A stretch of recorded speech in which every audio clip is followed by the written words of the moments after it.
Sergeant, you may bring in the first nominee.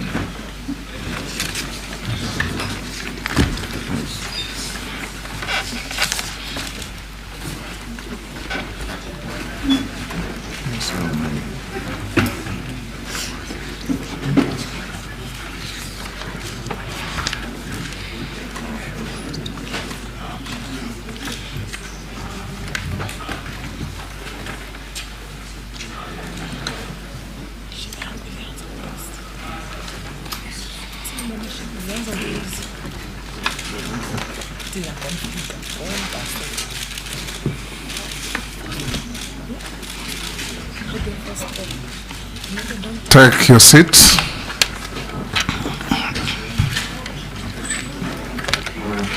Good morning. What is that? Good morning. Good morning, Mr. Speaker. You are, for the record, Hassan Ali Joho, EGH. Yes, Mr. Speaker. You will appear before this committee and you are going to answer to the questions that we put to you on oath. So you opt to take the oath either on the Holy Quran, the Holy Bible, or the Holy Gita, the Hindu Holy Book. The Holy Quran. You may be upstanding. Take the Holy Quran in your right hand and recite the oath. Bismillahirrahmanirrahim. I, Hassan Ali Joho, do swear that the evidence I shall give before this committee on matter under its consideration shall be the truth, the whole truth, and nothing but the truth. So help me God. I'm told it's not caught on record. Get the... Yes. Bismillahirrahmanirrahim. I, Hassan Ali Joho, do swear that the evidence I shall give before this committee on the matter under its consideration shall be the truth, the whole truth, and nothing but the truth. So help me God. You may take your seat and sign to the oath.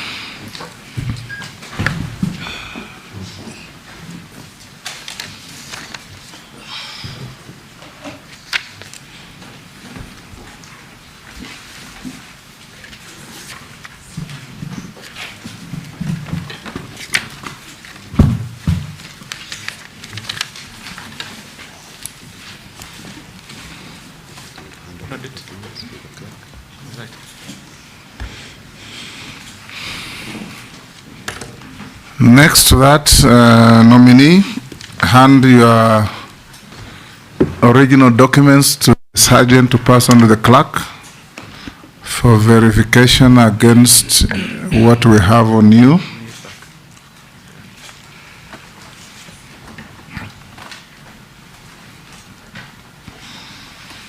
We'll start with introductions.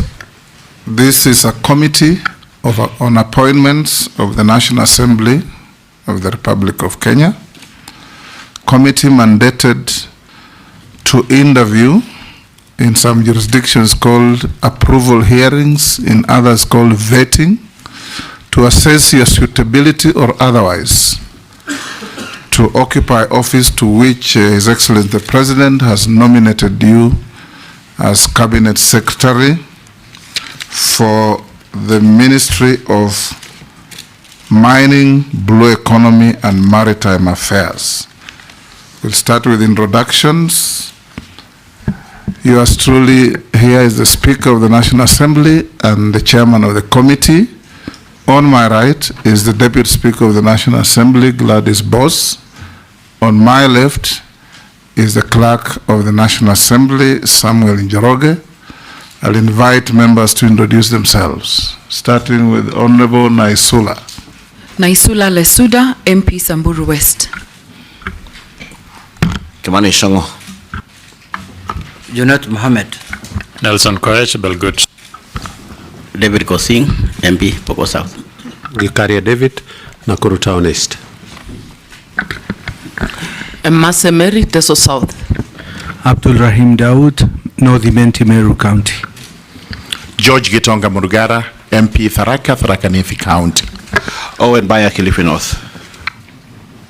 Robert Mbui Kadhiani. Stephen Mule, MP Matungulu. Didoraso, MP Saku. Abdi Shurie, MP Balambala. Mishimboko, MP Likoni. Rehab Mukami, Nyeri County. Caleb Amisi, Saboti.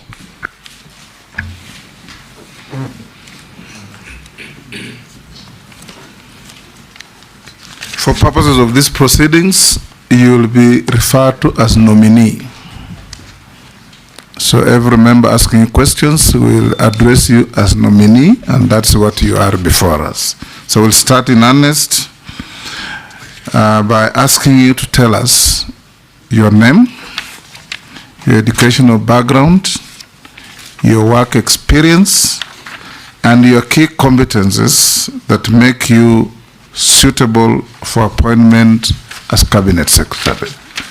You have under 5 minutes to do that. Thank you, Mr. Speaker. First and foremost, it is indeed a great honor to be in this House. Mr. Speaker, even though I must confess that I was used so much being on the other side when I was a member of Parliament with you in the 10th Parliament. But Mr. Speaker, I want to begin by thanking Allah subhanahu wa ta'ala for the favor upon me. And also thank His Excellency the President, Dr. William Ruto, for nominating me for the position of Cabinet Secretary, Mining, Blue Economy, and Maritime Affairs. Mr. Speaker, my name is Hassan Ali Joho.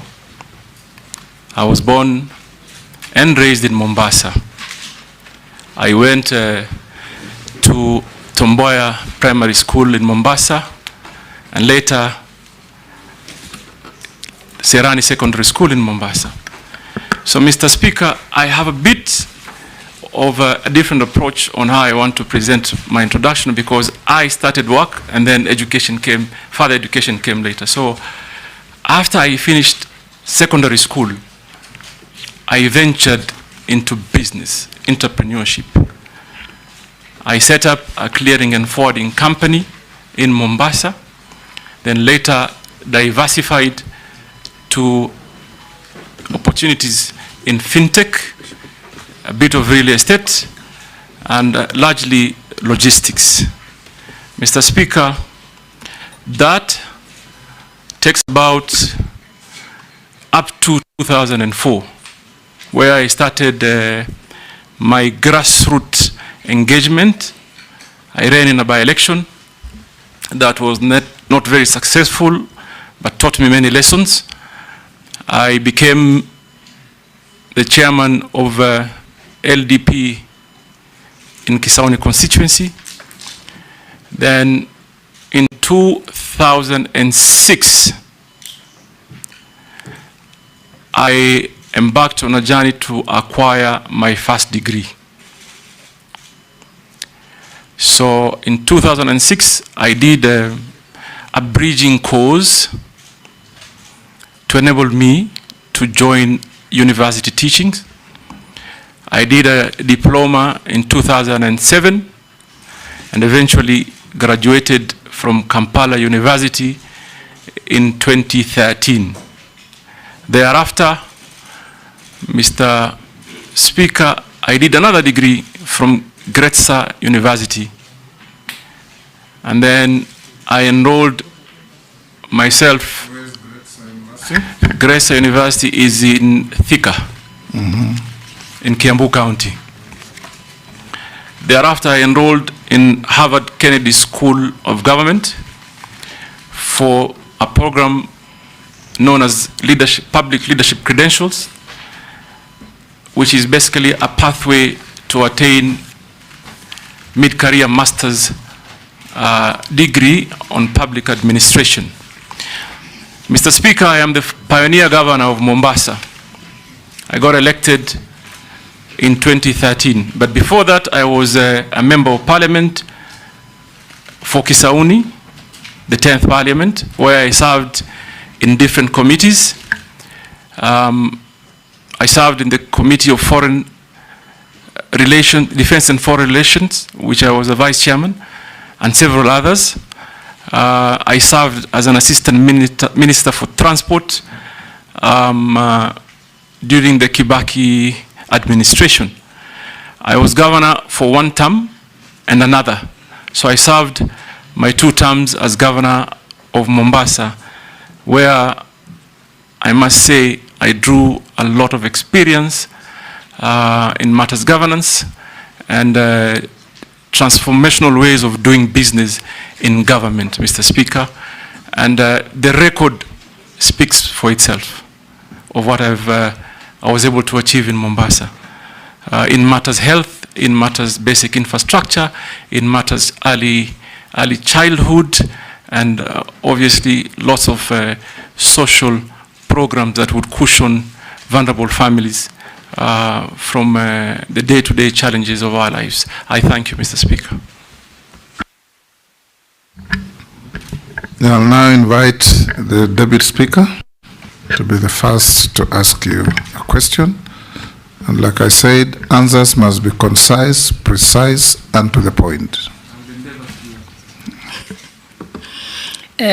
Honorable Joho, the nominee before us, you're nominated to be the Minister or the Cabinet Secretary for Mining, Blue Economy and Maritime Affairs. And what Kenyans would like to know is that what do you see as the most pressing issues facing the Ministry of Mining, Blue Economy and Maritime Affairs that ought to be addressed immediately? And so if Parliament approves you, how do you plan to tackle the issues, considering the fact that the blue economy, if properly used, has the potential to, it's been said, has the potential to inject up to $4.8 billion into Kenya's economy and create over 50,000 jobs. So let's get your vision of what you do if approved by this House. Thank you. Go ahead. Thank you, Mr. Speaker.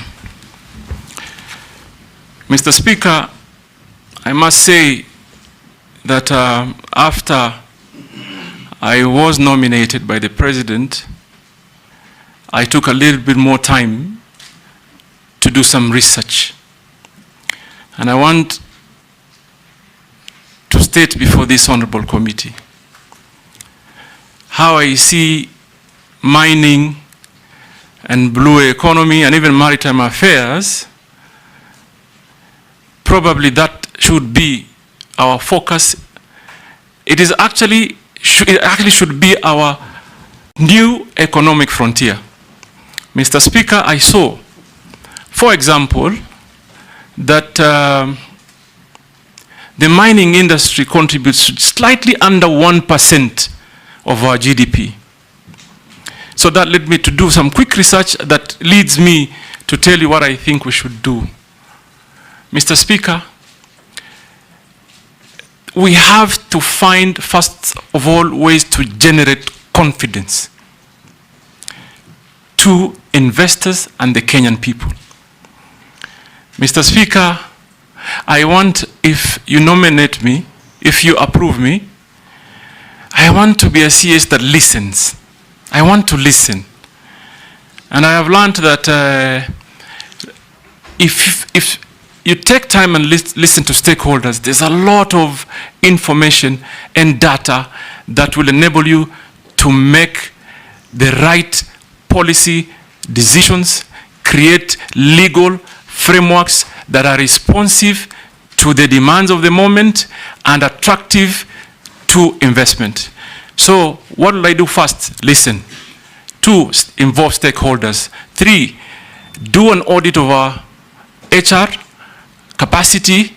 We do our technological capacity audit and relook at our legal frameworks and our policies. Are they attractive to investment? And if they are not, I must embark quickly on coming up with the proposals and policies that do respond.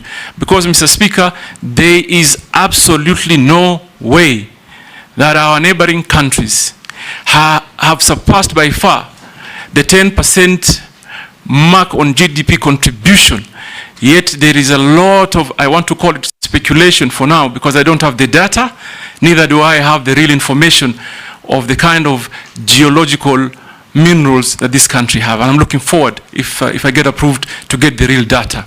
So there are certain quick things that we must do to ensure that Kenya becomes an attractive point of investment, particularly in the area of mining, blue economy, and maritime affairs, Mr. Speaker. I thank you. Majority Leader. Thank you, Honorable Speaker. CS nominee, let me begin by asking from your academic credentials that clearly looking at them are bottom up. And having said how you began your journey for getting your degrees all the way to Harvard, Kennedy, so it's Kennedy what? Kennedy School of Government. School of Government. What would you tell young Kenyans who may have started off life like you in terms of being able to pursue academic credentials later in life? That would be one. Two, you come from a region where the blue economy, as you say, holds very huge potential to create employment. And I'm sure probably from your research you may have known that there have been efforts by the government since 2015, 2016 to try and get Kenyans to work in the Caribbean, but have had problems accessing visas to travel through the US. What will you do as Cabinet Secretary to ensure, one, that we are able to train as many young people to work in the maritime industry, because there is a very huge potential, as you say, to create jobs in that industry. What will you do to help Kenyans, one, train, two, access jobs even outside the country? The other question would relate to the mining docket. There is a lot of unregulated and unlicensed and what would be tantamount to illegal mining around the country. What will you do as CS to ensure, one, that any player who is in the mining industry in Kenya is licensed and regulated? And that also involves things like quarries. You've seen the recent cases in Nairobi, in quarry here in Embakasi, where abandoned quarries are left unfilled. They have now become graveyards for criminals. They are dump sites. What will you do to make sure that anybody who is involved, even in quarrying, is one, taking care of the environment, especially in getting to refill many of these quarries, and that industry is well regulated and anybody and everybody engaged in it is licensed? Nominee.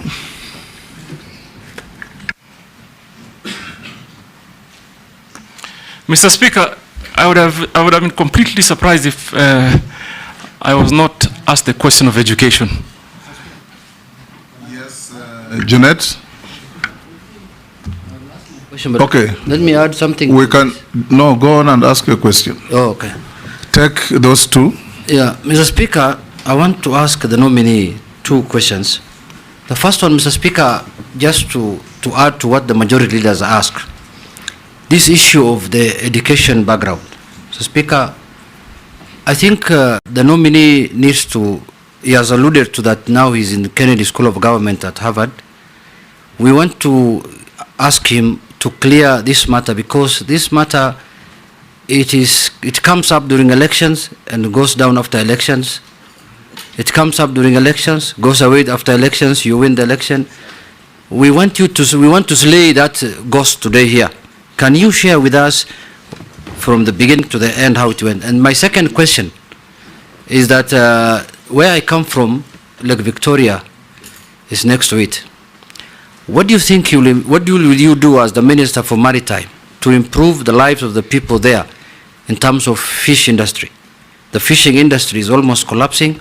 What programs do you think you will put in place to make sure that livelihoods are supported there by the people who are doing the fishing business or fishing in the Lake Victoria area?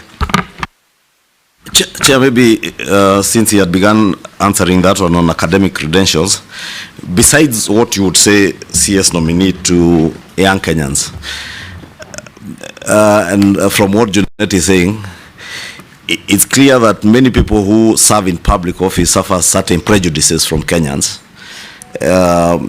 regarding their academic credentials and all that in your past. Probably you can contextualize that in that. I am certain there are many Kenyans who are surprised that you can even converse in English. There are many who are asking how you would be able to be vetted. I understand. You cannot converse in English. I understand, Mr. Speaker, and I must first of all say it is almost normal for people to cast doubt of Wapwanis. Sometimes, and Owen Bai and Mishi Mboko probably will bear me witness. But we can and we are as qualified as any other Kenyan. Now, Mr. Speaker, I want to walk you through my educational journey and where I drew my inspiration. More than what you did? No.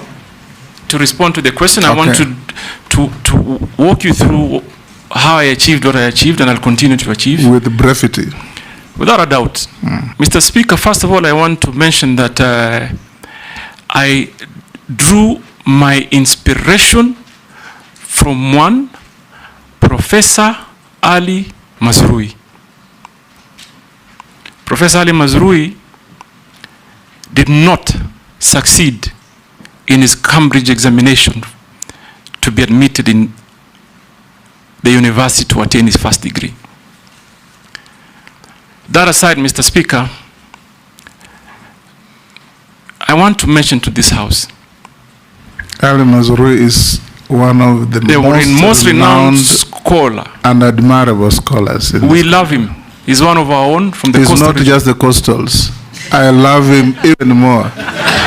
I named one of my kids. You must. I named one of my brothers Mazrui. Mr. Speaker, there is absolutely no way you cannot love Ali Mazrui, given his contribution to basically the general well-being of our society. But Mr. Speaker, this is the point. I want Kenyans to know that historical struggles are real. Are real. Someone should never imagine for a minute that if they come from places or spaces of comfort, that there may be a level playing field for everyone. Some of us come from very poor background. Mr. Speaker, if you look at my CV, you will see I actually had to take a break for 1 year, transiting from primary into secondary. Why did I do that? Because simply my parents couldn't afford school fees. I was not living in an environment that allowed me that opportunity to be able to quickly prosper in matters of education.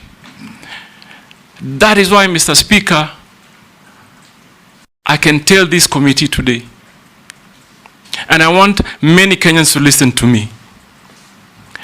Do not ever imagine your hope dies by your previous struggles. We suffered. But what gives me pride is that we could turn that around. I actually turned it around. When I found the slightest opportunity for self-improvement, which I believe is a continual process, I grabbed it. And I'm glad to the laws of the country, laws of the land, there are processes that allows someone to improve and progress in matters of education. So yes, I did not do well in my secondary school. I got a D-, no doubt. But Mr. Speaker, I turned that around. Today, as I sit here, I hold 2 degrees that are before you. Mr. Speaker, I am on my pathway to attain a master's degree from the most prestigious university in the world. And that is achieved by determination. Mr. Speaker, I want to tell Junet, Honorable Junet, that first let me begin by telling Honorable Kimani Ichung'wah. Kimani Ichung'wah, I contributed to my own school fees in secondary school. I had an understanding at that time with my principal that he released me earlier than any other student because I needed to go work. And I did. And I contributed. At that point, what was my priority? To conclude KCAC. And I knew deep in my mind that I will always in my life have a chance to further pursue and acquire more knowledge. And like I said, I would have been very surprised if this question did not come up, because it comes up every time there's an opportunity for me to do something. Every time. It started when I was running for MP. It started when I was running for MP in 2007. Big conversation.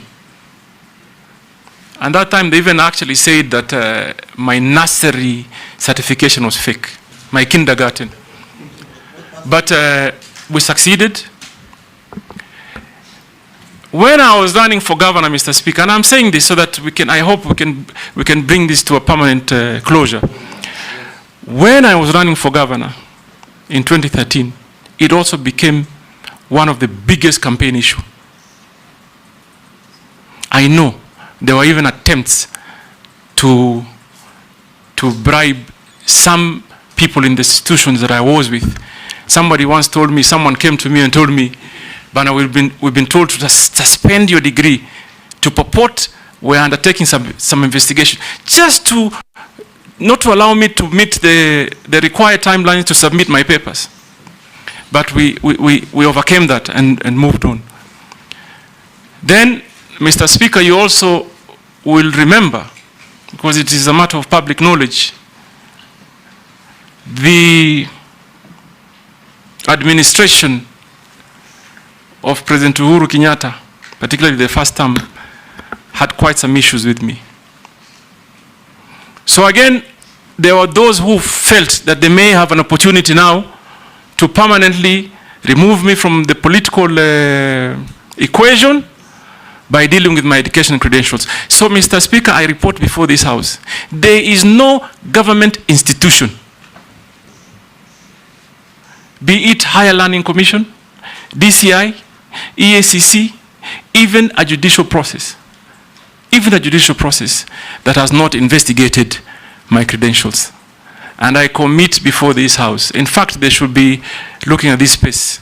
Probably if we succeed, if you nominate me, and we do well, the next, if I'm approved, the next vetting, you should see a PhD, Mr. Speaker. I'm telling you, watch this space. If I come back here, if God wills, you approve me, we do some real work, better the lives of the Kenyan people, you'll call me Dr. Hassan Joho, the next one, sir. What Mr. was Speaker, on the other matters. Hold that. What was the outcome of the judicial challenge on your papers? Mr. Speaker, they lost. And I actually know who sponsored the process, but they lost. You cannot take what is rightfully mine. It's as simple as that. Go on and answer the other questions. So they lost. And I know, unfortunately, there's an old man there in Mombasa, an 82 old man, who keeps sponsoring people to pursue the, and I'm sure probably... Focus on your suitability. Mr. Speaker, yes. I want to answer the question by Honorable Kimani Ichung'wah on the blue economy. And I want to combine it with maritime affairs. And I like the fact that you particularly picked on the job opportunities. Mr. Speaker, this ministry is a wealth creation ministry. This ministry is a great employment creation ministry. Now, just to give you some statistics, today, the global demand on seafarers is almost at 1.9 million. We in Kenya are contributing barely 0.2%. So out of, basically what I'm saying is out of the 1.9 million, we have just about 4,000 Kenyans that are getting into the industry by way of employment. Now, what are we going to do to change that? Number one, we must redesign our training program to fit into the demand of that opportunity. And I know there's quite some work that was done previously and continues to be done, but we may need to have a conversation. And if approved, I'm going to be running back quickly to this august house to engage honorable members on realigning the policies around training to be able to fit the demands. And I pick particular example. If you train someone to board a vessel, how you earn or how you get opportunity to be employed is almost similar to that of a pilot. So even as we see today, we have probably a good standard of training issued or undertaken at the Bandari Maritime Academy. But Mr. Speaker, everybody that graduates from Bandari Academy does not automatically qualify to get a job because they don't have something called sea time. They don't have sea time. They have no avenues to get sea time. So that for me is a matter of urgent intervention to ensure we combine our training with sea time, even if it's just basic. Nobody will employ you if you have never been on board a sea. So that is one area of policy realignment that I'm going to have to engage this Honorable House. The other important area, Mr. Speaker, if you look at the statistics today, countries like Liberia are carrying 100 or plus more folds of their flag in vessels. We in Kenya, we're just about 5. From what I've heard from private sector, I've engaged the shipping industry, and I have been told, Mr. Speaker, the vessels that are carrying our flag are just about 5. What this therefore means is that our young people cannot get an opportunity because there is no level playing field. What do we need to do? Look at the policies. What is Liberia doing that is right that we can't do? What is it? Because we have so many vessels calling into our ships. What a local flag means, Your Excellency, is that the revenues generated, first of all, from the vessel will land in Kenya. Priority in terms of job opportunities will be for Kenyans, and opportunities to even design some internship program for attaining sea time. It is easier to take to Kenyan companies, and I'm going to do that. I think, Mr. Speaker, and I'm clear about it. Let me say I'm clear about it. If you approve my nomination, I will hit the ground running. It certainly shall not be business as usual. It will not, because I see. And by the way, Mr. Speaker, so that I give you the context on how and why it is urgent that we quickly realign policies that conform to the needs. It is because seafarer, by all standards, qualifies to be a prestigious job. There's no seafarer, at whatever cadre, there's nobody who earns less than $1,000. So, Mr. Speaker, I'll quickly run. The other question is on the fishing fork, and Mr. Junet, Honorable Junet, talked particularly on the lake areas, and I'm imagining he's looked at the demography well, because I was just looking at some statistics. And I looked lake areas from Uhuru Bay, you pass Siaya into Soiport, Sioport in Busia, and the numbers that are produced. Nothing justifies that our neighboring countries are processing more. Understood that they may have a lot of, the area might be wider, but they're processing 100-folds more, particularly for export. What do we need to do? And I've seen this problem, for example, in the fisher folk and artisan fishermen in the coastal region, from Kiunga to Lungalunga. And government has put some effort. Let me just acknowledge. Government so far has given boats and some storage facility. And they're building landing sites that are some complete and some yet to be complete. But that alone doesn't solve the issue. There is the issue of capacity building. These fisher folks, these artisan fishermen and women should be trained.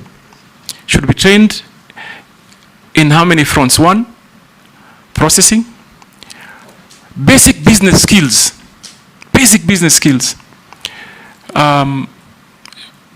storage, and value addition. Mr. Speaker, growing up in Mombasa, I used to see a company that used to be called Wananchi Marine.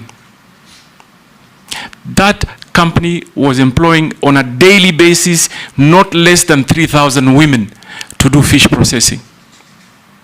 But as we sit here today, Mr. Speaker, there is no single factory that I can directly point at that does the same. And it's going to be my business.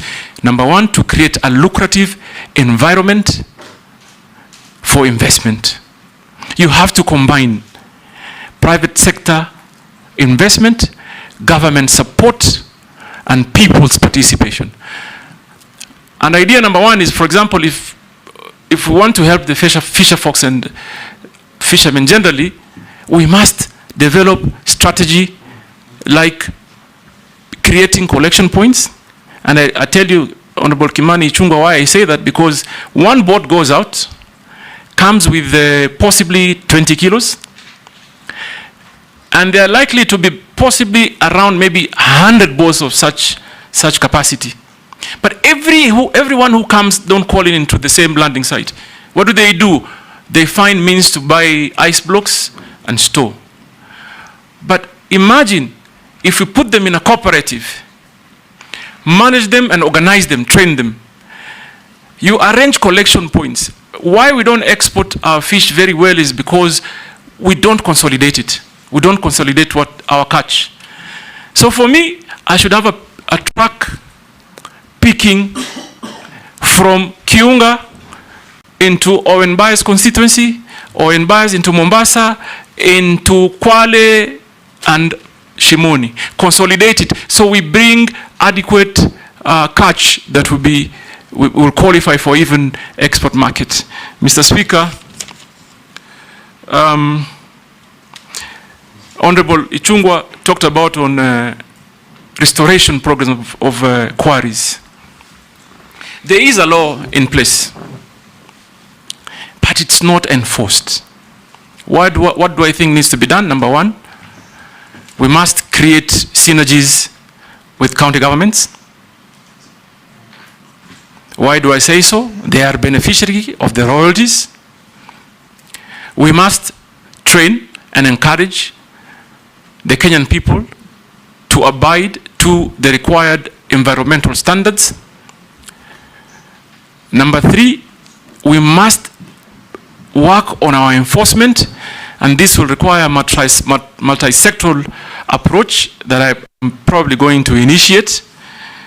And maybe on the policy issue is that we may consider requiring or requesting, when you are licensed to mine, so that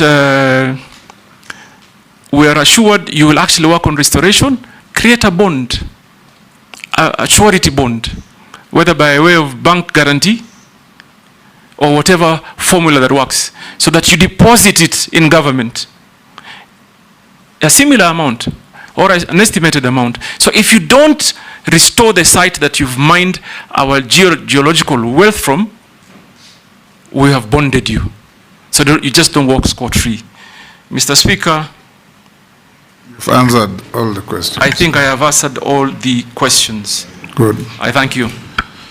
Those who have never heard of Ali Mazrui, I encourage you to read a few of his books. Africans, A Triple Heritage, Africa's International Relations, and Africans from Slave Ship to Spaceship. Mr. Speaker, if you have some extra copies, I'm going to pick some from you. Pardon? If you have some extra copies, I'll pick some from you. If you've read, unless you're collecting them. I'll share with you. Naisula?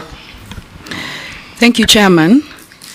To the nominee, during your preamble, you thanked His Excellency the President for nominating you, and that is why you're before this committee. You are in public having said, and I quote you, "I don't ever dream of engaging with Ruto. Mimi niongee na Ruto? Niongee na Ruto nini?" I want to put it to you that if this committee nominates you and the National Assembly approves you, you'll be sitting in a cabinet where His Excellency the President will be chairing. I would like to know whether mutaongea nini kwa hiyo cabinet. But that's beside the point. I want to get to the real issues. But that's also a very valid question, because it will be important to know how you will engage as the minister, if approved, cabinet secretary, and with His Excellency the President. Now, there is tax exemption on exploration and accumulation of exploration expenses for offset against income upon full commercialization. What I would like to know is, do you think exemption should be tied to certain activities and for certain duration of time? There are people who are exploring in this country in perpetuity for 30, 40 years, just so that there is tax exempt. And I suspect they've actually explored, and they've gotten the gemstones or whatever they're exploring, but because of the exempt, they continue to say they're exploring. To my last question, the Mining Act prohibits civil servants from dealing with minerals. According to Article 81 of the Mining Act, no person, whether civil or military, and serving in government is allowed to directly or indirectly acquire or hold any right or interest under any prospecting right. Despite this provision, high-ranking government officials, public officers, state officers, and civil servants are involved in mining. And I'm sure some of them have started looking for you since you were nominated. What mechanisms and plans will you put in place to ensure that revenues from gemstone mining do not end up in the pockets of cartels without disclosure? Actually, I thought cartels are only in agriculture, health. I've come to realize during this appointments committee, cartels are everywhere, including mining. And how do you intend to protect and shield communities from unscrupulous miners and cartels? Nelson Koech. Mine also was a quick one too, on the same gemstone.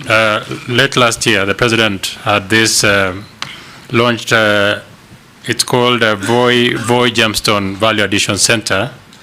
It is ill-equipped, nominee. I don't know what you will do to make sure that there is value for money, and the small-scale miners are also able to be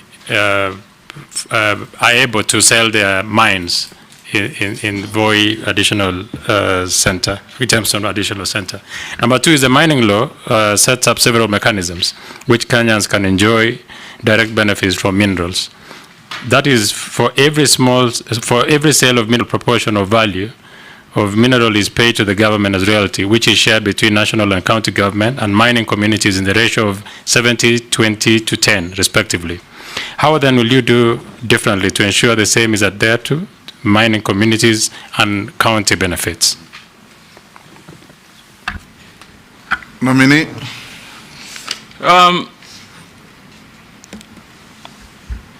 Honorable Naisula, you talked about exploration, but my research tells me, and I'm yet to get a detailed brief from the ministry, that you're imagining there are people doing exploration for 30 years. There are people doing prospecting for 40 years. How that makes sense, I have no idea. Whether it happens anywhere in the world, certainly it cannot be. How do you prospect for 40 years? So we need to quickly relook into our policy, Mr. Speaker. We can't as a country. And this explains why mining GDP's contribution is under 1%. It can't continue like this. It can't continue. And Honorable Naisula, you are very right. If you thought you saw cartels, I've come to learn within this short period of time that I've been nominated, there are greater cartels in the mining industry. And Mr. Speaker, if you approve me, that is where I begin. Remove the cartels, remove the brokers. Mining industry in Kenya cannot be a market of speculators. Mr. Speaker, I've also learned that before someone hits the ground, you'll find instances where a company has exchanged hands more than 10 times. Someone has gone, applied for a license, given a license, sold it to the speaker, then sold it to Naisula, then sold it to Owen, then sold it to some farm in Canada, that one sells to China. All that time that they're speculating and gaining profits, the Kenyan people are losing. They are losing. It's only that I am, and this is a task I'm going to take, because it looks like Kenyan population really do not have an idea of what geological minerals may be in the country. They must get involved, and I'll take it upon me to ensure they get involved. So I identify completely with your sentiments, Honorable Naisula, and this is an urgent matter that must be discussed and be realigned in a manner that works and defeats those cartels. Mr. Speaker, Mr. Speaker, Honorable Naisula told me nitaongea na. You don't have to answer that. Only fools don't change their mind. I was going to say it in Kiswahili. Go and answer the other question. Wapumbavu tu ndo wabadilishe mawazo. There is a question on communities. I'm coming to that. Yes.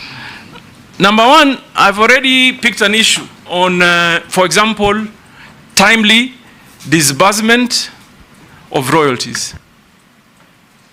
Mr. Speaker, I was talking to some people from Taita Taveta County, some community, who told me they have not received their share of royalties on a certain mine for the last 7 years. That can't work. What we need to quickly do is to ensure we create systems that function. And number one priority is that the Kenyan people primarily should be priority in terms of receiving their royalties and benefits. Mr. Speaker, we also have to have a conversation. I am looking forward, for example, to quickly engage the counties. The counties, according to the current law, receive a good chunk of royalties. Maybe we may need to look at our legal framework on how we can also cushion the communities in the counties by ensuring that we maybe ring fence some of the resources to development. Why do I say this, Mr. Speaker? You know very well. Geological minerals do get depleted. There are generations that will come many, many years after us, and this country must have something to show. We can't, it just can't be a story that Kenya had this and there's nothing to show. So, Mr. Speaker, I am going to engage and create working synergies with the counties and formulate, create a framework that is efficient in disbursing royalties. And also, if I go a step further, these communities must be organized. We must organize them. We must encourage them to get into cooperatives. We must encourage them in some instances. And I like that question because it gives me an opportunity to address something that we call back home as ancestral interests. Many of our populations, and it's not only in the coastal region, are squatters, Mr. Speaker. I saw that during the SGR. When they were constructing the SGR, Mr. Speaker, many people were compensated. But the title holders and the residents of certain areas were completely ignored. So there are certain regulations or laws that we must, and I'd be happy to come and engage the community to see how we can improve on them. Mr. Speaker, on Honorable Koech, I haven't seen the Gemstone Center at Voi, but I'm looking forward to see it. But what I think the mining industry needs to do is to focus on private sector investment. Government should not be in the business of competing with its citizens. So there has to be concerted effort and specific focus to encourage private sector investment. Why do I say so, Honorable Koech? Because they will meet the global standards. I am not sure whether the Gemstone Center in Voi is properly equipped to test and process what they get. That is an urgent business for me. And I'm going to look into it as soon as I have an opportunity of possibly if this honorable committee approves me. So that we even are able to test, identify what minerals should be allowed for export, what should be kept home for value addition, and what should be put in the market and what values. And I have seen it. I have seen people from Voi coming into Mombasa with a small packet of many, many gemstones and almost sell them at wholesale price. Someone else picks them up, some foreigner will pick it up, go to Hong Kong, go to Thailand, and make double or triple the money that, that Kenyan ordinary man would. So I will look into that as a matter of urgency, Honorable Koech, and I'm hoping that I see the passion. It will work together. Posing, then Gikaria, then Emase. In that order. Take those three. Thank you, Honorable Speaker. Honorable Joe, I hear you talk about policies and systems. Should you get the favor of the House, my proposal will be concentrated on the actions. If you live in these policies and systems, you will leave that office with systems and policies having not been approved. So that's my advice. But my question is, the governors who have been ministers, Honorable Joe, have not gotten a good rating from where I sit. They have been accused of being desk ministers, governors, former governors. I don't know whether they got a lot of comfort when they were governors or they became two bosses when they were governors, and therefore they are not actually seen in the field. What will you convince this committee to believe in you? And particularly, I think I like the word you said, that what we lack is confidence. I think it's true, because I come from a mineral county, which is West Pokot. Confidence of investors coming to invest, and also confidence of the people accepting investors. What will you convince this committee, Honorable Joe, that you will be in these mineral counties in building confidence, and for both sides, the investors and, or you will go to Mombasa, because now blue economy in Mombasa, will you be also be in mineral counties to build confidence? Thank you, Speaker. Can I? Three. Ikaria, Thank you. just record and answer them quickly in the order they came. Ikaria, go ahead. Thank you, Chairman. Switch off your mic. Thank you. Thank you, Chairman. I think the exploration is something that the nominee has said he's going to look into, and I'm saying this in relation to the corporation, the National Mining Corporation, which is a corporation of government, which is in exploration and does nothing other than just getting salaries and doing nothing in exploration. As we look at, I was trying to look at the law as to whether we have timelines for exploration. I remember in the Energy Act, we have 2 years for exploration. After that, your license expires. The other bit that also needs, you need to look at is the Mineral Rights Board, the licensing board that gives, there is a lot of bureaucracy in terms of giving licenses on time. It's like they don't have a service charter for, if you apply today, by what time should you be able to get your license. But the most important thing is, let me talk about the artisanal miners. Honorable nominee, artisanal miner is a big area of employment. And of course, we know there is a cooperative that has come in place. But again, the licensing of these cooperatives and artisanal miners has become an issue with the Mineral Rights Board.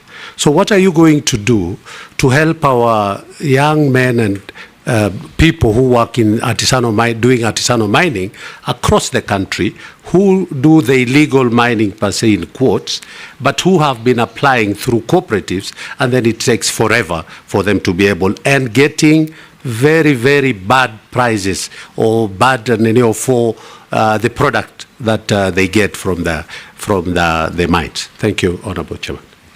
Mary Mase. Thank you, Speaker. Nominee, my first one's a comment.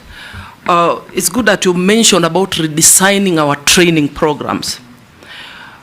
Through you, Speaker, recently the Maritime Authority advertised for jobs for Kenyans to work in the vessels.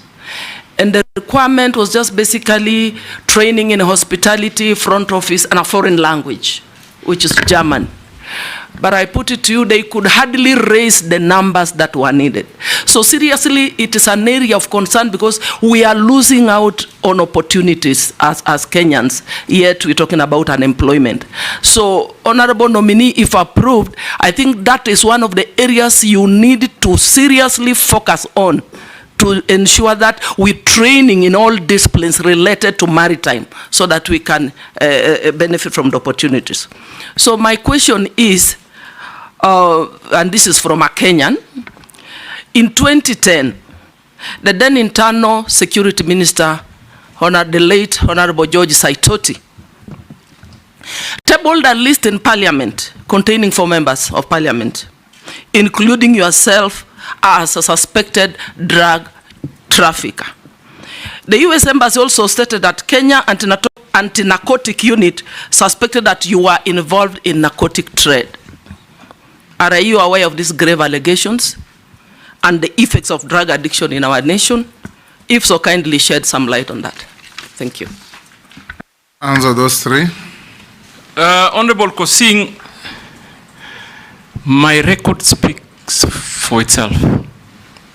I was not in any way a desk governor. I am a ground person. I am a ground person. That is why I left Mombasa County with the best cardiac center in the country and possibly in the continent. I left Mombasa County with state-of-the-art cancer treatment center. I left the county with a lot of social development programs that are on record. So I'm just picking a few. Mr. Speaker, today if I have a cardiac issue, I want to tell you, and I will encourage all of you and those that have visited Mombasa, if you have a cardiac issue, Coast General is your place. Because they have the state-of-the-art cath lab with well-trained doctors that constantly do open heart surgeries, fix cardiac issues quickly, and that was my leadership. So I provide leadership, and I will. And in the mining and blue economy and maritime, if you approve me, I will hit the ground running, Mr. Speaker. On matters of licensing, I don't know whether this committee understands the process that is applied on licensing, but I'll quickly share from what I found out. And I'm saying that this I found out from the private sector. Number 1, you go to the potential area and engage either the landlord or the communities or the county. Then you get a consent. Then online, there is what they call the cadastre that covers the whole country in potential areas in matters mining. Then once you have the consent, you peg on the cadastre. And then at that point, you do a physical license application. And I've already heard of many instances that people have falsified documents to peg on the cadastre. That is number 1 hindrance on efficiency on issuing license. Because then, therefore, a true potential, and this basically mostly is done by speculators. So the true potential investor does not get an opportunity to even apply. So we first of all must fix how we handle the pegging. We must have technological means of ensuring that whatever is used to peg a site meets the standards.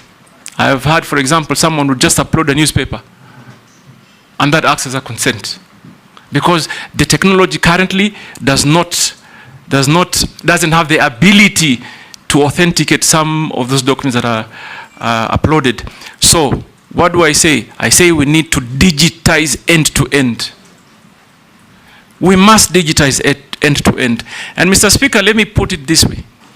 Even in our own country, I know for sure, for certain, there are young people with enormous capacity and potential to help us develop. I must also say that I was taken by surprise when during Maandamano there are some young Kenyans who quickly developed and designed a communication program. And people are communicating like an app overnight. It tells you our young people have the capacity. And for me, Mr. Speaker, if I'm approved, my urgent and priority first step is to involve the young people. They can help us grow. They can help us fix many things locally. Like, for example, I believe something like a cadastre, where it holds a lot of information that is very strategic for the country, must be fully hosted here. Cannot be hosted, for example, by a competing country. So for us, what do? We invest in technology end to end. Right now, I'm informed that they have done it, but there's quite a human interaction phase that we must try and do away. It will create efficiency. It will also deal with corruption issues. So I hear you, Mheshimiwa, and I can tell you that that will be my priority. And also, I want to talk on the artisanal miners and licensing.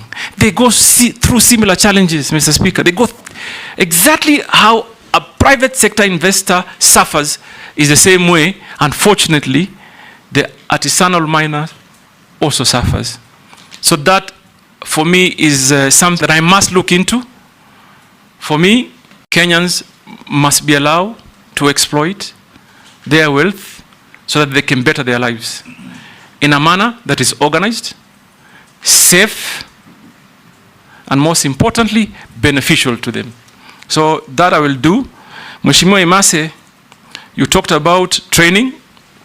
I couldn't agree more that we must design our programs or the architecture of training in a manner that fits the needs of the players. We must do that. I mean, there's no two ways. What do I think I will do? Obviously, I will begin by evaluating the Bandari Academy.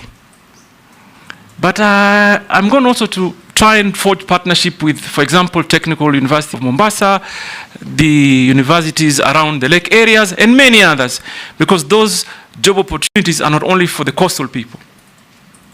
They are not only, they're for every Kenyan. And therefore, we must create a partnership in designing an architectural plan that conforms to what the industry needs. And I will work closely with private sector. Mr. Speaker, finally, Honorable Imase talked about a citizen that sent you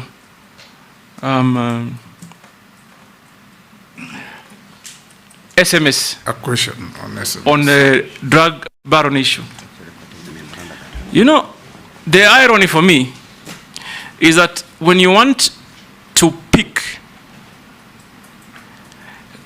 records selectively, that is what challenges me. The quagmire for me is I don't understand. If you come and table a report, obviously there must be some subsequent actions. And I want to also, this is one matter that I really hope we can put to permanent closure, Mr. Speaker.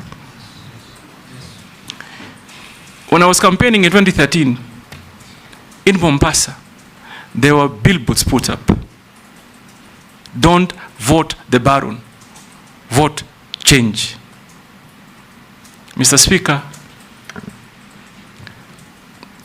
let me begin with that report. Yes, I thought he tabled the report on a dossier that he was given, that was passed to him through the American embassy. What normally happens is that when you table or pass a dossier, it is investigated, I believe. It is worked on. So that happened. The late Honorable Saitoti, may the Almighty rest his soul in eternal peace, came back to Parliament with a report. He came back to Parliament and tabled a report of investigation and the outcome. And it was a multi-agency, almost international investigation that clearly stated, and I'm going to only speak for myself, that no iota of evidence was found against me. Mr. Speaker, let me put it this way. I'm not a fool. I come from a family that is blessed with businesses. And I am thankful to Almighty for what I have. So number one, that investigation was concluded. Number two, Honorable Emasi, first term as governor, I was the greatest critic of the Jubilee administration. Had lots of personal altercation. They came after me in businesses, in many fronts. Don't you think for a minute, if I was involved in any illegal activity, I would have survived that regime? They would quickly have used it to, like they say, I remember, I'm sorry, Mr. Speaker, just indulge me a minute. I remember at that time, the president came to Mombasa and said, "Tutamalizana na huyu." They would have used it. So please, Kenyans, I want to assure you here today that I do clean business. Visible, that can be audited, can be seen, physical, and therefore, please, Mr. Speaker, if anybody talks about a report that was tabled on the dossier, also talk about the report that came after that, that cleared us.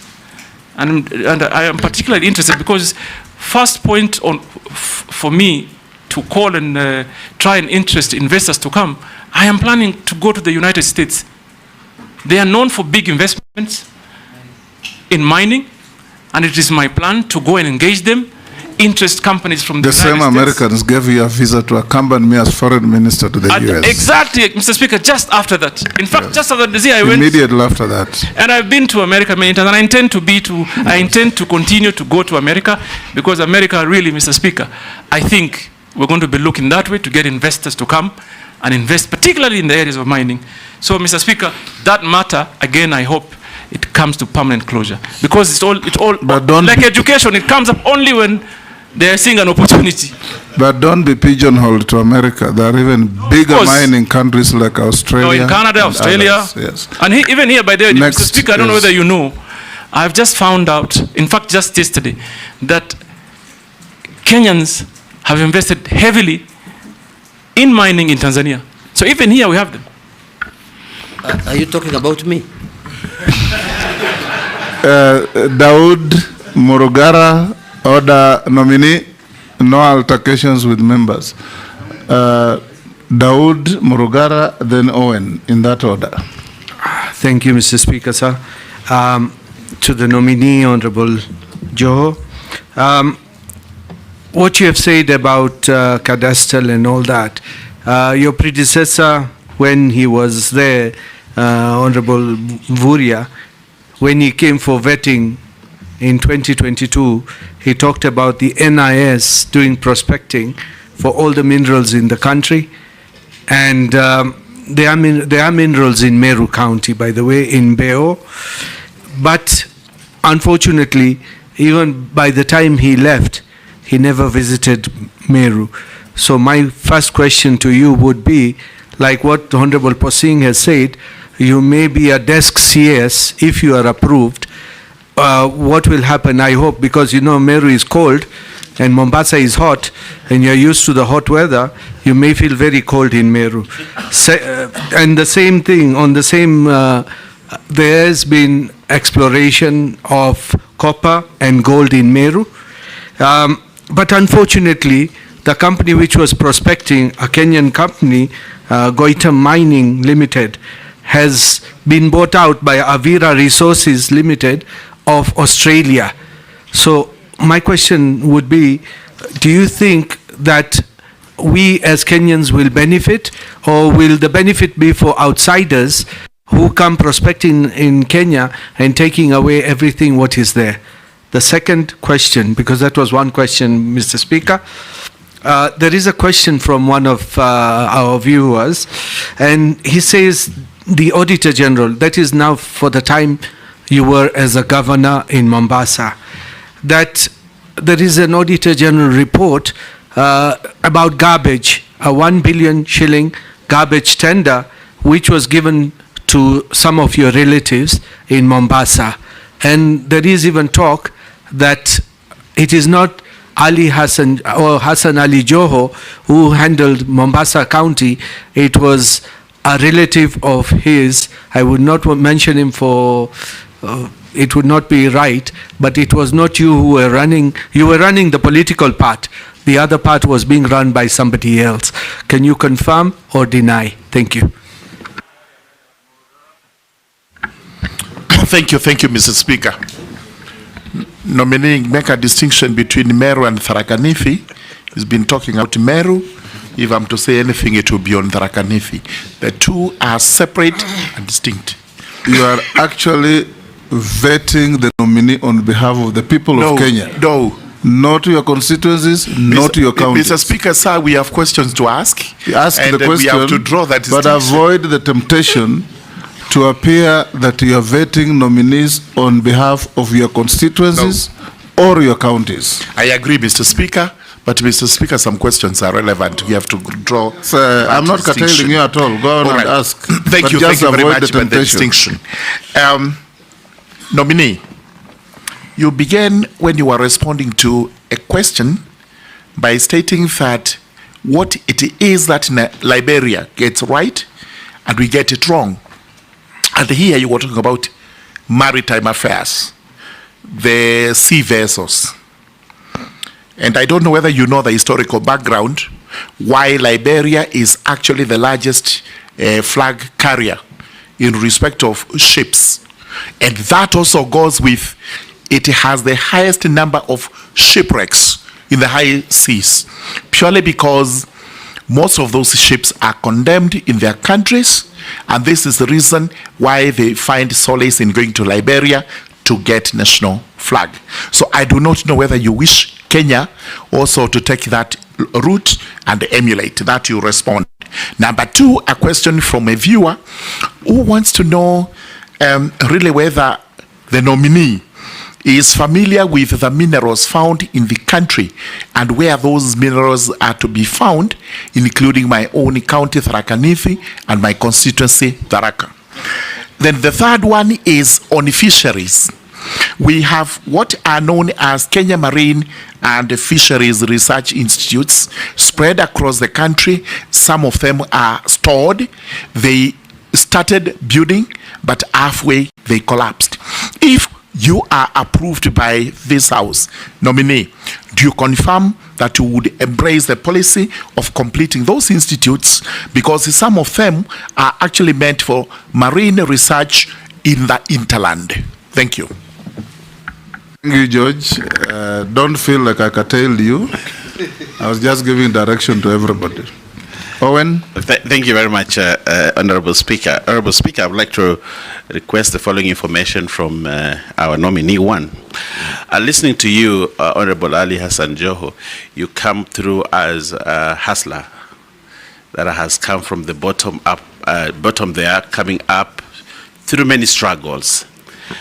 And there are very many lessons that we learned from your interaction in this committee. As you sit, if approved by this committee, if you sit in cabinet, how do you help to encourage the hustlers, especially in the mining, in the fisher folks in this case in Kenya are basically hustlers who are trying to make it in life. Probably you are a good example of that. How do you intend to really bring in that to cabinet and assist the cabinet really to help the hustlers in this country who seem to have given up? Secondly, how do you use your experience in business? I can see you have good credentials in business and you've come up as a businessman. How do you intend to bring in those credentials in your business field and your experience also as governor who chaired a cabinet at the county level to assist the cabinet to really meet the aspirations of the young people who are actually hustlers, who seem to be giving up, the Gen Zs who seem to be giving up in life? How do you intend to bring that experience to help Kenyans? My second question is that specifically to the marine area, there is a marine spatial plan that has been in the works for many years. It has never succeeded, has never taken off. Many people in the marine industry are waiting for that spatial plan. How soon can this country realize a spatial plan in the marine area? I thank you, Honorable Speaker. You can take those, nominee. Yes, Mr. Speaker. Let me begin first of all by the spatial plan issue. And I believe strongly in planning from an informed position and real-time data management and collection. Basically, if even land use is critical, that is properly planned. So this, for me, is urgent, and I'm going, if approved, to ask that it be expeditiously done, because it is important. Honorable Owen, sorry, I'm starting with you, Owen. My experience as a businessman and as a public officer, and I am glad that I've served in different spectra. I was once an assistant minister, got a lot of guidance at that time from the Honorable Speaker. He was my mentor actually in Parliament. I participated strongly in matters of legislation. I remember the NTSA formation was done under my watch at the 10th Parliament, Mr. Speaker. And the acumen stature of business I got is for literally experience. And Mr. Speaker, I've run quite fairly big business, and I bring that on board to be able to capture the ideology of a business sector, combine it with public sector, so that we can be able to deliver on behalf of the country. Mr. Speaker, I want to assure Honorable Owen, those wavuvis or fisher folks or artisan fishermen, they need help. They need help to be organized. They need, for example, we must find means, whether by way of partnership or government funding or private sector.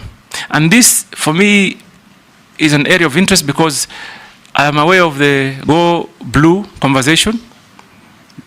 Many young Kenyans have been sponsored, but we need really now to start sponsoring them for deep sea fishing. Because even if they use what they have today, they can achieve that much. But if we get them to go deep sea fishing, then now for me, that will be the game changer. And that is what I will undertake to do if this committee approves me. Mr. Speaker, on matters of stalled projects, government should not have any stalled projects. You must plan well. Mheshimiwa Murugara. Government should not have stalled projects. We must develop plans that do work. So that when you start something, you must finish. And like Owen asked, I gained that experience from private sector practice. Value for money and timely delivery is critical. So expect that we'll have a conversation First of all, I'm not in a position today to say I know all the stalled projects, but we will have a conversation and develop a clear plan to be able to complete the stalled projects. We don't want a situation where we embark on new projects and we leave the old ones stalled. My brother Dawood, you talked about NIS prospecting report. I'm not in a position right now to comment about it.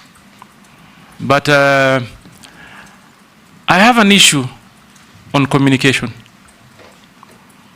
that must improve. And I would urge even my colleagues in other ministries that ministries must help the president to communicate to Kenyans. If we had a clear communication plan, you probably wouldn't need this opportunity to ask, what do we have in the country? So I will go to the ministry if approved, learn what they have, and I promise I will communicate to the Kenyan public of what they have. Mr. Speaker, Honorable Dawood asked on exploration of gold and copper in Meru, and the fact that the miners or the mining company exchange hands.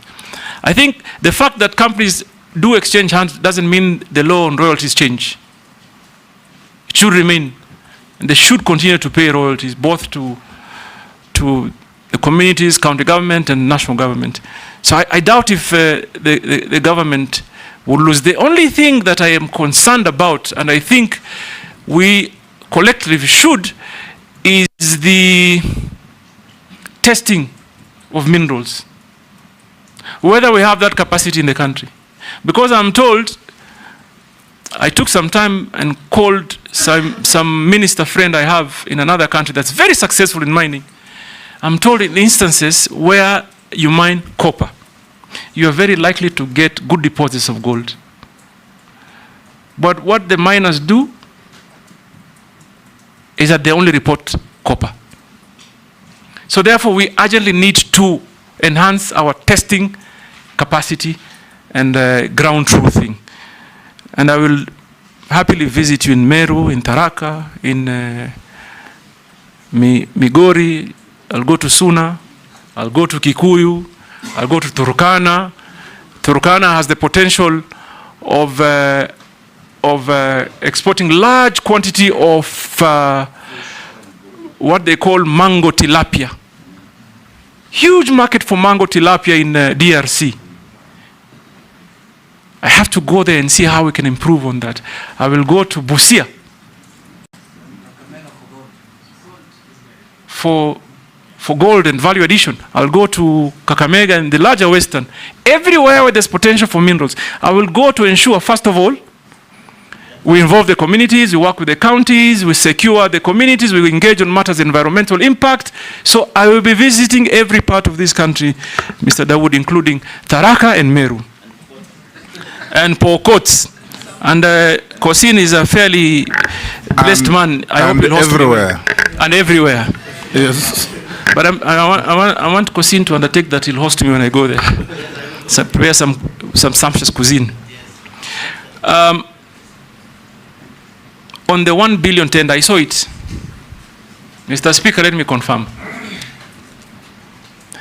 This is a matter that was audited, dealt with, investigated by the anti-corruption and the DC and everybody, and it was concluded. First and foremost, it has never been 1 billion. The contract, yes, it was a tender advertised. Someone won the bid, not from my family. My family is in the logistics business. They're extremely busy. In fact, sometimes I struggle to encourage them to help me with social programs under our foundation. They are too busy. They have no time to do government business. And by the way, Mr. Speaker, just to put to the record, my family does not do business with any government entity. We are in logistic business in Tanzania, in Uganda, in South Sudan, in Dubai, and here in Kenya. So please be assured, my family is not in any way involved in that tender. And the actual amount that was being investigated, Mr. Speaker, was just about 200 million, paid to the company that won the bid over a period of 3 years. The way it is portrayed is like I went to the county coffers with a check of 1 billion and gave to my cousin. That is not the case. It was a tender, advertised, someone applied. It's only that I cannot mention the name of the guy who won the tender. But even him, he did bid in that tender for just helping us to achieve certain environmental standards. He was already a big billionaire. So he's just set up just where, and he outbid everybody. So in the period of 3 years, Mr. Dawood paid 290 million.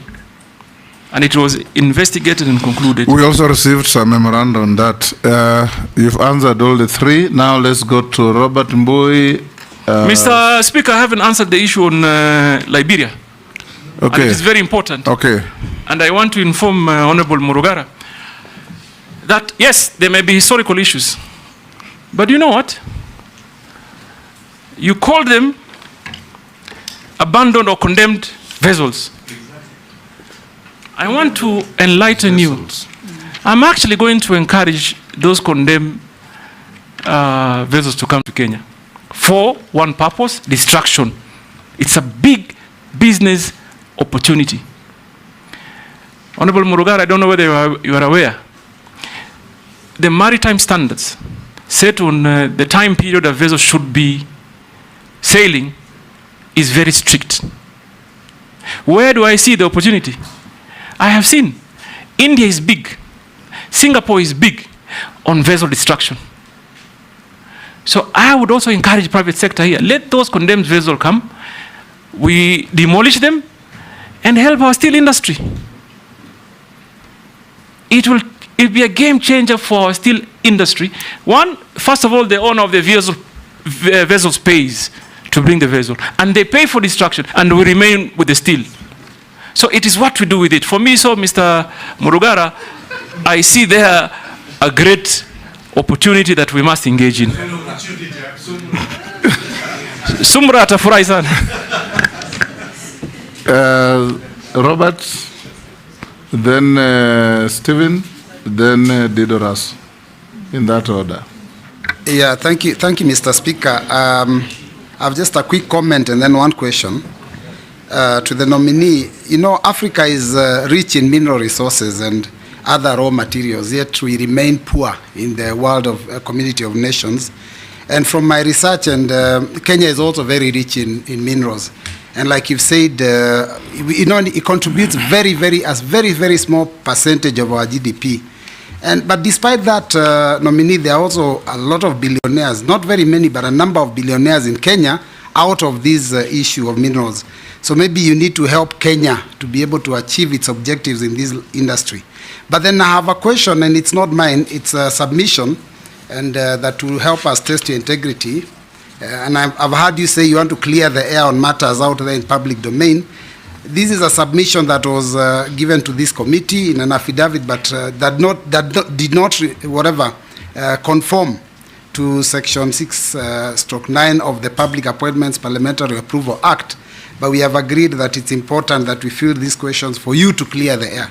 Now, this is a gentleman who says that as governor of Mombasa County, your administration awarded a tender to construct a county stadium at a cost of taxpayers' money to the tune of 1.8 billion.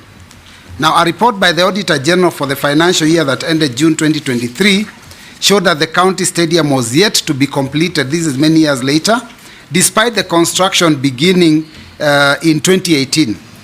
Now, consequently, the Office of the Auditor General could not ascertain the value for money of the expenditure incurred on the proposed development of the sports complex, and this could therefore risk cost escalation and project termination. Kindly explain the extent of your involvement in the matter and whether the stadium has since been constructed so that you could allay the public. Stephen? Thank you, Mr. Speaker. Welcome, nominee, Governors and Ali Joe former. Blue economy is 1.5 trillion US dollars globally, whereby it creates more than 30 million jobs. And my question is that as you approved or get favor from this committee, you need to look at Kenyans and the young people on how to tap in this space of 30 million jobs to make sure that the young people in this country get those opportunities. On a lighter one, I've perused your questionnaire which you filled, and I believe you have a number, but I think it's a typo error. You gave the number for Safaricom, 0722 000 000. Can you clarify? Thank you, Mr. We'll take the next. Russell. Thank you very much, Honorable Speaker. Honorable Hassan, as soon as I am here, as soon as your name hit the media, people in Mombasa were on the streets, young and old, all of them. A few days later, one of the MPs said, now Hassan Ali Joe should become a cabinet. He should not come back to local politics. My first question is there potential of conflict that you want to be a cabinet minister and also interfere with local politics in Mombasa? You need to clear there. The second question, Honorable Speaker, Honorable Hassan Joe is a businessman, and you deal with many things, logistics, jewelry, all of that. We are giving you mining. Mining today is done by the locals in Navakolo, Ikolomani, Homa Bay, in Moyale, in Marsabit, where they do gold and other minerals, and they eke out living through that. Tell us, we as Kenyans, you are looking for private investors. Do we see the potential that you get private investors so that the locals, the communities, will be locked out? Thank you, Honorable Speaker. Thank you, Mr. Speaker. First of all, let me just clarify that my family is not in jewelry business. We are in logistics, obviously diversified a little bit in real estate and trading. Let me ascertain that we are in this industry that is called service industry. We don't work with government. We've never worked, my family has never worked with government. We don't do business with government. We have a straightforward business, and I assure you that we will not do business with government. We have enough already, as it were, to deal with. On the question of the comments by the Honorable MP, no, in Mombasa, on the same one, on the comments, I want to tell you, I now serve the nation. And in fact, I will make efforts to even unite those that are in Mombasa. I must help the president unite the country. And therefore, I must rise above local, divisive conversations. Every Kenyan must be served equally across board. So if there's anything I'm going to do, is to actually endeavor to unite Kenyans and even leaders even more. So be rest assured, politicians have their space, they can say what they say, but if I'm approved, I serve the nation, and I want to assure this House I will do anything to see a Kenyan that is united. Mr. Speaker, on my telephone number, let's begin there. I wonder the kind of calls that I'm going to get today. But you missed out on a digit, so I'll tell you later. Because I can be salimiwad. But yes, it has those many many zeros. I may have gotten some shares maybe from on a light note, Mr. Speaker. So I want to also say that I agree with the Honorable Stephen on the space in the blue economy. And Mr. Speaker, if there's one thing that this country needs to focus on, is mining and blue economy. I believe if we take the right strategy, we deploy the right strategy, we can even remove ourselves from the hole of debt using our own resources. We can. We can. And we should. And therefore, I'll make it my business to ensure systems that work are deployed, processes that are efficient are used, so that we also can help this country move from the burden it is in today. And I believe strongly that this ministry is a ministry of wealth creation and employment opportunity. And that will be my focus if you approve me. Mr. Speaker, someone touched, Honorable Roberts, you touched on Mombasa Stadium and the GDP contribution. By the way, from what I read, when I was doing my research, I saw that Kenya was reporting 1% contribution to the GDP. But that included Base Titanium, which was actually the largest mining company in Kenya, which closed shop and left. So even if you remove now what Base Titanium is to contribute, we could be even lower to maybe 0.5%. And there we quickly need to start moving so that we embark on getting real investment and in real time. Finally, Mr. Speaker, is the stadium. I saw that affidavit. Now let me tell you what Mombasa was planning to do at that time. The idea of building a stadium was conceptualized around 2019 towards the end. We wanted to build a world-class stadium. Designed, put it up for tender. The tender was won by a Turkish company in partnership with a local company. So the stadium that we had wanted to build in Mombasa was a modern stadium that is built mostly by steel. And that is why physically you may not see the work done when you go to the ground. But I want to assure this House, and this has been a matter of investigation. It has been investigated by the Public Works.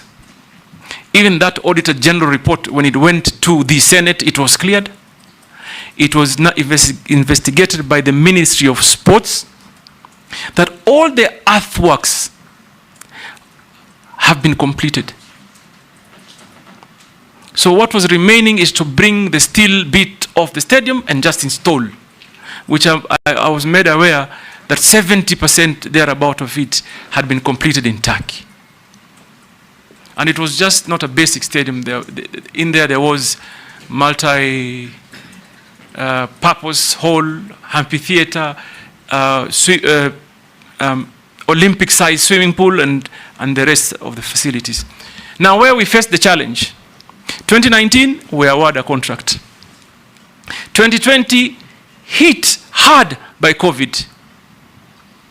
And obviously, as a leader, like many of you did, is to first of all find means and ways to cushion your people. Mombasa, at that time, announces 50% waivers on all levies because of COVID. So a sudden drop, significant drop of our local revenue. Then, subsequently, the Revenue Allocation Commission re-engages on a new formula that made Mombasa lose 2 billion shillings. 2 billion shillings. We moved from an allocation of 8 billion to 6 billion. So that completely ruined every single plan we had to complete even that. I even remember I placed a call at that time to the president and informed him that we have awarded a contract that is 1.7 billion. COVID has forced us to waive levies to cushion Kenyans. Our allocation is lost by 2 billion. How are we going to pay for this stadium? And I invited at that time the national government, please come on board and help us to complete this. Because it's already, as I speak today, I'm aware it's already completely done in Turkey. If we have resources, we pay and they come, they install. If they come within 2 months, you have a stadium up and running because all the earthworks are completely done. So I assure you, first of all, it's not 1 billion that has been paid. What has been paid for earthworks and part of the steel, and also 30% of the steel is already in Mombasa. If you visited the stadium today, you will see they've already put up one side of the stadium as a sample. So, first of all, amount spent, no, not 1 billion, just about 400 million. Earthworks are done, 30% of the steel is in Mombasa, 70 is in Turkey, and I hope, and I want to encourage even my current governor to engage. And I know he's doing it. He's talking to national government because they're still struggling with the resources.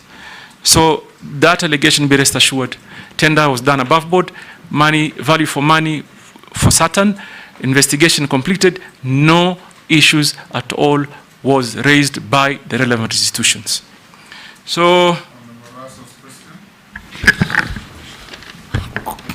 what was the question, Mr. Speaker? The question was, by bringing in mega international investors, are you going to disenfranchise the local artisan miners? No, this is what I think should happen.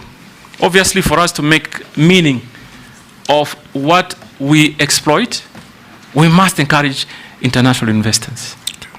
But I also appreciate that if Kenyan people or companies do invest, they have a greater advantage because all the dollars that are paid now will land where? Here. And for me, there's two fronts. One, artisanal miners can be organized. And by the way, we should even look at the law if we can encourage that if you are licensing a big company, for example, to mine copper, say in Busia County, we can, in the same spirit, organize local people. If we are allocating 10 acres, why can't we hire, for example, 2 acres, train local artisanal miners, equip them to make sure they are safe, because safety is a great issue, so that they can also participate in the building of the nation. And that really is a matter we are going to engage in collectively so that we cushion our people, so that exploitation does not negatively impact the people of Kenya.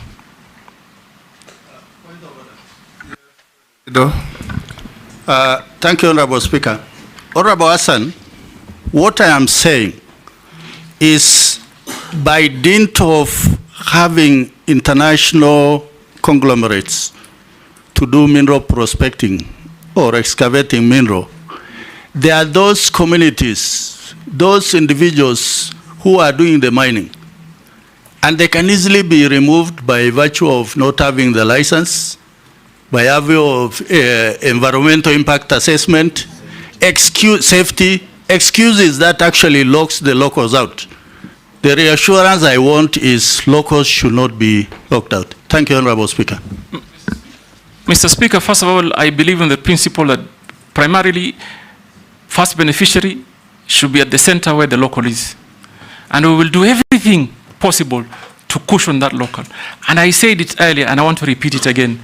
We must equip them to be able to do real business. Number one, train them in matters mining, equip them, matters of safety, and even give them basic business skill so they know value for money. For example, Mr. Speaker, in Migori County, the artisanal miners, they go for small collection. Somebody just wants to collect enough to eat for the day. They go in very dangerous or hazardous environment. When they think they've gotten what will give them that meal for that day, they go home. Don't you think there's a need for us as a country to engage them, to tell them if you do it in a much more organized way, you can actually change your life for a long period of time. So, Mr. Speaker, I want to assure the honourable member that... Point of order. I was hoping that you would say something like this, that you'd promote a legislation, like happens in many countries, that if a foreign investor is coming in, they must have a component of local shareholding, so that we don't only benefit, because when an investor comes in, we only benefit from their investment and employment and tax in Kenya, but they repatriate the entire amount of their profit. So we should be looking towards that, or else the country will be owned by foreigners. No, without a doubt, and I take your comments very, very seriously, that this requires a very deeper conversation with all of us, and I'm happy to assure you that we'll take it on. Like other countries, like you've rightly said, other countries do. Even though we are a liberal economy, we'll find ways to ensure we cushion the Kenyan population. We have a law on local content, and if you apply and improve it, if an Australian or French company comes to mine here and they make $1 billion profit in a year, that is money out of our economy. If 40% of that money goes to local shareholding, that is money into our economy. The most important thing is to structure such that the local content is not used to create a cabal of a few super rich against the rest of Kenyans. The local content could be a county, could even be government shareholding through parastatals in your ministry. The government also has a duty and a right to incorporate companies on behalf of the public and have them be shareholders in those mining activities. If a foreign bank makes 30 billion profit in Kenya, that's money out of our economy. If a local bank makes 10 billion profit in a year, that is money into our economy. We'll take the okay. I think, Mr. Speaker, I couldn't agree more. And probably that maybe the reason as to why the National Mining Corporation was formed, one of the reasons. And because National Mining Corporation is not fully functional today, and Madam Boss, this first of all may be the first area of potential, get them to partner with other investors so that they can achieve that local content. And I will strongly propagate that it happens. Thank you. In fact, before I call Shurie, at independence, nominee, the government had ICDC that was a shareholder for the government and the people of Kenya virtually in each and every international investment that came in, be it Coca-Cola, whichever you name it, and they were holding this on behalf of the people of Kenya and generating wealth for the people of Kenya. Now we'll take the last four in a row: Honorable Shuria, Honorable Mishi, Honorable Mukami, and Honorable Caleb Amisi, in that order. Thank you, Mr. Speaker. Mheshimiwa Joho, there are numerous abandoned mines and quarries across the country that are a danger to the people. What measures will you implement to ensure the safety and rehabilitation of these sites? I thank you, Honorable Speaker. Shimbogo. Thank you, Honorable Speaker. Honorable Speaker, just to know that the nominee today used to be my governor for 2 terms in Mombasa County, but today I'm here as a member of the Committee of Appointments, and I'm being governed by the rules and procedure of vetting. My first question to the nominee, although the nominee has talked about training, but I want to pick one particular component on training on the seafarer or regarding maritime studies. This is what is abbreviated as STCW, meaning Standard of Training and Certification of Watchkeeping. Most of our seafarers, they're educated, they have the qualification, but they don't have the certificate for STCW. And that is why most of them, when they want to acquire jobs to the vessels, it becomes an impediment. I know the ministry has reduced the payment for such training, and now is at around 15,000 Kenya shillings. But still, most of our formative groups And those who are vulnerable, those from the minority, the marginalized, the youth and the women, they still can't afford to pay that money for that training. And yet His Excellency has really been talking about working on ensuring that we create employment, because unemployment is a threat now to this country. I'm asking the nominee, what will be your immediate and short-term intervention to ensure that at least we cushion these affirmative or rather vulnerable groups, that they can acquire this certificate or STCW so that they can be employed in the vessels, the fish vessels, tourist vessel, so that they can earn some employment and assist their families. My second question, Honorable Chair, I'm going to do it in a Kiswahili language.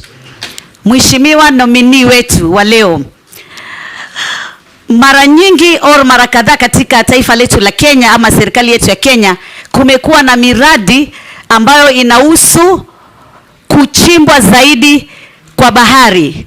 Ile Kiingereza tunaita dredging. Kwa mfano kama mradi wa Lapset kulifanyika mambo ya dredging, hivyo basi kuathiri wavuvi wetu katika sehemu ile. Katika sehemu ya Dongo Kundu Special Economic Zone ambapo kutajengwa port itakayoitwa Dongo Kundu Port. Pia kuna mambo ya dredging ambayo yamefanyika ama uchimbwaji zaidi wa bahari. Katika harakati hizi tunapata wavuvi wetu wanaathirika, haswa kwanza ikiwa uvuvi ndio kitega uchumi chao cha kuhakimu katika maisha yao. Na ile fidia ambayo wanapewa huwa ni fidia duni, na wengi pia hiyo fidia pia hawaipati. Na hata sasa kuna kesi ambazo zinaendelea za wavuvi kulilia serikali juu ya fidia kama hizi. Je, iwapo utabahatika kuweza kukubalika kufanya kazi katika wizara hii, utaweza kuweka mikakati gani ama utaweka mbinu gani muafaka kuhakikisha kama taifa tutaangalia wavuvi hawa wetu ambao wengi wao wanatoka katika familia ambazo ni maskini ama katika maeneo ambayo ni maskini. Mwisho kabisa ni sheria za kuwasaidia hawa wavuvi katika wakati wanavua. Ni katika swala hilo mheshimiwa, unajua mimi natoka sehemu ambazo kuna bahari. So nakuomba msamaha mheshimiwa, nimalize hili la mwisho. Endelea. Wakati mwingi wavuvi wetu wanapovua wanashikwa. Kwa mfano kama wale wa sehemu ya Kwale, sehemu za Lungalunga na Shimoni, wanaambiwa ya kwamba mumepita bahari zaidi, mumefika Tanzania. Wale wa Migingo wanaambiwa sasa nyinyi mumepita Uganda. Yani kunakuwa na zile sintofahamu, na sijui kama kuna mikakati ya kuwa kuna masomo ambayo wanaweza kufunzwa kuelewa hii mipaka ama kwa Kiingereza territorial boundaries ziko vipi, ndio ya kwamba wasiwe kila mara. Manake mimi kama mjumbe mara kwa mara napigiwa simu, mheshimiwa tumeshikwa, tulikuwa tunavua, tulikuwa sehemu za gasi, sasa tumeambiwa tumeingia Tanzania, tumeshikwa tuko huku Tanzania. Swala hili naomba mheshimiwa nominee aweze tueleza njia ambayo ataweza kusaidia wavuvi wetu katika swala hili zima. Asante sana mheshimiwa mwenyekiti. Mheshimiwa Mishi, kwa Kiswahili sanifu, huyu ni waziri mteule, sio waziri nominee. Mukami? Mheshimiwa Speaker, nominee ndio hiyo, mteule ni nominee. Yani umekuwa wewe ulisema utauliza swali kwa Kiswahili. Umeteuliwa. Sasa Kiswahili sanifu ni waziri mteule. Ali Speaker na mfunza Mishi Kiswahili leo. Leo nafunza Kiswahili. Yes, Mukami. Thank you, Honorable Speaker. Honorable Speaker, I want to admit that I am really touched with what nominee has said, where he has come from to where he is. And I'm sure, being a Sunday, there are so many people watching, especially youth, and even the media people who are here, that God can bring you from down there to up where he is today. My question is regarding hustlers. Small-scale mining in Kenya employs more than 140 people and supports over 800,000 households. Our workforce times larger than its equivalent in large-scale mining, which employs just 9,000 people. However, several constraints limit its economic potential due to informality, poor health and safety standards, a shortage of access to geo-data and financial challenges. As Cabinet Secretary, if you are going to be approved, what measures will you implement to elevate the hustlers of artisanal small-scale mining? Thank you, Honorable Speaker. Caleb Amisi. Thank you, Mr. Speaker. Mr. Speaker, just like Honorable Mishi, I also wish to state that the nominee before us is been serving as my deputy party leader, as well as my very close friend, so we've interacted a lot, but that will not conflict my role in this very important process. Honorable Speaker, I have two questions to the nominee.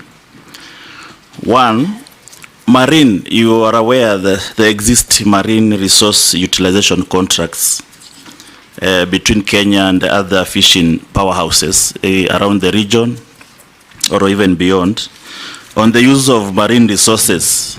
But there have been questions on, number one, the provision of sustainability of these fishing practices.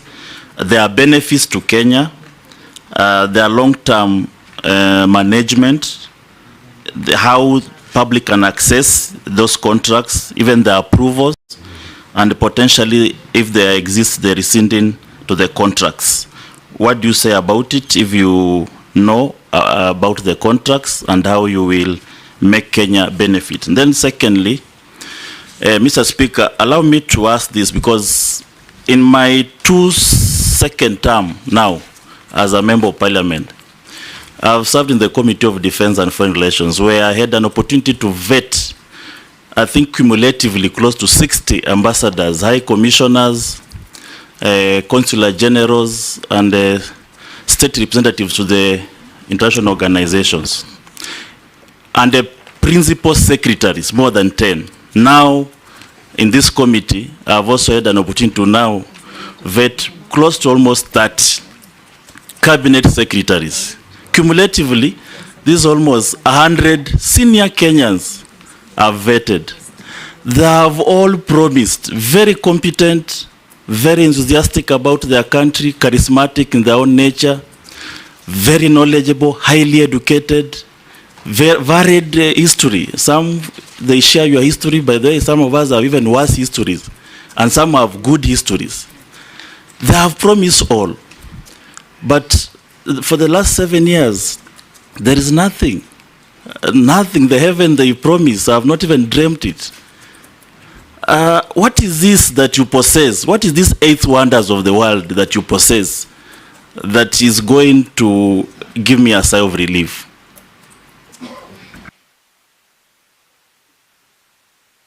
Nominee, answer those. The question from Honorable Shuri actually had been asked by Chungwa and somebody else, but answer that. So, Mr. Neglected mine piece. Yeah, Mr. Speaker, I had said earlier, this is something we're going to look into, and for the future, to prevent that from happening, we will have to find a way to create some sort of... You said you'll bond the miners. Yeah, bond the miners.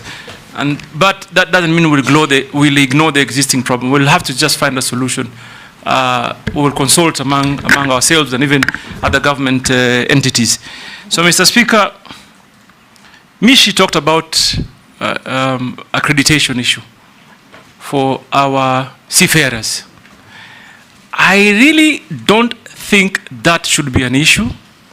What I can promise Honorable Mishi is that I, if approved, will embark urgently and immediately to see that we have a seamless process for our young people in Kenya who want to pursue seafaring as a job are facilitated. Government's job is to facilitate, and that we will do. I don't even think that is a policy issue. It's a matter that needs urgent action. And I know between Maritime Authority and Bandari Academy, we should be able to sort that out. So I give you my undertaking that that we will sort it out. There's really no, there cannot be a justification. If someone meets the threshold, they should be certified. and that's something we'll do quickly. Mheshimiwa Speaker, Mishi ameuliza swali na Kiswahili. Kwanza nataka kujua, sijui kwa nini alikuwa apologetic about it. Kiswahili ni lugha ya taifa. Sasa kulijibu ndio kizungumkuti. Unaweza kujibu kwa Kiswahili? Tutapambana. Mimi ni Mswahili. So, Mheshimiwa, but you know, parliamentary standing orders require that since you started in English, you must go in English all through.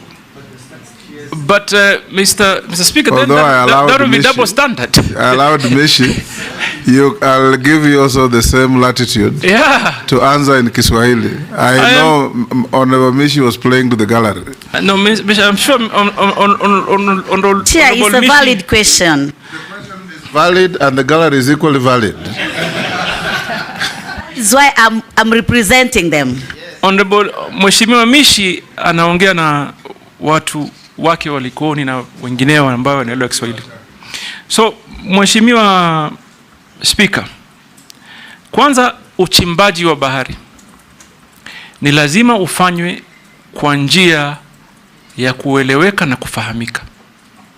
Lazima iwe na utafiti na mipango ya kutosha, kwamba ukichimba kwa ujenzi wa bandari lazima upime mambo ya mazingira kwa kufahamika. Huwezi kuwa utachukua tu kwa sababu unataka kuongeza uwezo wa bandari ama mabehewa makubwa kuingia, uchimbe na uumize mazingira. Hii ni mambo ambayo haiwezekani. So mimi kama mazingira huharibiwa, haiumizwi. Endelea. Waswahili waelewa hiyo Mheshimiwa. So hata mimi nimepigwa na butwa vile Kiswahili chake kiko kitamu.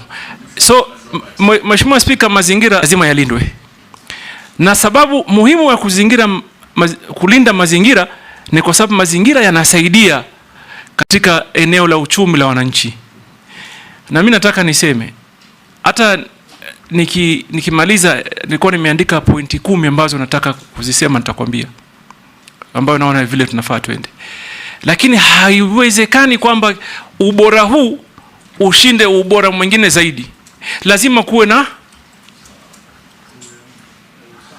balance, uwiano na usawa.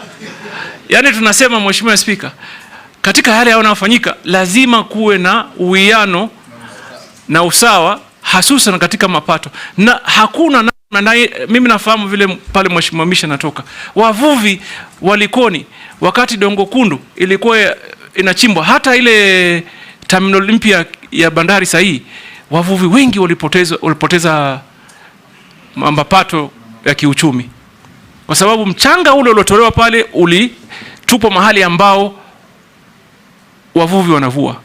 Na Mheshimiwa Speaker, sijui kama unajua njia ya uzazi wa samaki. Wasamaki wanazaa kwenye mapango kule baharini.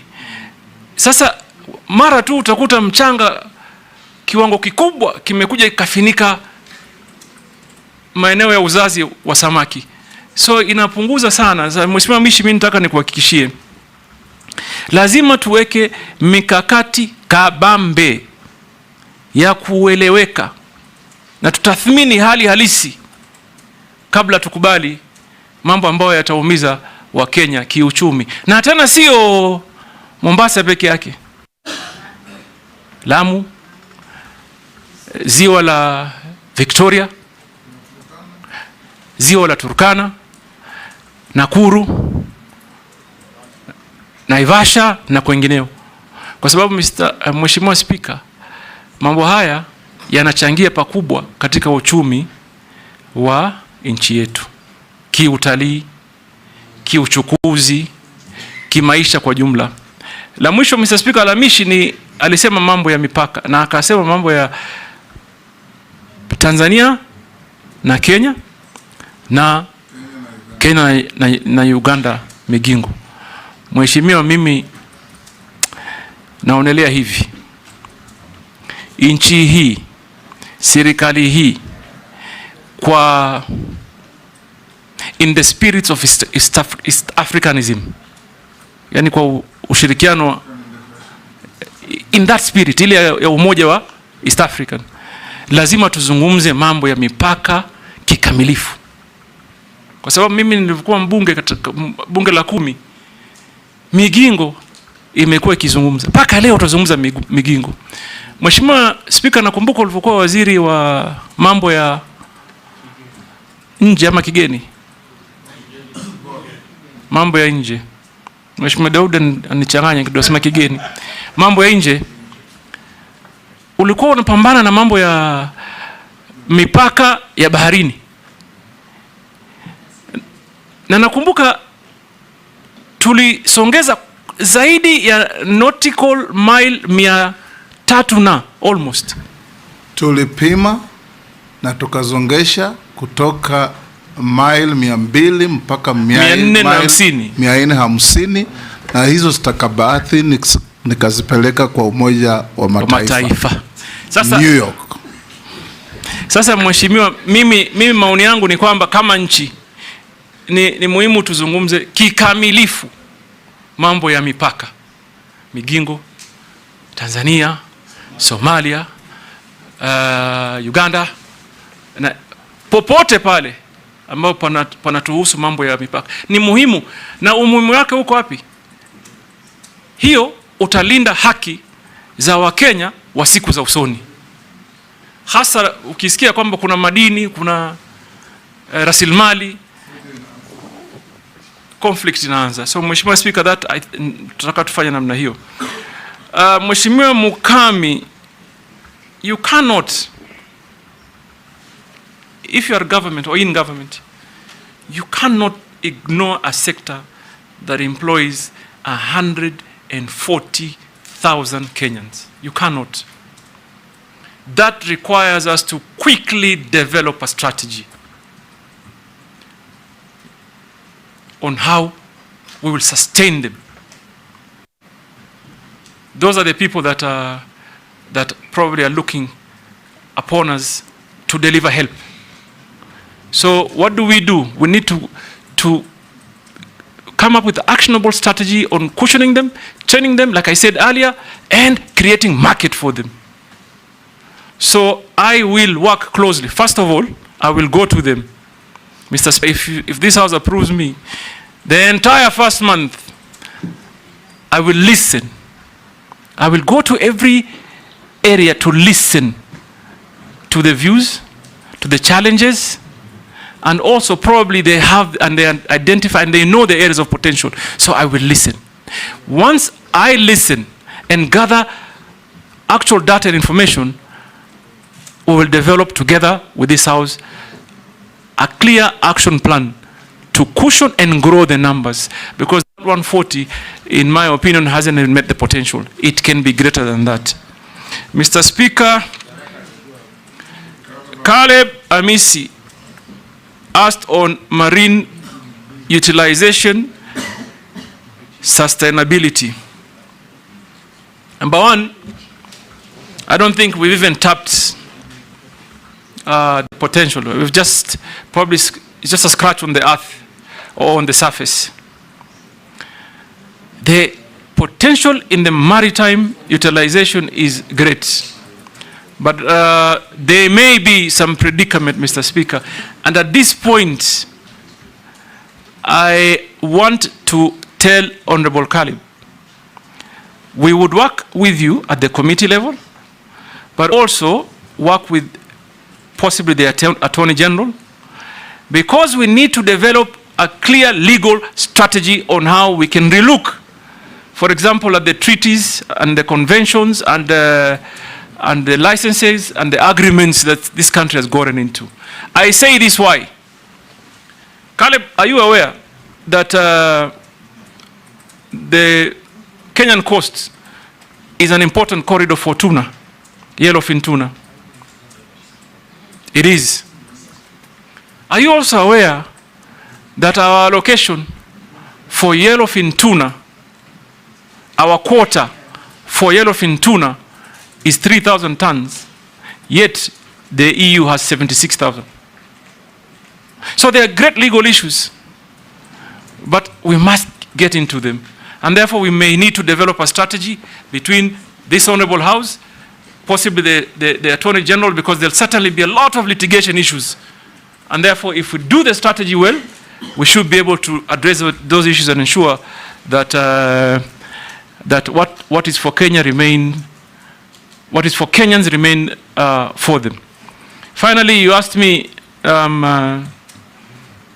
if I am going to be my friend Caleb. I'm that one that you're looking for. Let me assure you, I'm an action man. Me, I don't like sitting on the desk 24 hours. I must be on the ground. I must understand what people are saying. I must engage them. So for me, I have a plan. This country needs to push mining to contribute more into the economy. This country needs to create employment to the young people. This country needs to involve the young people in decision making and ensure they participate in every process and they feel that this government is theirs. So that cannot be achieved sitting in some office somewhere. We have to be on the ground. So I assure you, I will hit the ground running. Yes, Mary. Go ahead. Go ahead. Thank you, Chairman. Nominee, yesterday I raised a concern to the outgoing Minister for Mining, and I think it's important that I seek clarification from you if approved, because you're going to be the person on the seat. There is mining happening at the border of Kenya and Uganda at a place called Amoni in Alupe. The mining is right at the border, and yesterday the CS confirmed that Samata they took up, they visited, and they confirmed and that they have stopped. They're engaging with the neighboring country. What are you going to do about it? And I'm very happy I've heard you saying you will give priority to issues, you will start working, you will not be in the office. And one Kenyan has asked the same question and also has asked about Migingo, but you've already addressed the Migingo. Just tell me about the money. Thank you. Mr. Speaker. Chairman, a rejoinder on the same, just that, a rejoinder. Mr. Nominee, there's a whole issue in this country about speculation. You know, people assuming this county has this county has that, this region has that. I would like to know whether you would ensure there is a transparent Kenya mineral audit that will allow Kenyans to know what minerals are where and who has mining rights. Because this, especially where I come from the north, the cattle rustling has changed. It's not about cows. It's about land. And there are Kenyans who feel that West Pokot has a certain mineral, Samburu North, Baragoi has a certain mineral, and that is why there is perpetual conflict in those regions, and there are people arming Kenyans in those regions so that there is no peace, so that later in future people will move from that land, and then people are going to come and get the minerals out. It's just like oil. In countries where there's oil, there's conflict, perpetual conflict.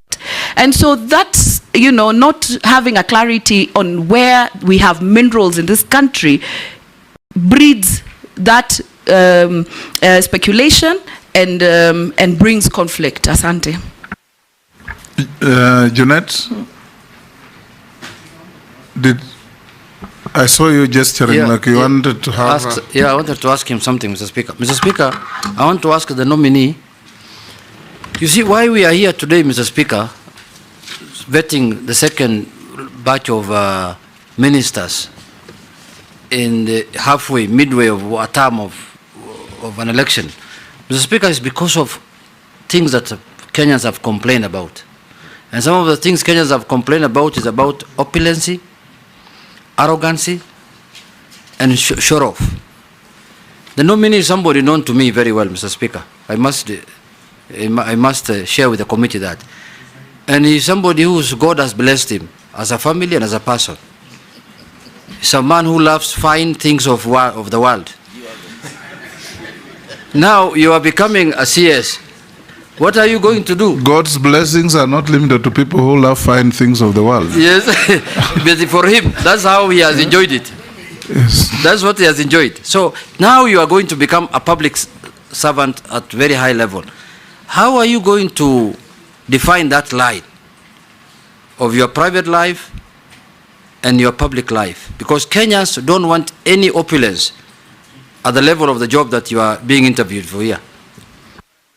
Thank you, Mr. May I? Kenyans are not against opulence, they are against show-offs. Show-offs, yes. Yes, show-offs. Yes. Yes, George. Thank you, Mr. Speaker. Mining research is not quite prominent in the country, but I'm now informed that some universities have actually started offering courses in mining, and they're doing lots and lots of research. My own university, Tharaka, is doing it. Confirm that if this committee, if the House approves you and confirms you, you will actually collaborate with the various universities in the country so that we have better research and better studies, including absorbing those who are studying mining, so that we have local experts. We don't have these foreigners coming from all over pretending to be the experts and cutting away our minerals. Running out of time, but Kosing? Mr. Speaker, just one, Mr. Speaker, I forgot. Also about fishermen who are being arrested in Lake Victoria, going to Uganda, by Ugandan government. What are you going to do about it? They are suffering. Last time, he has answered. He answered that. Kosing? I can bring mine later. Pardon? He will not come back? No, not for it. Oh, pardon? It's not for him. Okay, it's not for him? Yes. Okay, fine. Honorable Speaker. Nominee, can I beseech members, we stop here? Yes. We have 4 others waiting. If it's burning, Rahab, I'll give you one. If you're asking about your question, it was answered when you are out. It's not about my question. I was just asking about the gender imbalancing in the fishing industry. What he'll do so that women can be involved. He said that thousands of women handling fish when it lands on the beaches. I thought? Yes. Pardon? But okay. Take the question and answer the honorable member about gender parity in the industry. Okay. So, Mr. Speaker, the first issue was by Honorable Imesa on some mining that around the border area that is contested. What I want to tell you is that I've also heard about the same issue, for example, in Moyale County. And I am going to work with members of parliament, governors, very closely to ensure what rightfully belongs to Kenya stays in Kenya. And that opportunity is secured for and on behalf of the people of Kenya. So we'll work very well together. That assurance government is about continuity, and what Mvurya committed, I will take on and move forward with you. Answer the remaining questions in 2 minutes. Mr. Speaker. From Naisula and Junet. If you could allow me, maybe just from what Junet said, on your declaration of net worth, I see you have valuables and jewelry of a good amount. Maybe you could tell us, among us those in relation to what Junet was asking about opulence, the show of opulence, as the speaker put it. And I know you've been very active on TikTok. Can you assure the people of Kenya that these valuables and jewelry here will not be part of the things that they will see on TikTok? Because I think that is what annoys Kenyans when they see. And because you are coming into public office, just to be sensitive that Kenyans, as much as you have declared it here, may not want to see those things. Mr. Speaker, I think what my brother Kimani Chungwa is trying to say is referring to what they will see. I'm actually focused on what they've already seen, because it's been there. But what I want to assure this honorable committee, I appreciate certain factors of life. And you must have a balance. You must have a balance. When you're serving the people, you must, first of all, make them feel comfortable. You must make them feel you're one of them. So opulence for me, no. When I'm working, I am working. When I'm enjoying myself in my own setup at home, that's fine. That's another story. But when I'm going to the Kenyan people, my dedication is to work for them. And my experience, Mr. Speaker, tells it. I have, thank God, been elected 3 times. 3 times. And I thank God also, for example, you asked of the valuables, jewelries. Largely, I'm talking about watches. And I've been wearing even before I became Member of Parliament, long before. But I know how to balance. I don't have to wear it so I can show off. For what? What value will it give to anybody?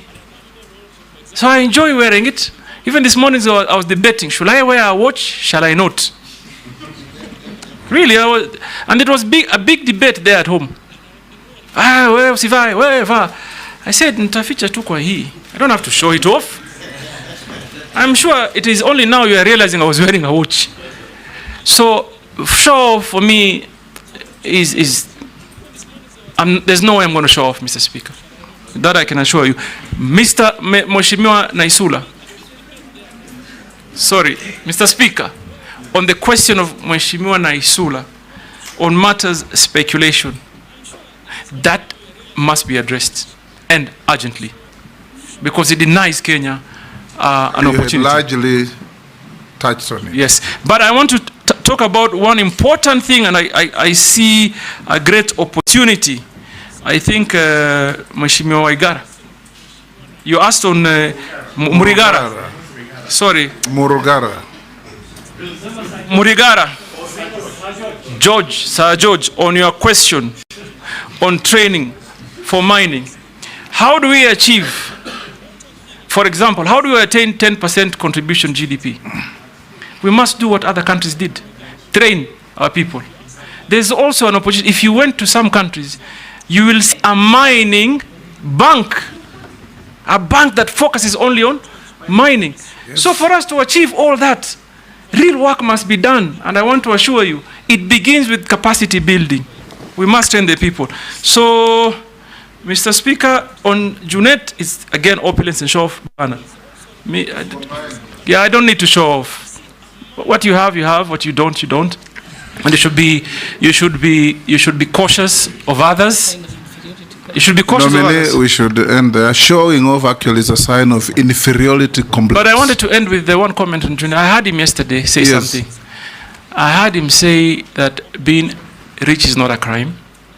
And also I heard him say, I don't know whether Kimani Ichung'wah shared his audited account. I heard him say Kimani Ichung'wah is worth 5 billion shillings. So, brother, Kimani contested that he had understated that's what I heard yesterday. Yes. I saw it on TV somewhere. So I end here, Mr. Speaker. So I had a formal, like a point plan, Mr. Speaker. But Speaker, you must tell the nominee, just like him, I don't show off. In fact, nobody can tell that you are worth anything.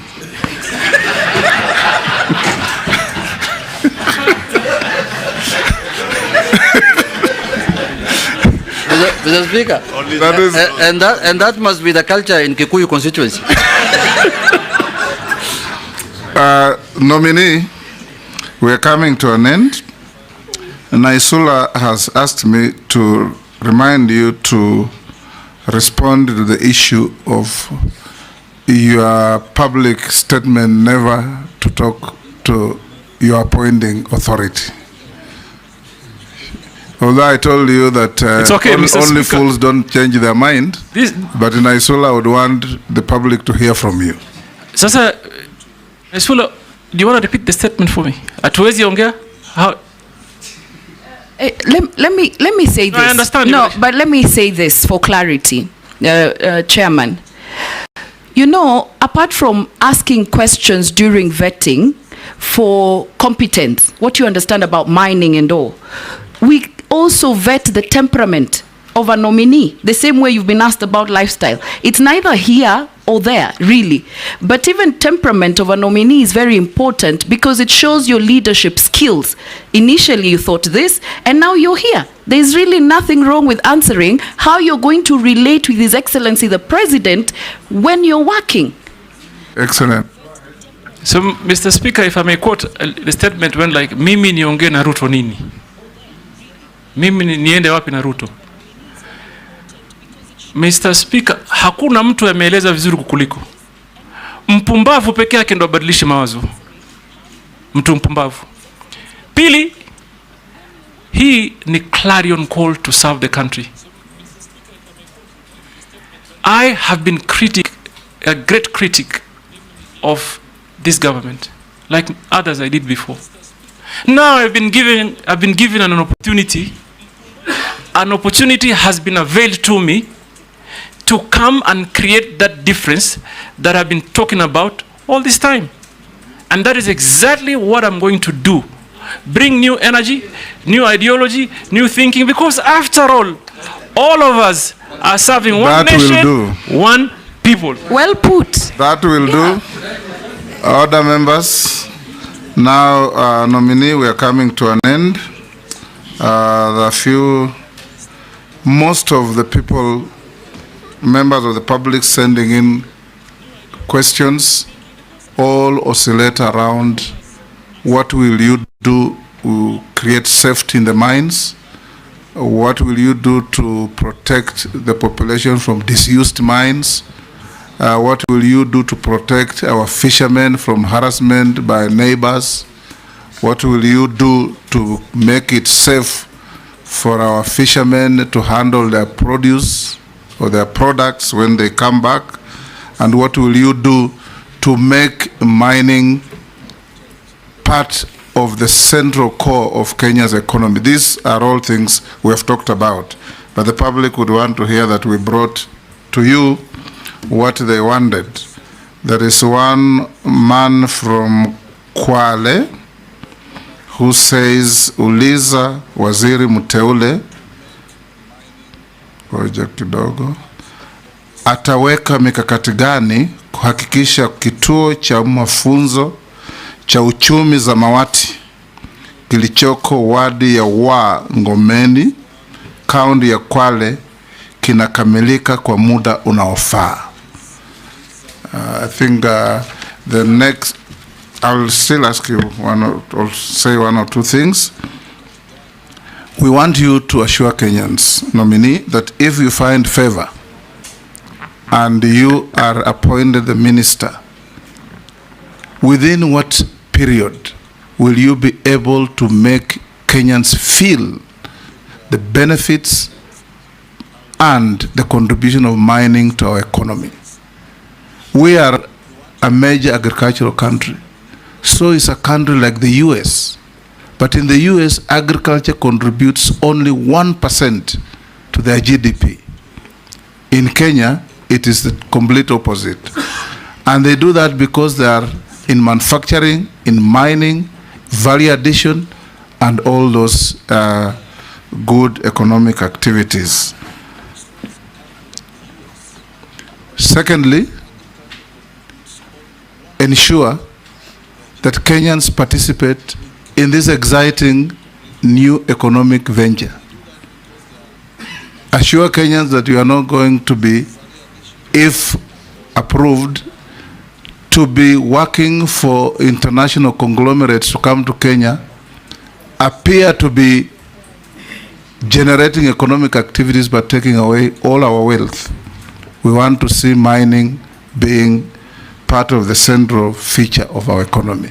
Thirdly and lastly, for the seafarers and those who are now going to work on international ships, you may consider, because most of those seafarers will work in ships of major shipping and maritime countries: Korea, China, Spain, and others.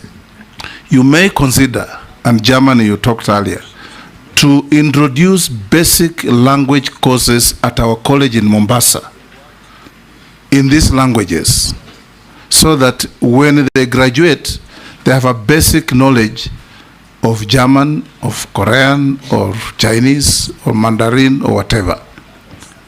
Thirdly, and lastly, you may also consider sometimes if a seafarer goes to a Spanish shipping line and produces a certificate that's a collaboration between our college and some college in Spain, it gives confidence to those who are employing.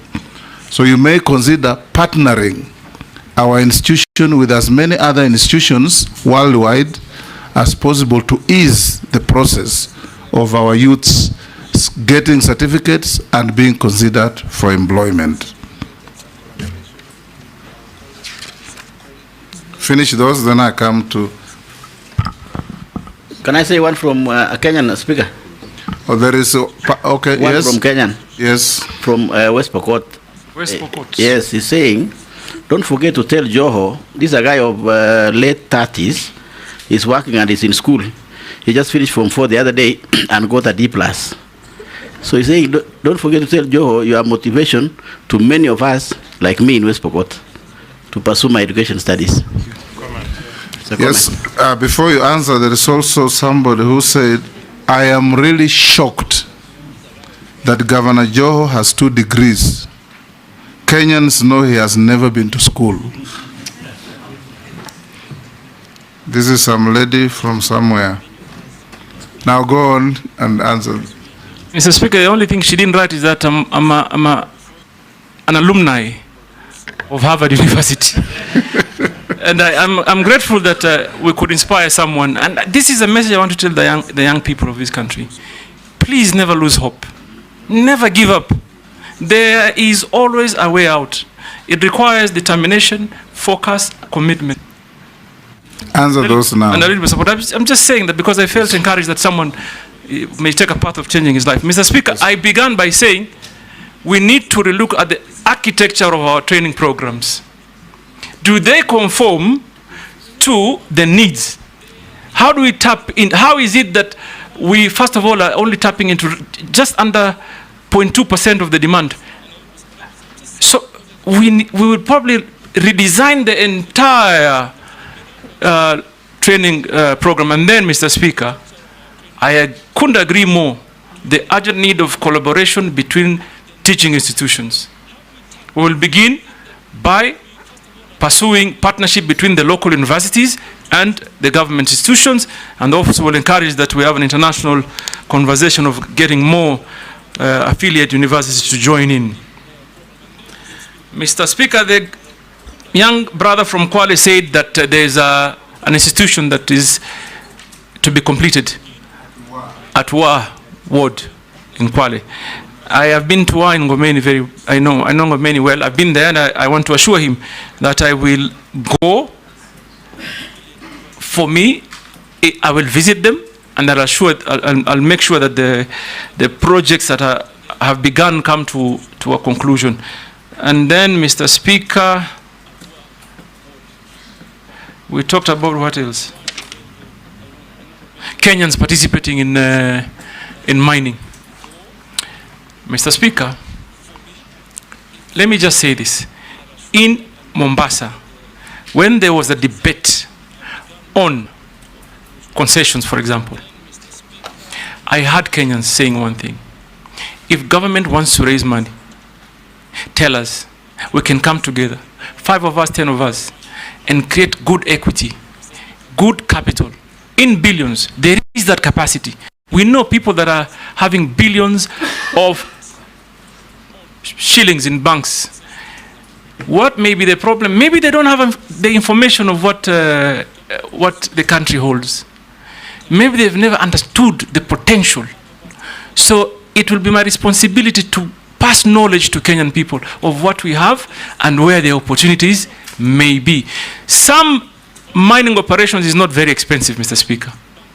It's not excavator, 1 or 2, 3, 4 trucks. Kenyans can do that, and I will encourage them. But I think the disconnect here is they do not know. It is all speculative. Everybody is just speculating. we have lithium here, we have copper there, we have gold here, we have coal here. So we will ensure that we pass on the information so that Kenyan people can participate. Finally, Mr. Speaker, you talked about our economy being driven by agriculture. Let me assure you, if approved, the journey we will embark on immediately is to turn that around so that agriculture grows, mining either catches up or surpasses even agriculture. It is there in other countries. So you can't depend on one sector for, we have depended really on agriculture for far too long. It's time we diversify. I thank you, Mr. Speaker. I was going to answer something in a... We'll get there. Of the many nominee memoranda we received, you answered all of them adequately except these two. A nominee, a Kenyan by the name Vincent Kipkurui-Sang. I mentioned the name because it is part of the documentation. The nominee's family farm has been implicated in shillings 5.9 billion grain facility case at Mombasa port. That one you didn't respond to. So if you have a response so that we complete the record. And the next one is there is an organization called Haki Yetu in Mombasa. I believe you probably know it. They say they went to court, obtained a court order for you to avail some documents to them, served you with the order, and you refused to give them the documents. And this was in relation to affordable housing. Okay. Those two. Mr. Speaker, you answered everything correctly and satisfactorily. You can respond to those two to complete our record. Mr. Speaker, I know the organization really well, Haki Yetu. I haven't checked, but I suspect that letter is signed by someone called Maimuna.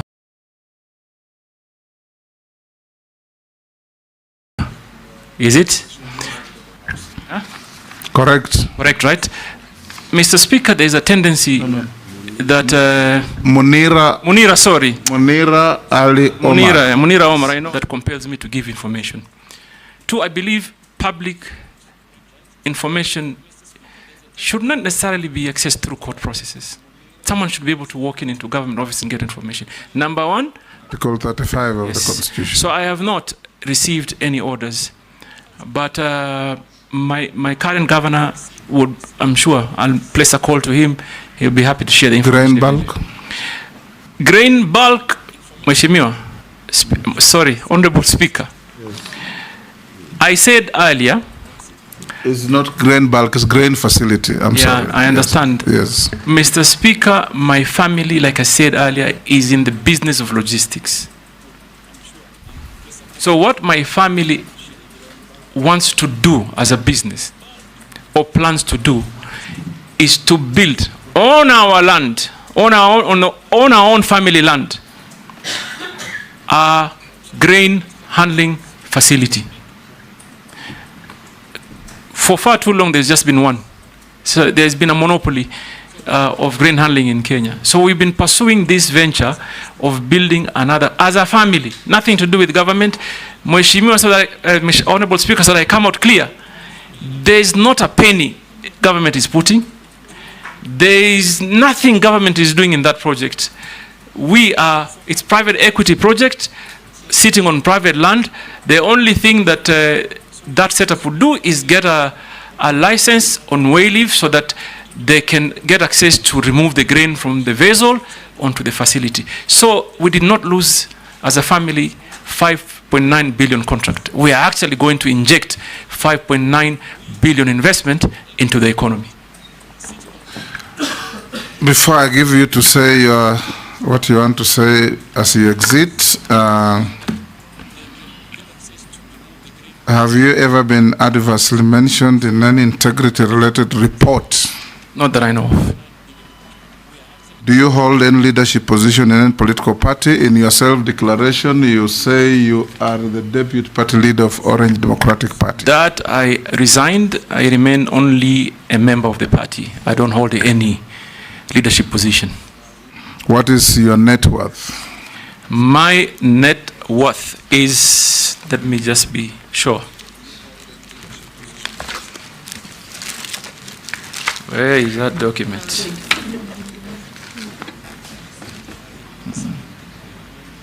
Where is it?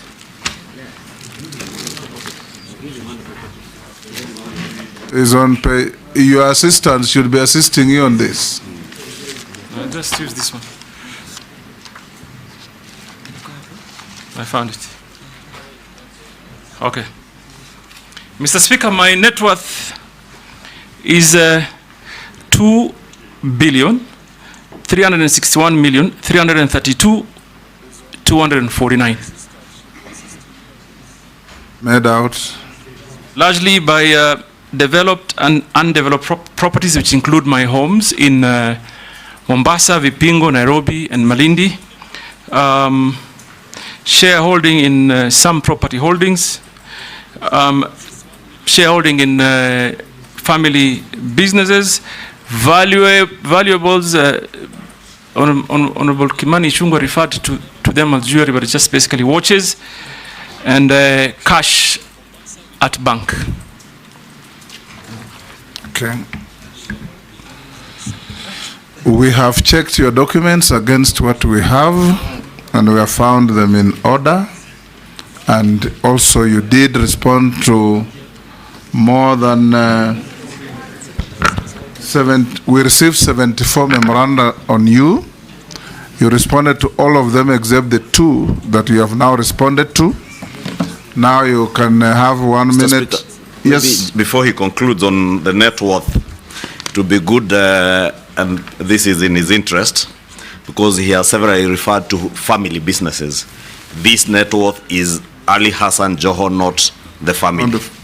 This is just my shares. Family is definitely much more. I wish it was my own wealth. For a moment, Mr. Speaker, I wish it was my wealth, but that is now my share. Yes, so go ahead and say what you wanted to say so that we go to the next nominee. Mr. Speaker, while I was preparing myself, I came with an idea of developing a 10-point plan that I think would be useful to enhance how we can quickly grow this industry, because it is a powerful industry in our economy that is untapped, and employment. So I came, number 1, complete digitization of the ministry processes. Number 2, stakeholders involvement and public participation. Number 3, blue economy regulatory framework. Number 4, an urgent review of the Mining Act to conform into the demands of the moment and secure Kenyans. Number 5, enhanced community development agreements. Number 6, international maritime organizations representation, capacity building for deep sea fishing. Number 8, improved licensing processes. Number 9, sustainability standards and certification. And finally, encouraging public-private participation. I thank you. Those are your KPIs, key performance indicators. And I thought I should share them. We have come to an end in you. And you are now released unless you are lawfully held here. Take your documents with you. Sergeant, can you escort the nominee out of the chamber? Have a good day.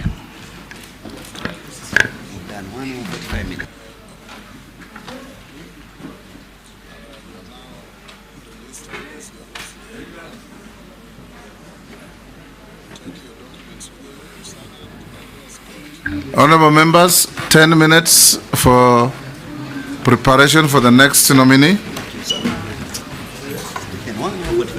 Yes, yes, absolutely.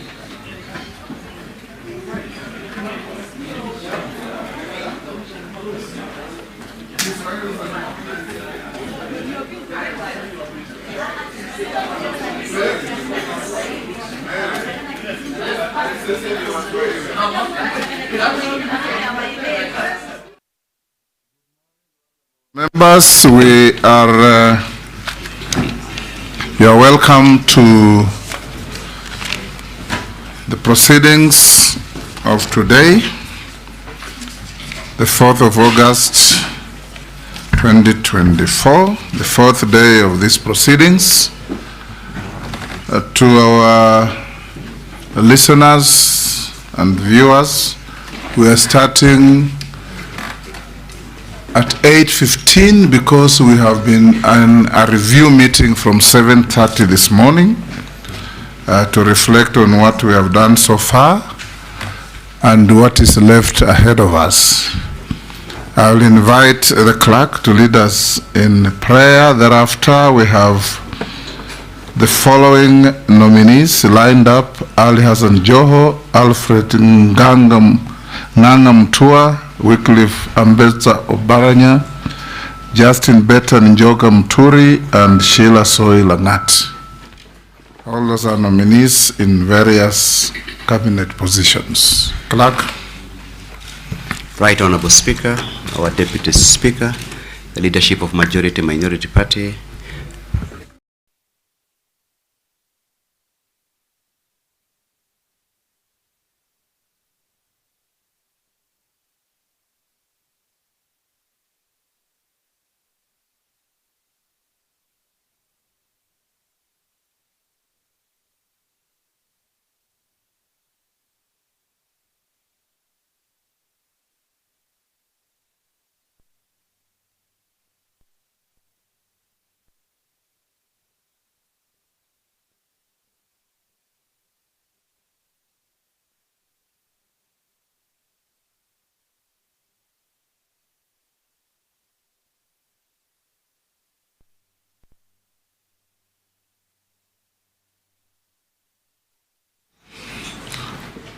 Good morning.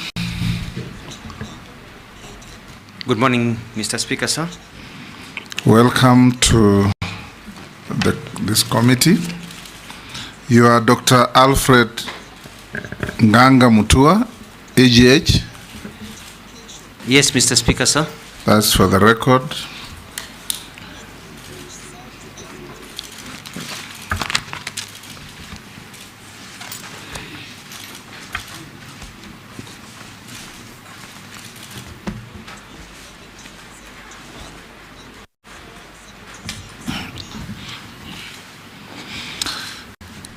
Welcome to this committee. For purposes of this hearing, we'll be referring to you as nominee, not by your official name. This is a committee of parliament on appointments. You're one of those few who are lucky to appear before this committee twice in 2 years or in less than 2 years. We are here to engage you and assess your suitability to serve as Cabinet Secretary for Labor and Social Protection. You'll engage members. You are known to almost everybody here, but the proceedings will be without fee or favor. And we expect when we start, you answer all the questions precisely and concisely, so that we can save a bit of time. I'm the Speaker of the National Assembly and the chairperson, as some people call me, but I'm the chairman of this committee. With me is my Deputy Speaker, Gladys Boss, and the clerk to the National Assembly, Samuel Njoroge. I'll invite members to introduce themselves for the record as well. Naisula Lesuda, MP Samburu West. Kimani Shongo. Junet Mohammed. Nelson Koech, Belgut. David Kosing, Poko South. Gikaria David, Nakuru Town East. Abdul Rahim Daud, MP North Imenti, Meru County. George Gitonga Murugara, MP Tharaka, Tharaka Nithi. Owen Baya, Kilifi North. Robert Mbui, MP Kadhiani. Stephen Mule, MP Matungulu. Dido Raso, Saku. Abdi Shuria, Balambala. Bishimpoko Likoni. Rehab Mukami, Nyeri. And I'm Caleb Amisi Saboti. Mary Emase, Teso South. Nominee will now be invited to take an oath. We'll conduct these proceedings with you having taken oath. We have the holy books, we have the Bible, the Holy Quran, and the Gita. I think that is the Hindu holy book. Which one do you want to swear with?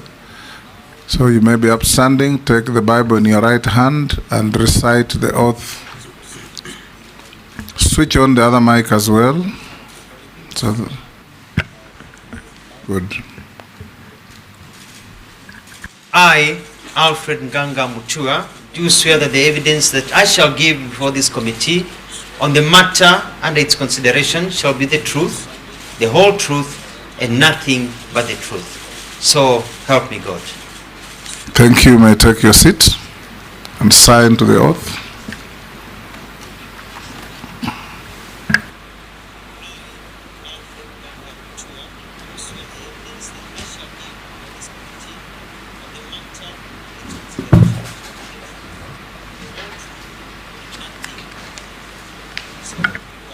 We'll start off with a brief introduction of yourself. Tell us your name, your educational background, your work experience, your key competences that you believe make you suitable for appointment to the position to which you have been proposed or nominated. In under 5 minutes. Thank you, Mr. Speaker, honorable members. I'm very, very happy to be here and to be given this opportunity. My name is Alfred Nganga Mutua, born in Machakos, Masii, and educated in Machakos and in the counties of Nairobi. I'm a holder of a doctorate in communication and media, and also a master's of science in communication and a bachelor's in journalism. I have worked in Kenya in media houses as a journalist.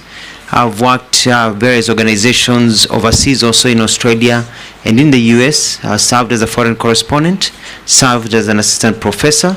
I was blessed to be the first government spokesperson of the Republic of Kenya, and also blessed to be the first governor of the great county of Machakos. And I'm grateful to His Excellency, the President William Ruto, for appointing me into his cabinet and reappointing me and nominating me again for reappointment for a second time. And I'm quite happy about that. I want to say that service has always been at the forefront of everything that I do. And I've always been known to be one who believes in action and not just words. When His Excellency the President appointed me to be the Minister of Foreign Affairs, he gave me an opportunity for me to understand his thinking and understand the placement of Kenya in the bigger circle of where we are and where we are going as a country and the challenges that we face.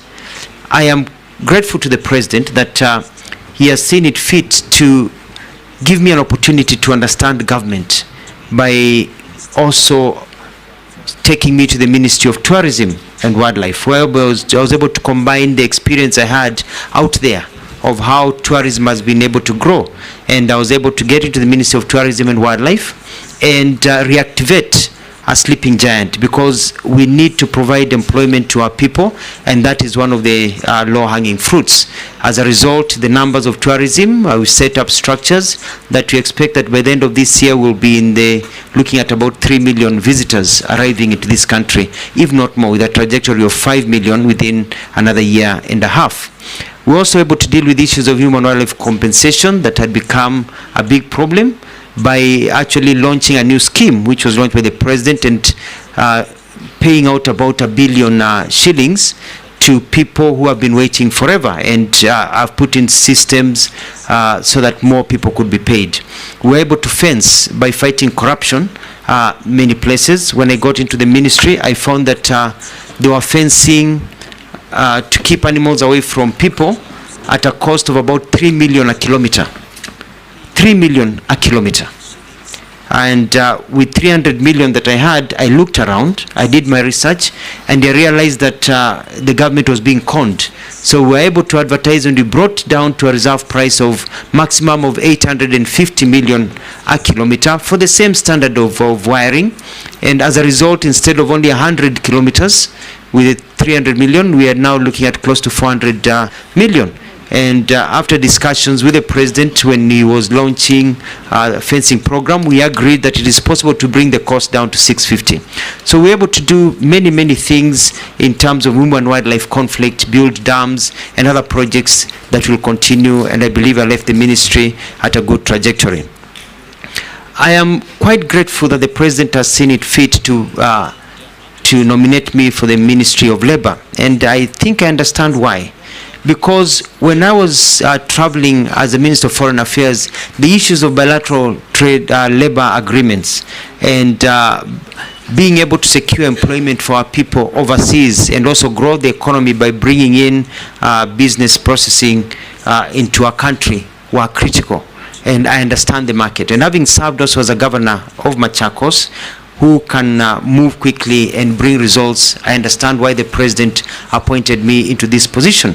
We had the crisis of Gen Zs lately, whereby people were on the streets, and the main issue was employment. And we have to create an enabling environment. And I believe that I'm in a position, because of my history and service, to be able to create an environment that will grow jobs across many sectors in government, and also be able to help our people realize skills that they can work either here or overseas. In a nutshell, Mr. Speaker, is to say that from the time you exit the labor ward to the time you are ready to enter the labor market, we want to set up systems to ensure that you do not fall through the cracks. As I conclude, the issue of social protection are important. We have very many people in this country that are poor, that are suffering, that are losing hope. We have many children that are in despair. We have many systems that we've been talking about for the last 60 years. And I have ideas that we will discuss as we continue of how we can change how things are done to ensure that our people do not fall through the cracks. I submit, Mr. Speaker. Thank you, nominee. I'll now invite the Deputy Speaker to be the first to ask you a question. Dr. Mutua. As you know, His Excellency the President has been at the forefront of promoting labor migration as a way of dealing with unemployment. And also secondly, because migrant workers bring a significant contribution to our economy through their remittances. And then you have also been Cabinet Secretary of Foreign Affairs and Diaspora Affairs. So we'd like to know how you leverage on those contacts that you made to be able to promote this. But before you proceed, and while you're at it, I'd like you to elaborate on two issues that have tainted your image. One is that you are closely associated to a Miss Judith of First Choice Employment Agency. There are clips of you introducing her to the president, and she's known and it's even come to parliament. There are petitioners from Uasin Gishu County whom she owes millions of shillings and has impoverished many young people in Uasin Gishu because she conned them out of their money. And this is in the public domain. So please explain to us that you will not fall prey, if confirmed, to this issue. Number two, you also had another incident in Canada where you met a public senior government official informally. It was not a formal meeting, informally, and had informal discussions. But when you came back to Kenya, you announced in the media that you have secured an agreement with Canada so they can recruit Kenyans. And thereafter, it was denied by the Canadian government. In fact, the Canadian government ended up spending 2 weeks at the Kenyan embassy to train Kenyans on what to say, the ones at the embassy in Ottawa, on how to behave and the things that are official and not official. So please explain to us those and tell the people of Uasin Gishu how they'll get their money back. Thank you. Nominee. Thank you very much, Honorable Boss, for your questions. Let me start from the very beginning. One of the things that I want to do in terms of labor migration is ensure that we have agreements. The challenge we have is that people, when they go outside this country, they go as by themselves. and at times they get abused and they don't get the right rates that they should. This is because of bilateral labor agreements.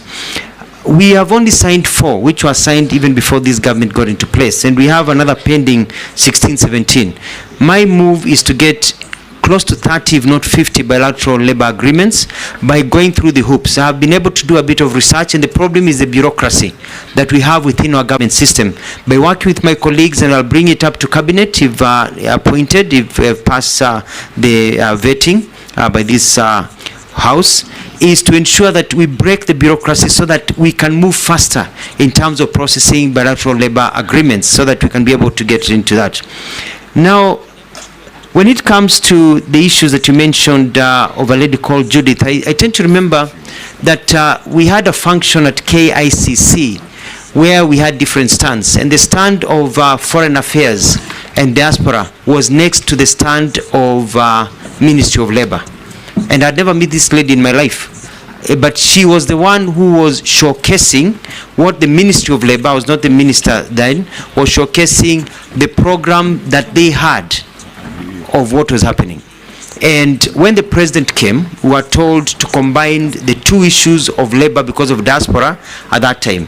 And I was there with my PS and others, so I was introducing the president to the people who were presenting. And if you watch the clip, I didn't even know her name, and she introduced herself. That was the only time that I ever met her, and after that meeting, I've never met her again. So I don't have any conflict of interest. I saw her stories later on about her, and those are things that you remember when I was the Minister of Foreign Affairs, I'd even called a meeting to discuss these issues of rogue employment agencies, and we'll come to, it's an issue that I'll be dealing with squarely. So you have an undertaking that you'll ensure that the people of Uasin Gishu who lost over 100 million shillings will get them, you'll investigate and get their money back?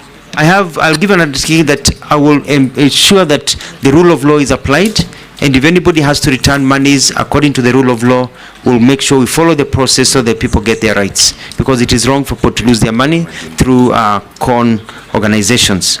That. Now, the issue of Canada is what I would call mischief. When I went to Canada, I had official meetings, not unofficial meetings, and we had an agreement. When I got to Kenya and announced what we had agreed on, immediately an organization, a fake, so-called fake organization that was promising Kenyans jobs and charging them jobs, put out a notice of providing employment to Kenyans. The Canadians were not responding to me. They were responding to that fake announcement to show that clearly that fake announcement quoting the Canadian government was not theirs. It was not an agreement between the 2 countries. Because of all that, I even had a call from my counterpart at the time from Canada to apologize for the mix-up, because the way the Kenyan media, and it was just basically, they were very clear.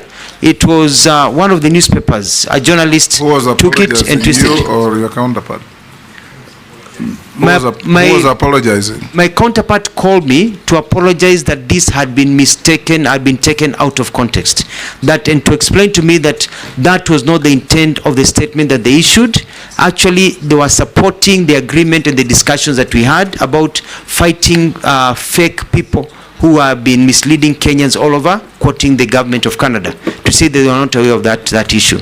And we're able to sort out that issue and move on and be able to actually establish systems, which I can discuss later on, about getting seasonal workers to go to these countries. So what is the position with Canada now? See, when you left the ministry, what was the position on that point, on migrant workers? The position of Canada now is that one of the bilateral labor agreements that I'll be following up is that Canada does not sign bilateral labor agreements as a nation with countries, but the provinces, according to their law, are the ones that sign agreements. And what we had agreed about was about getting seasonal workers for Canada. Canadians are looking for seasonal workers so that during the summer you can go there, you can work for six months or so, and then go back to your country. They already have many seasonal workers from lots of South American countries, from the Philippines and even other Asian countries, but they don't have many or any from our country. So that is something that is still in process, and it is quite exciting because I got information from some colleagues and some friends from Canada when I was nominated for this position, saying at last now we can revive the conversation and continue from where it was left. Before the next question, your documents that you came with should be handed, Sergeant, to the clerk to verify with what we have on you.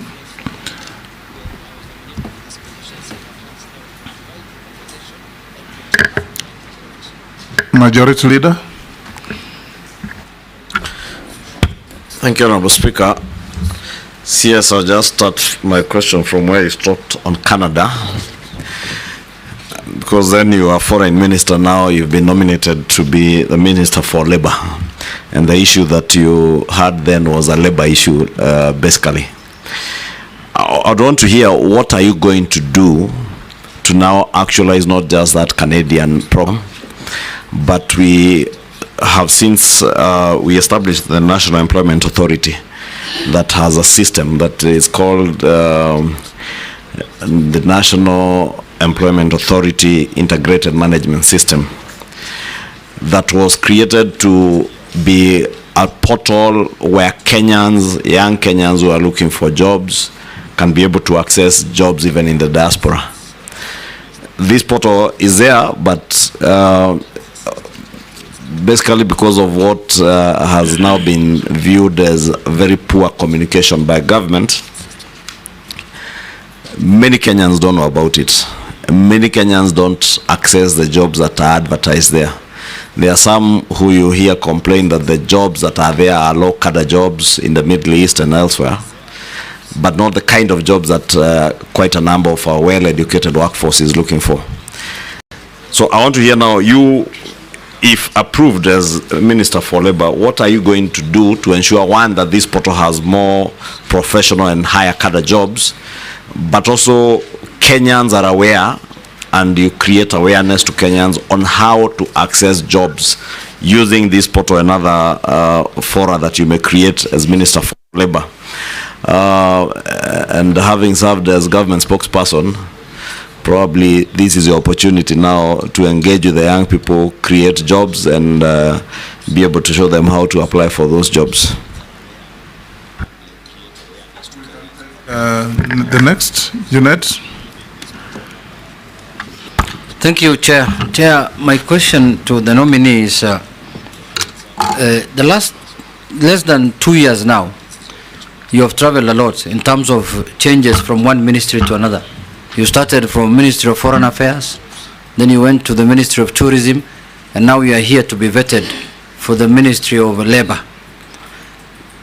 In a brief manner, can you share with us what you have achieved in the Ministry of Foreign and the Ministry of Environment, no, this other one, Tourism, because it will inform us what's ahead of you. Let's take Naisula as well. Thank you, Chairman. Honorable Mutua, on 1st of March 2023, when you were the Cabinet Secretary at the Ministry of Foreign and Diaspora Affairs, you made a very important communication through a note verbal, where you informed diplomatic and consular missions, UN and other international organizations in Kenya, that it was agreed in the interest of efficiency that the missions may communicate directly with departments, different ministries in the country. And you know, now even in the Ministry of Labor, you'll be dealing still with other countries.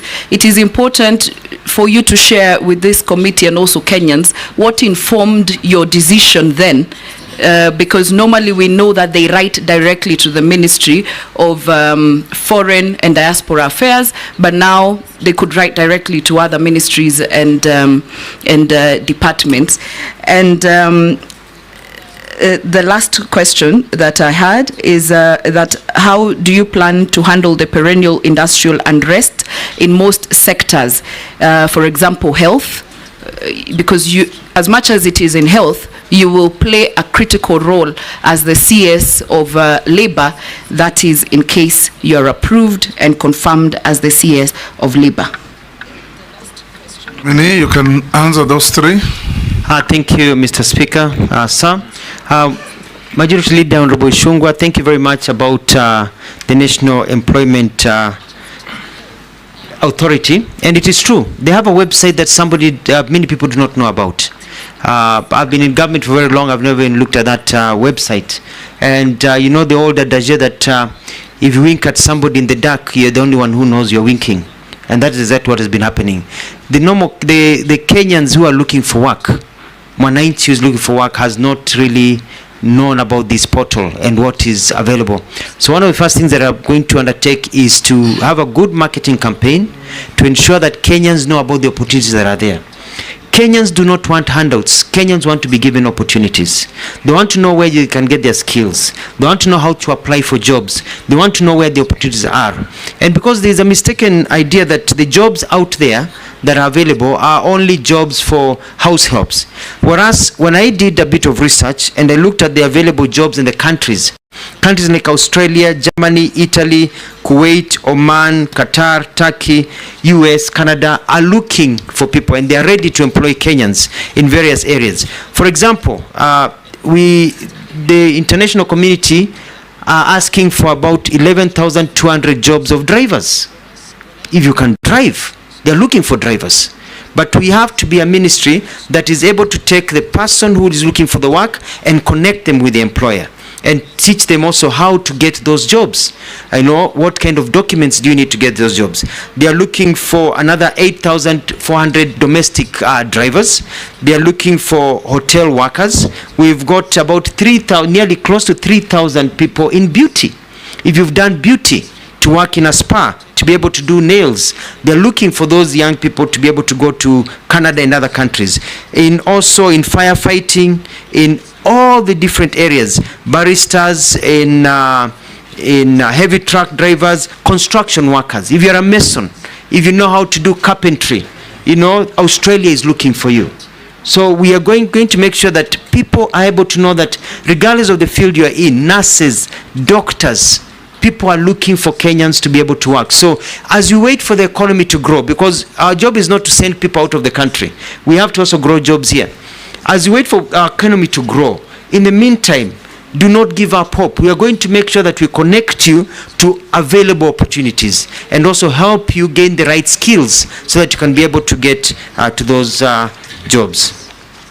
Honorable Jeanette, you asked a question about moving from one to the other. The other day I was thinking about my good late friend Honorable John Michuki, who quickly served in the Ministry of Communication and Transportation, as it was called then, and then transited to Ministry of Interior, and then very quickly to the Ministry of Environment. And when I look at the thinking behind the president moving me from one ministry, is because that I move in, and in a very chap manner, I'm able to enact processes that are able to grow the system. For example, in the Ministry of Foreign Affairs, I was able to sort out an all-standing issue of deployment. You know, for a long time people felt that they are deployed according to who knows who. I set up a system so that if you're in the service, you know that when your time comes, you don't need to know the minister, you don't need to know the PS, that automatically you fall into place, to bring a sense of fairness. I was also able to work to get a lot of MOUs that had pended to be quickly worked on and to move faster, so that we can get into all these agreements so that people can be able to move faster. I was able to also work closely with the president to prepare for trips that were not mainly just diplomatic in nature, but were also very economic in nature, because it's all about getting other people's money to come to our country, bringing money to our country. And I was at the forefront negotiating for companies to come and open factories here in this country.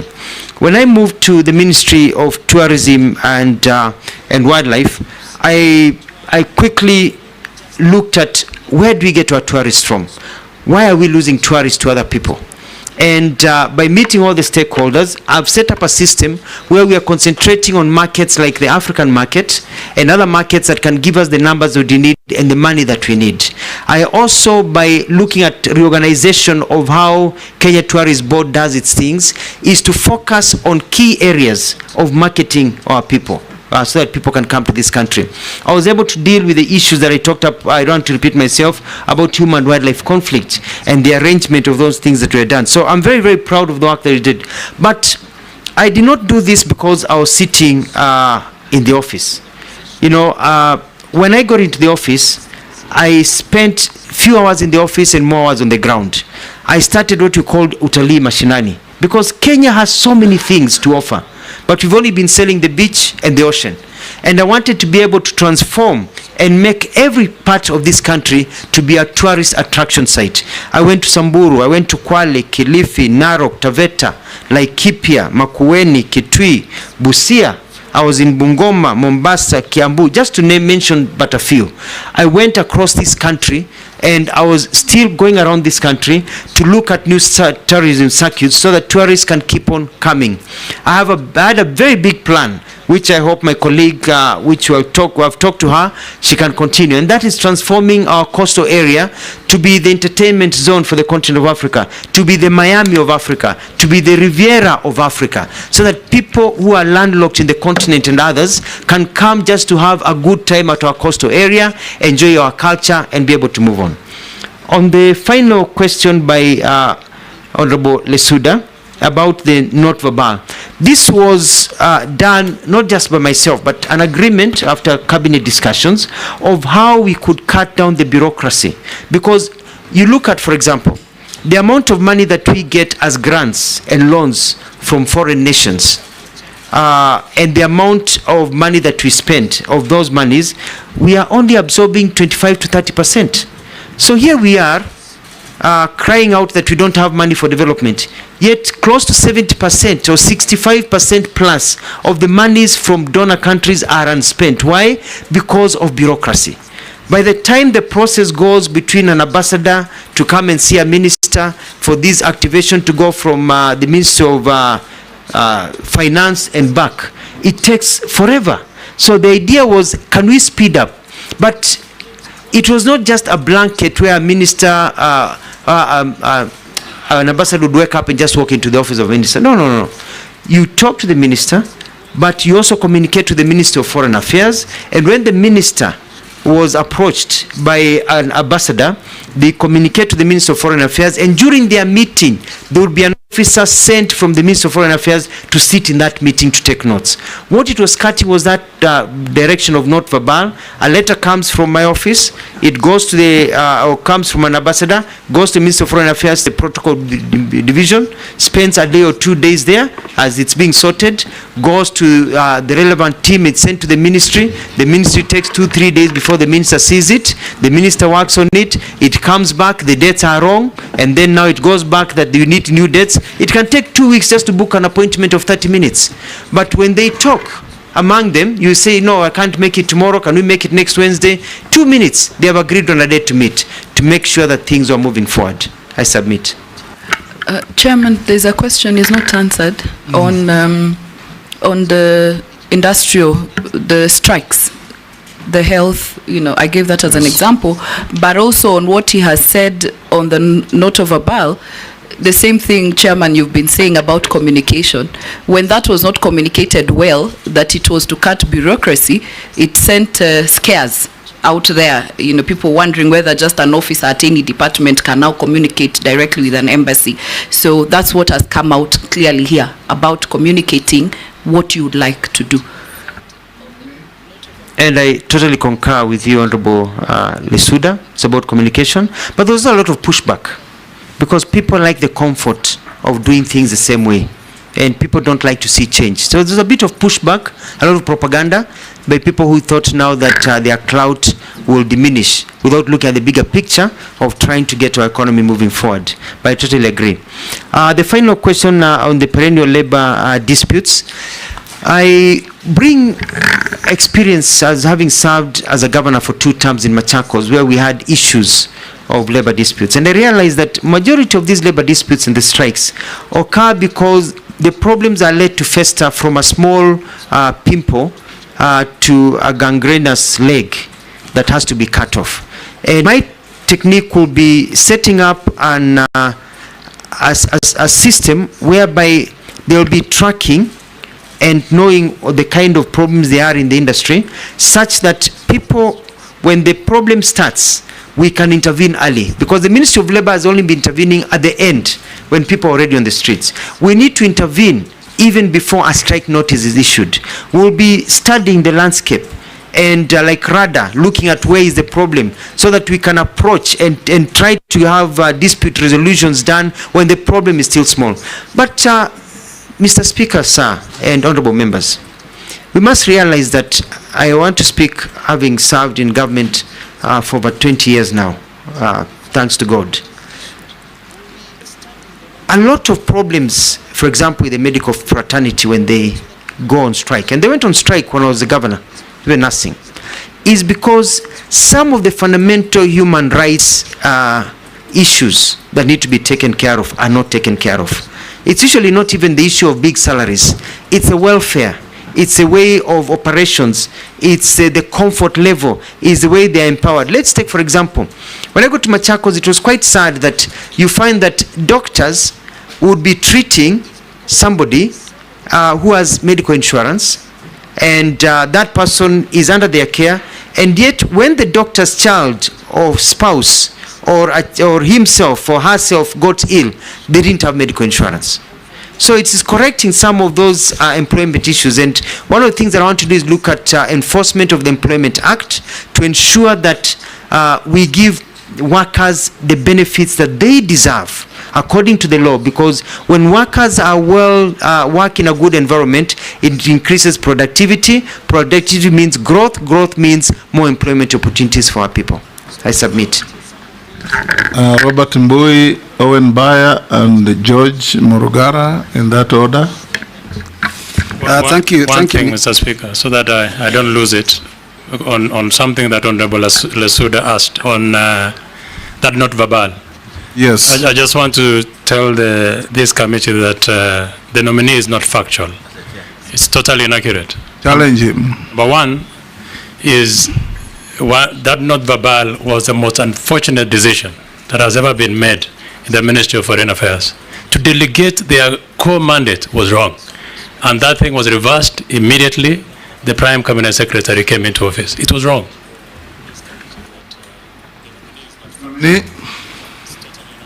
Was it the most unfortunate not verbal? Yes, and I respect Honorable Nelson Koech and the perspective that he has given. And I was chair of the Foreign and Diaspora and Defense Committee, and we had discussions about this issue quite a few times. And it was a government policy that was passed at the time, and it fit the bill at that particular time, and it served its end at that particular time. And the good thing is that I know that government looks at opportunities that are given and changes that are there, and you alter them according to the times and the lessons that are learned. I submit. Robert. Yeah, thank you, Mr. Speaker. My question is about the cash transfer program for older and vulnerable persons that was started in 2007, and the purpose was to provide regular and predictable cash transfers to those older and vulnerable people identified in those deserving households.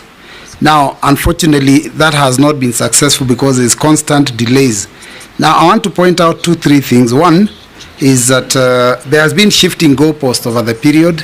At the beginning, when I was elected in 2013, there were issues of the banks that they would get their money from.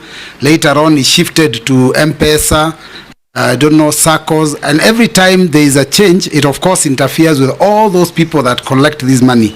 Secondly, there is an issue of onboarding all people that qualify, because the minute the government says that people of a certain age are supposed to get it, there is also those who are of that age that do not qualify and their names are not picked up and they also don't get the money.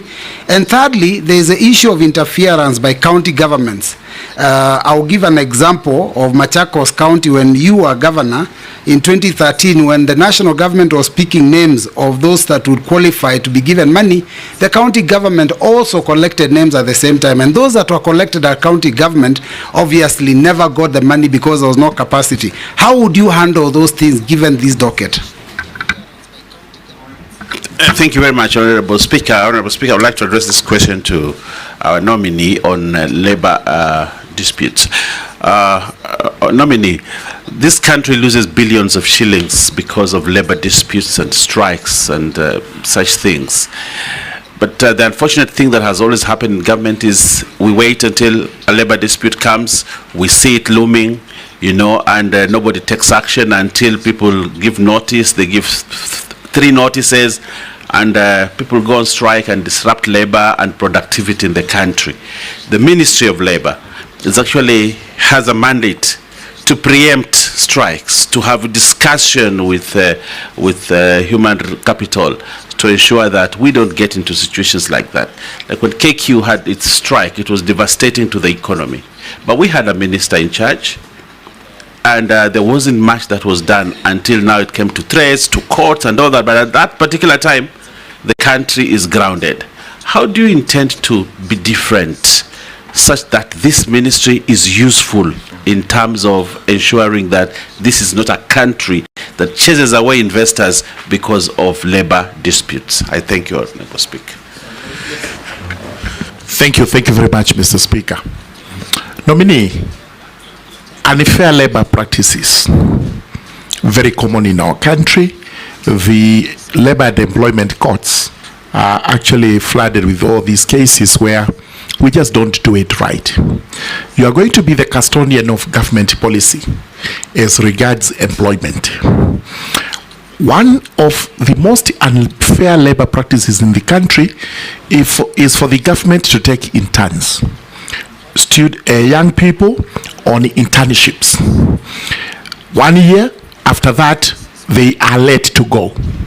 And yet those government departments soon thereafter start advertising for positions, and we also know that people go on retirement, natural attrition. Would you be bold enough to advise the government that these interns should actually be the first port of call for the government in matters employment? And as we speak, they are looming strikes because of the first 5 or 6 cohorts who have been released. Nominee, you can answer those 3. Thank you very much. Let me start with Honorable Mbui on the issue of Inua Jamii. I think the challenge we've had with Inua Jamii is that, and I've done my research, is that people have tried to be creative and it is now improving, but it's an old syndrome, and that's why we have devolution, whereby you're giving 2,000 shillings to an old grandmother, and you want that grandmother to travel from the small village in the middle of nowhere and go for 100 kilometers to the county headquarters to get the money. But this eventually went down further, even to M-Pesa and other systems. And my study is that we are still not being able to get to the ground completely, to the people who are most deserving. And one of the things that I'll do is work closely with the county governments and also with the national government system to go to the village-based system, not only for identifying the people who deserve the Inua Jamii funds, but also to collect data of the ones who exit, but also on the payment module. Why should I spend 300 shillings to travel to get my money or to the nearest M-Pesa place, because some of these old people don't have the M-Pesa monies, and then travel back, with the same money. So I'm going to find a system of getting the money to the people at their doorstep, more or less, in a progressive manner. As you know, we already have about close to 1.8 people in the system, and looking at how we can get 1.8 million or 1.8 people? 1.8 million beneficiaries. people, and we want to move it to, according to what has been discussed in the cabinet I served in, close to 2.5, and continue to onboard them. But I'm also concerned, Mr. Speaker, about the classification of people who are suffering from various disabilities, because the monies don't go to the disabled person, they go to the household. And so you find that many disabled people fall through the cracks. If you've got 1 or 2 members of a family, then that becomes one unit. And furthermore, the disabled even have at times higher challenges than the abled. And we may need to be fair in this country and see how what we can do to give them slightly more money compared to what we have. Initially, everything was pegged on the US dollar. It was supposed to be $20, but with how the economy has grown now, they are getting 12 to 15 US dollars, not the original 20 that was thought of when you look at the inflation and the changes that are there. So this is an issue that is very close to me. The question about Machakos, I think there was maybe a miscommunication, because the government of Machakos that I served in as a governor were never collected names for Inua Jamii or social protection. The names we were collecting was for water mapping. We were doing research to find out what are the needs in terms of water delivery in the area as a marker of poverty. But our data was for county government. The national government was collecting its own data. Moving down to the second question by Mheshimiwa Baya about disputes. I agree with you. And I'm going to set up, if vetted and this committee proposes my name for appointment, an early warning system. And I'm going to look at all the sectors and have people who are confidently can come. I keep an open door policy for those members of parliament that have even come to my office to see me. You know, I keep an open door policy for the different sectors to talk to me. Let me know what is going on, and let our systems know so that we can get and arrest them, as you said, early. You know, take care of this wound before it becomes problematic and before the disruptions that are there. And also when the disruptions are there, I'm very good at bringing people together and being able to bring harmony, which is one of the big successes that I did when I got into the Ministry of Tourism and Wildlife. I found a lot of people warring and fighting each other, and I was able to bring peace and calm within a very short time. I remember having discussions with the Honorable Ishungwa about it, and I was able to bring peace and sanity, and I believe I can be able to do the same because of the experience that I had in Machakos. Lastly, Honorable Burungara, thank you very much. I'm quite concerned. I looked at, when I went to school in the US, I used to get summer jobs working in a factory. And it was all those factories whereby you're collecting wood as it comes down the drive. And there were strict occupational health hazard conditions. You had to have the helmet, the gloves, and then after every 2 hours, you took a break. And every 2 hours, you either took a small break of 15 minutes or a half break for lunch, another 15-minute break. So there were breaks throughout the day, because watu wetu sio punda kufanyishwa kazi in those very bad conditions. So the occupational health hazards and also working conditions of workers will be very key to my work if I am, if I go through this process. And part of it is also the internship program, because it doesn't make sense that a young person goes to a bank, they work very well, and they serve in that internship, they are taught, and then when employment jobs come, they are let out. And I'm going to bring a policy to cabinet if I go through this process to ensure that if you are taken in as as an intern in a ministry and you don't have problems and you're okay and you pass a certain mark into internship, because some can be taken and they're not fitting, you pass a certain mark, that when positions of employment of entry level are taken, that you start with those ones. And you're going to talk with the Public Service Commission, because fair is fair. Fair is fair. Thank you. Dawood, Honorable Dawood, Honorable Emase, and Honorable Amisi, in that order. Thank you, Mr. Speaker.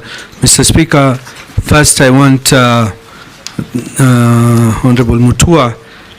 In his opening, he made a few, I think, mistakes, where he says the fence was 1 billion, or was it 1 million? Then he says he brought it down to 850 million, or is it 850K? That's just a comment. Regarding wildlife payments, you mentioned 1 billion was paid. Yes, I have confirmed 1 billion was paid. And His Excellency the President asked you within 60 days to pay a balance of, clear the balance of 3 billion within 60 days, and that was on April 12, 2024. Could you probably tell us, within that time, the 2 months are over in June, how far have you done? And he even asked you to simplify the way the forms are done. That's what I want to know for the wildlife. Secondly, the disabled and street children. There is the National Disability Mainstreaming Strategy of 2018 to 2022 and the Street Families Rehabilitation Fund of 2003, 46,000 street families as at 2021. What have you done, or what will you do? Sorry, we have not done, but what will you do if you go to the ministry? Please give us an idea on that. The last one is, in the UK, there is you have just mentioned that you didn't know about the National Employment Authority and what it does. In the UK, there is agency of government, job centers. They're in each and every place where people say what jobs are available, and they link people to the jobs in industry and all those places. What is your idea about it? And if you do it, would you devolve it right to the locations, sub-locations, or is it counties? Thank you. Honorable Emasi.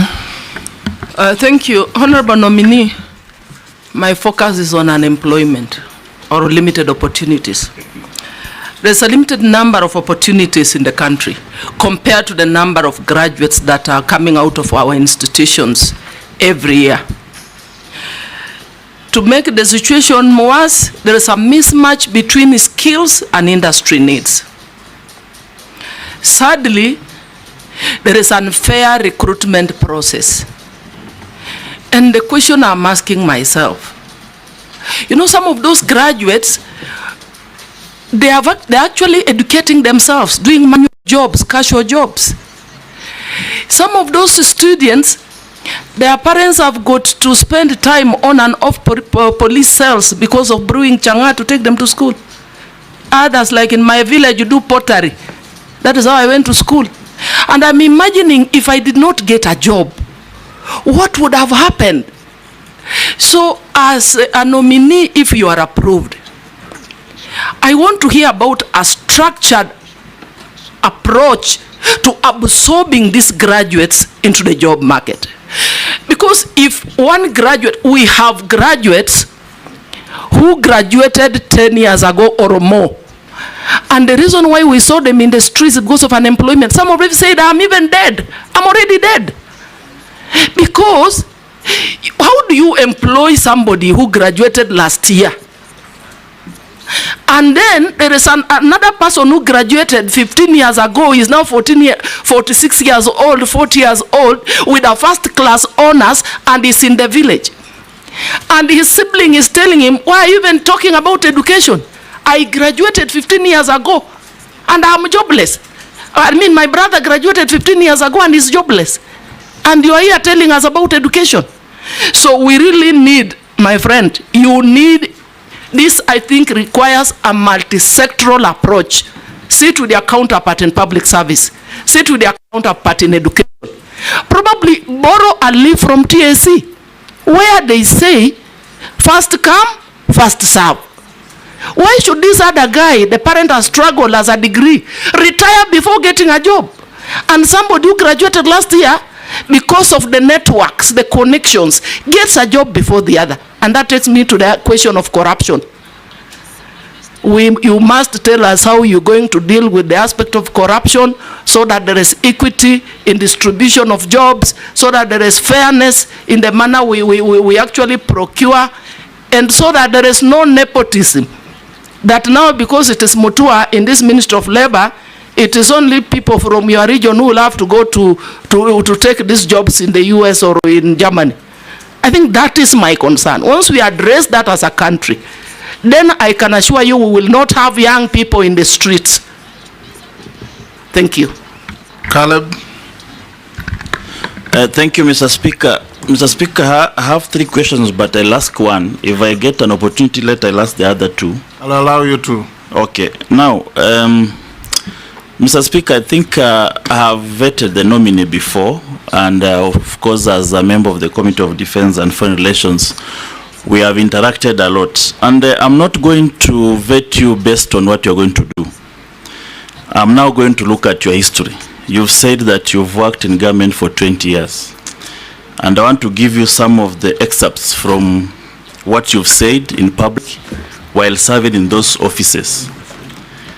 When you were the spokesperson of Kibaki regime, there press conference and pronouncement you made on Oscar Foundation.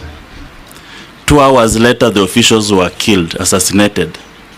It gave the regime a bad name. Whether it was true or not, the pronouncement gave the regime a bad name. In the same regime, you also pronounced yourself to the visiting senator, Senator Obama, as a very small man that we should not bother about. He later became the President of the United States of America. It also gave your regime a bad name. Later on, you also said that you want to rejuvenate the entertainment industry. And you started a Cobra Squad as one of the things that you knew this one is going to revitalize the arts and the music industry. It performed poorly and later disappeared from the screen. In the same regime, we also, during the Kazi kwa Vijana initiative, you said that all the old trees in town must be cut and instead replaced with flowers to beautify Nairobi. Something that did not go on well with the environmentalists and the champions of tree planting. When you become the governor of Machakos, you started a program called Chap Chap, Maendeleo Chap Chap, bought ambulances and all that.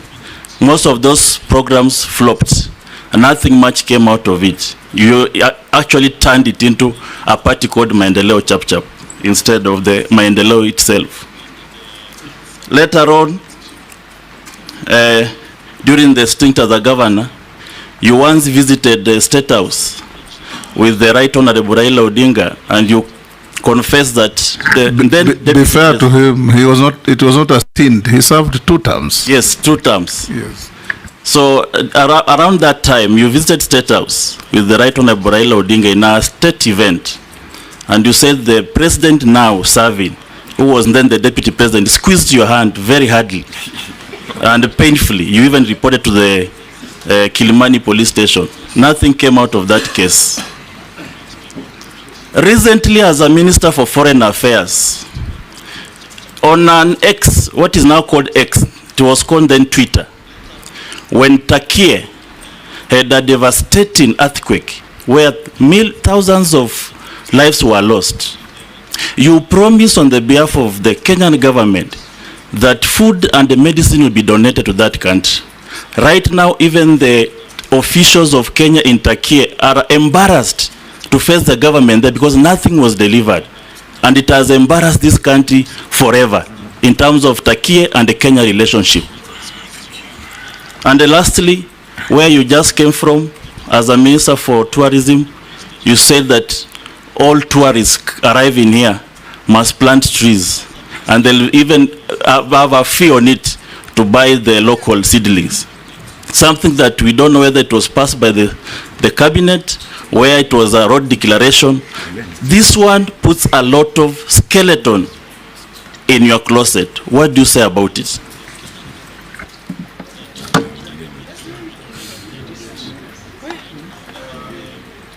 Mishi?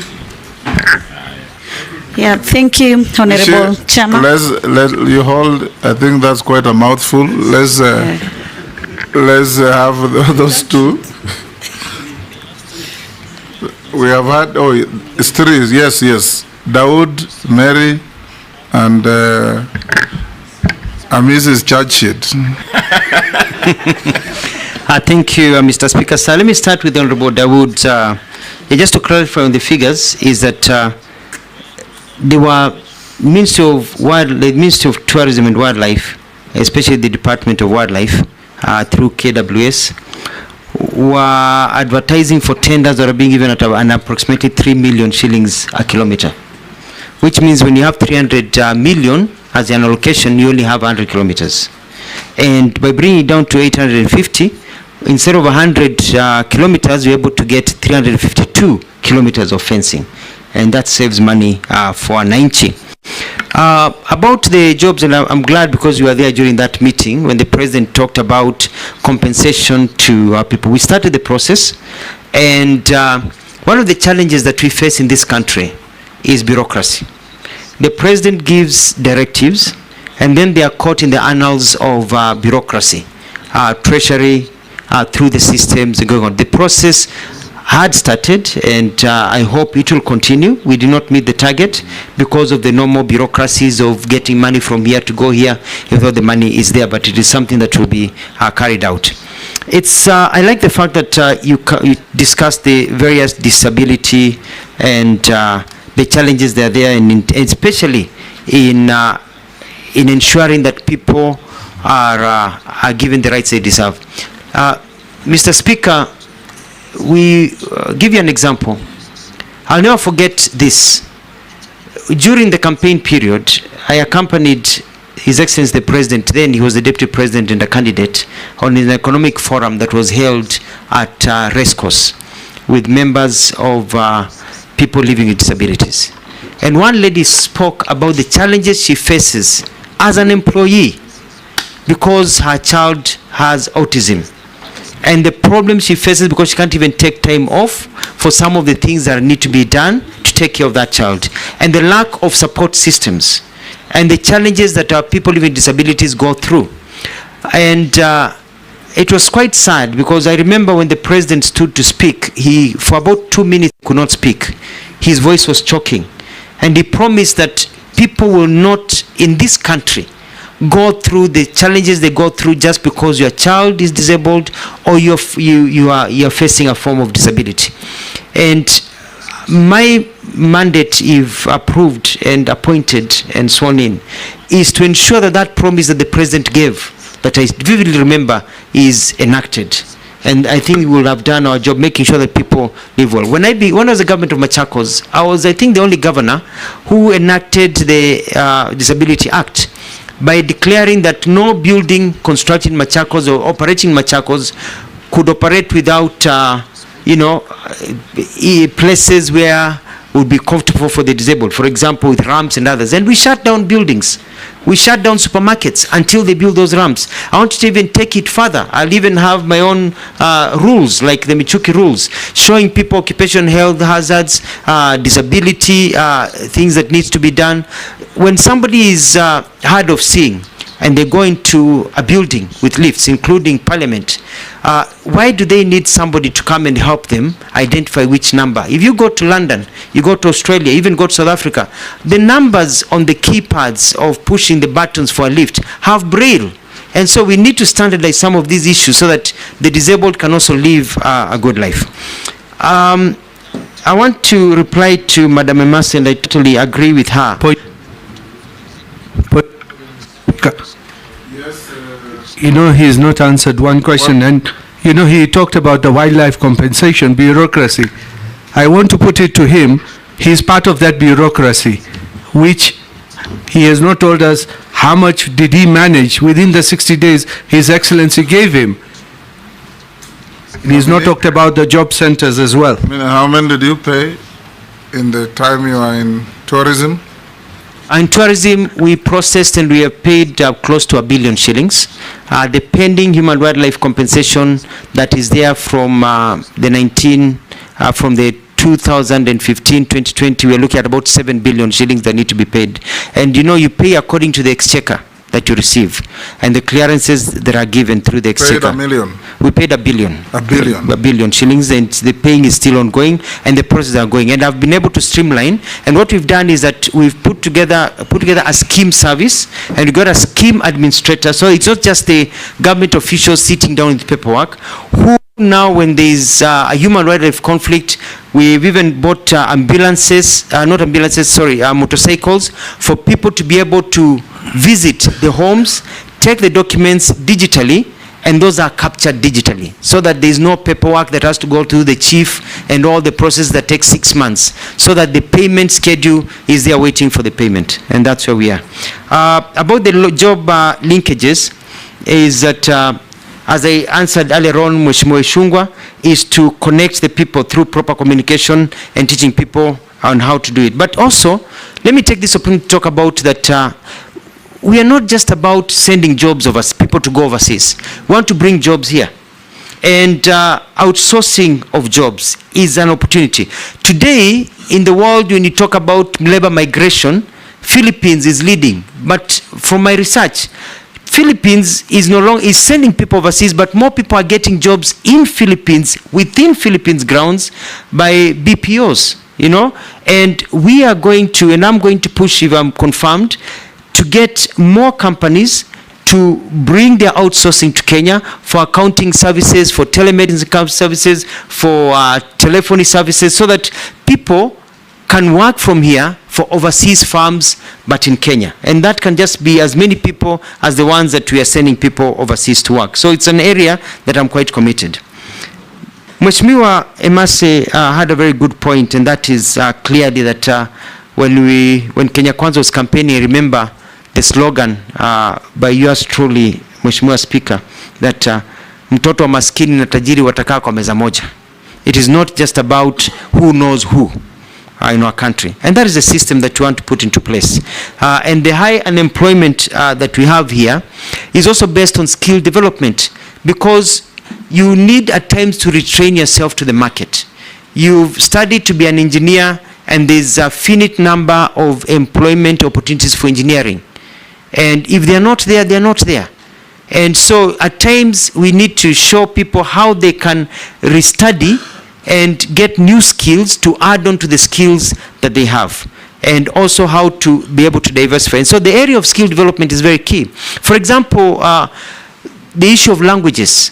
Opportunities arise with languages, and one of the things that I'm going to push is for our TVETs and our skill development, so that as you learn to be an electrician, you're also learning a foreign language, German, you know, you're learning Spanish, you're learning Italian, so that by the time you're done and there's an opportunity in those foreign countries, you go and plug and play. At least you've got basic understanding of those languages.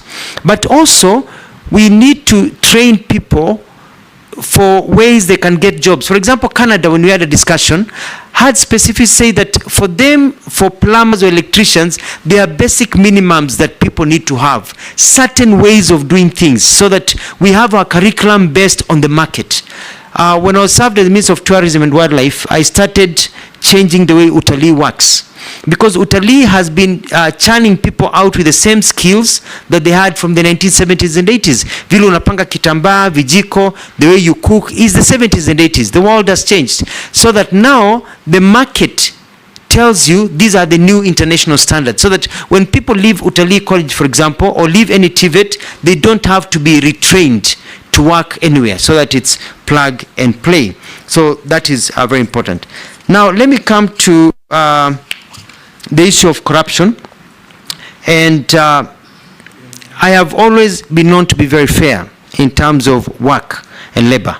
And I'm going to ensure, like what our president has told us, that you did not nominate me to be a cabinet secretary if approved of Ukambani or Machakos, where I come from, but a cabinet secretary of the entire country. Because nobody sends a postcard to be born from Luya land, or from Kisii land, or from Turkana, or from Kiambu, or from Coast. Nobody sends a postcard to God. It's where you're born. And you have a right to receive government services properly without fear and favor. And it's the same way in terms of opportunities for jobs across the entire. So I'm going to work with my colleagues, and our president has been at the forefront of this, and if I'm getting an opportunity to join his cabinet, we're going to push this to ensure that there's equity in terms of people getting opportunities, especially also people suffering with disabilities, and also our young men and women who can work.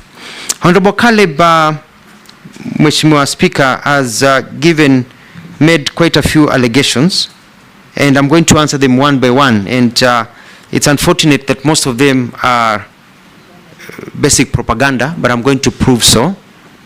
Number one, the Oscar Foundation issue that happened was quite unfortunate. Yes, Mr. Speaker. But it doesn't come at the end. As a Kenyan who has sent a message that you took the former president of Machakos to launch a modern Dubai-like city. He's asking me to ask you, where is it?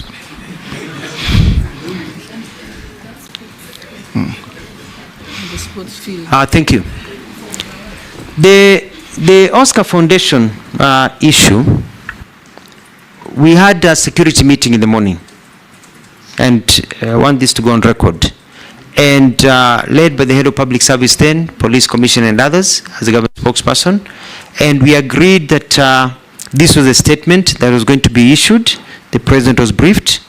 I issued the statement because the legal practitioner and I think the DPP was preparing documents to be able to arrest and take them to court. Later on, after that statement, we heard about the murder or the shooting right outside Parliament of the people that we had also mentioned. It was pretty unfortunate, and I had nothing to do with it. I was doing my job as agreed in a proper government system. Secondly, Mr. Speaker, you have traveled to the US, and like all houses of Parliament and Senate, when you go in as a freshman, and then you are a sophomore, and then you're a junior, and then you're a senior. So you start in the US system as a sophomore, you start at the bottom, and you work your way up, so you become now a senior senator, a senior document. So when we got the letter from the American Embassy about former President Obama coming to Kenya, the title was the Junior Senator of Illinois, which in the US is actually a positive. It means you're not a freshman, you're not a sophomore, and that you're nearly a senior, that you have graduated, you're actually high in rank. You're not a junior. You're not, you know what I mean? So you're the junior senator, and that's the American system. And I studied in the US myself, and that's a system even when you enter university. You're a freshman, a sophomore, a junior, and a senior. And so when we issued a statement referring to the letter of the Americans talking about the junior senator of Illinois who visited, you look at my statement, that is how we were mentioning his title. And that is the title he had. It was nothing to do with demeaning Obama, who we believed in. It had nothing to do with the comments it said. It was basically his title. You're a majority leader, you're a speaker, you're a minority leader. That's how it's a title that he had at that particular time.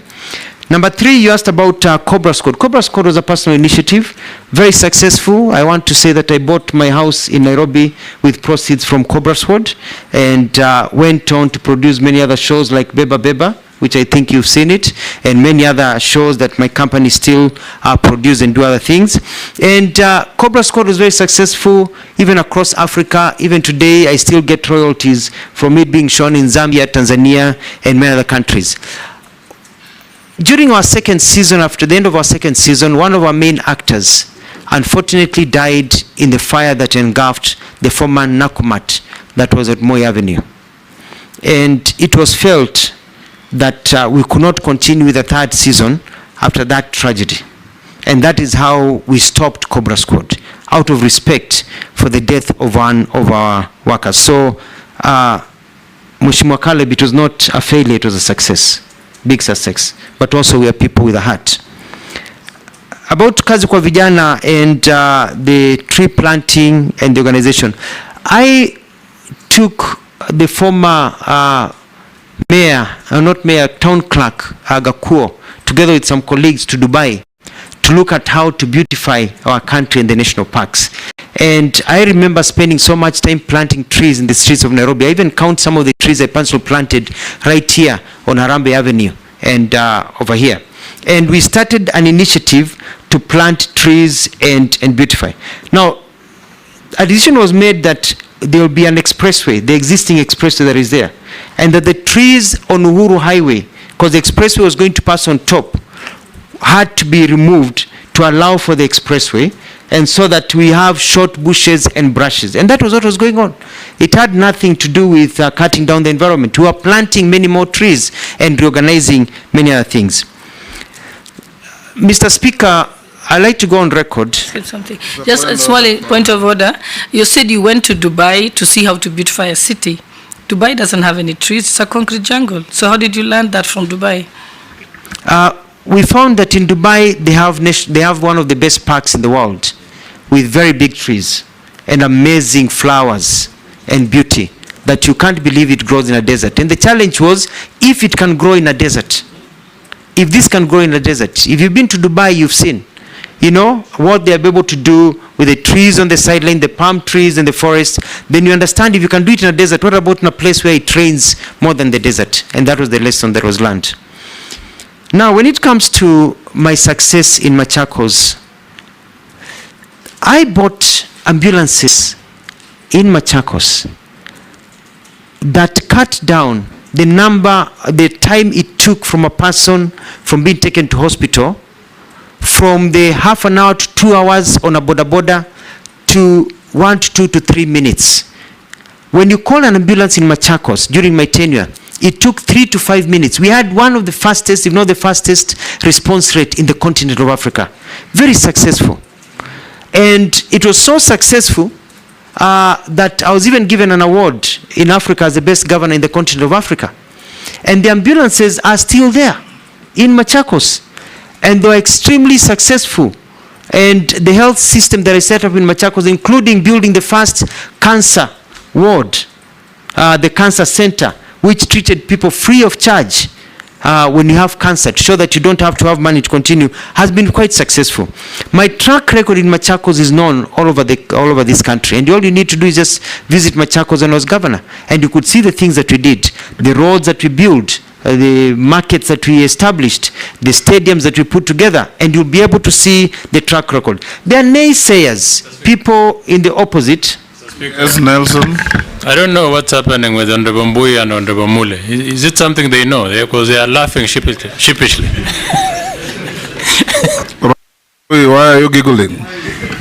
Or politics of Ukabani. Mr. Speaker, I didn't want to make any comment, but I was member of Parliament of Kadhiani, which is in Machakos, when the Honorable Mutua was governor. And I mean, this is sounding like a movie. Mr. Speaker, you know, Go on.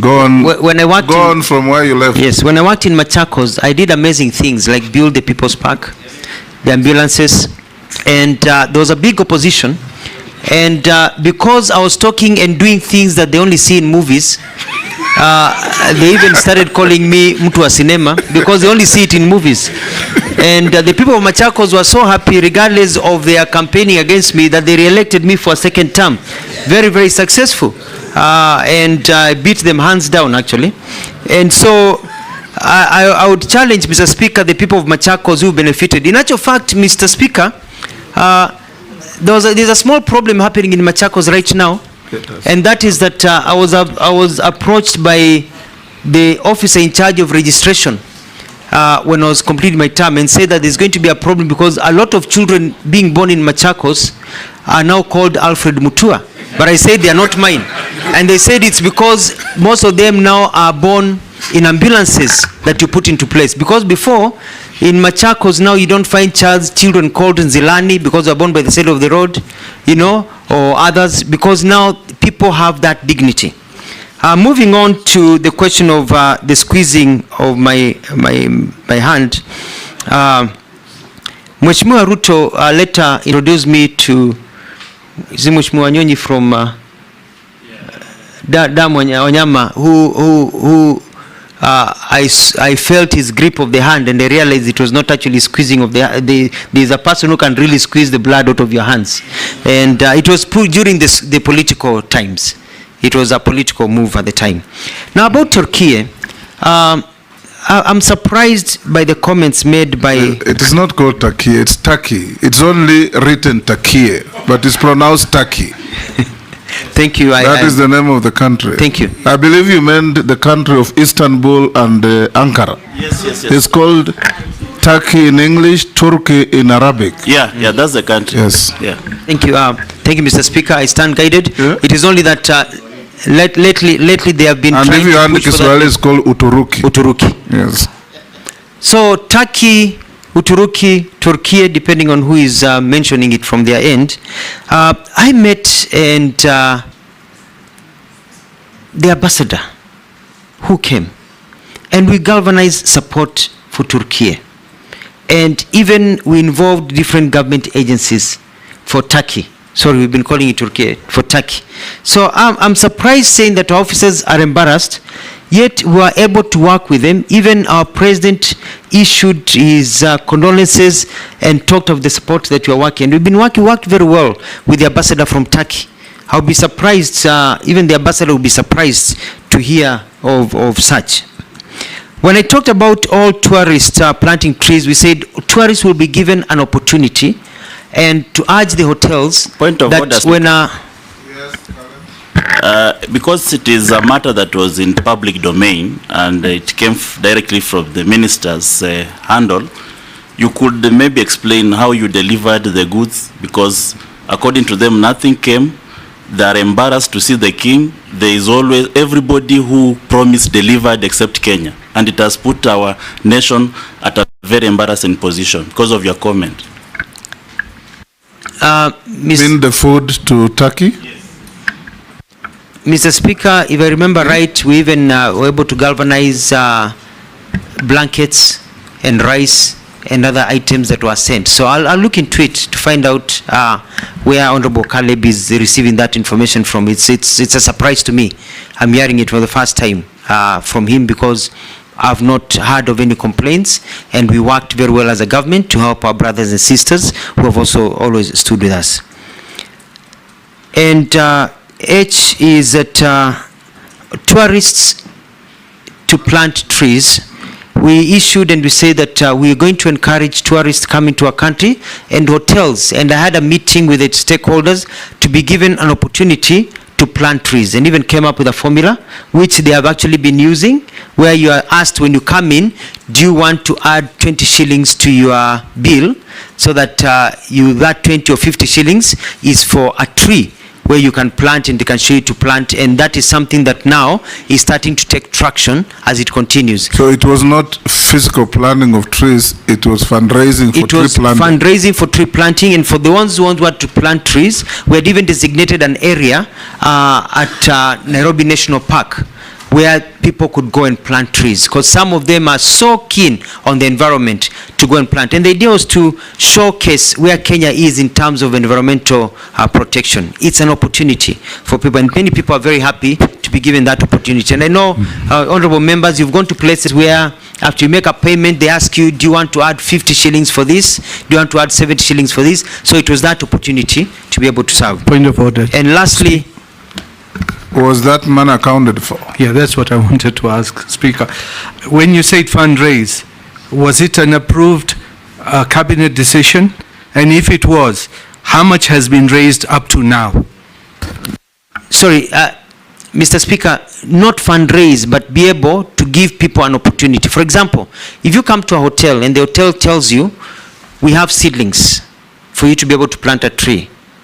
The seedling costs 50 shillings. Whether you can plant a tree or somebody plants a tree, do you want to contribute to it? You say no, that's it. You say yes, then you ask, do you want to be able to go out and plant the tree, or do you want the hotel to plant the tree? So it's all about, and the government has been collecting numbers. It will be continue collecting numbers from all stakeholders who have engaged in tree planting. It's like the little change you throw in a basket in a supermarket. Something like that? So, yeah, but you're given an opportunity to say, yes, I want to be able to plant a tree myself. And many people opt to say, well, I don't have time to plant the trees, but can somebody else from the hotel plant the trees? And the hotels will be able to galvanize and say, as a hotel industry, we have planted these trees. And this is something we had agreed with the industry. So it was not just me speaking, it was about an agreement with the industry. And lastly, Mr. Speaker, and let it go on record here, because many dreams of our Kenyans are destroyed by selfishness of leaders. And forgive me for saying this. When we came up with a program of Machakos New City, we brought investors who signed MOUs worth 2.1 trillion shillings to bring investment not just in Machakos but across the country, using Machakos land that was available and other systems. And we started the process. Mheshimiwa Johnston Muthama and the Wiper Party went to court and got an injunction against us. Point of order, Chairman. Point of order, Chairman. Yes, because he's just named my party. Let him finish. He just mentioned my party. I'll give you an opportunity. Let him finish what...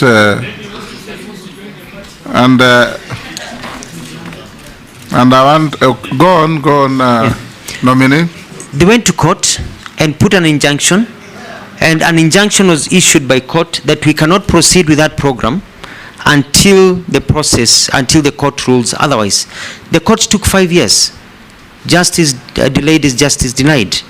Despite that, we were able to continue. And when the court ruled, and remember it was Justice Odinga, because I have the court case, when he threw out that suit and said actually it had rendered the people of Machakos poorer over time, because all those investments were lost. They went to Rwanda, they went to Ghana, they went to South Africa. Today, as we sit here, some of the problems we are facing with Gen Zs is because we've not been able to grow opportunities for them to work.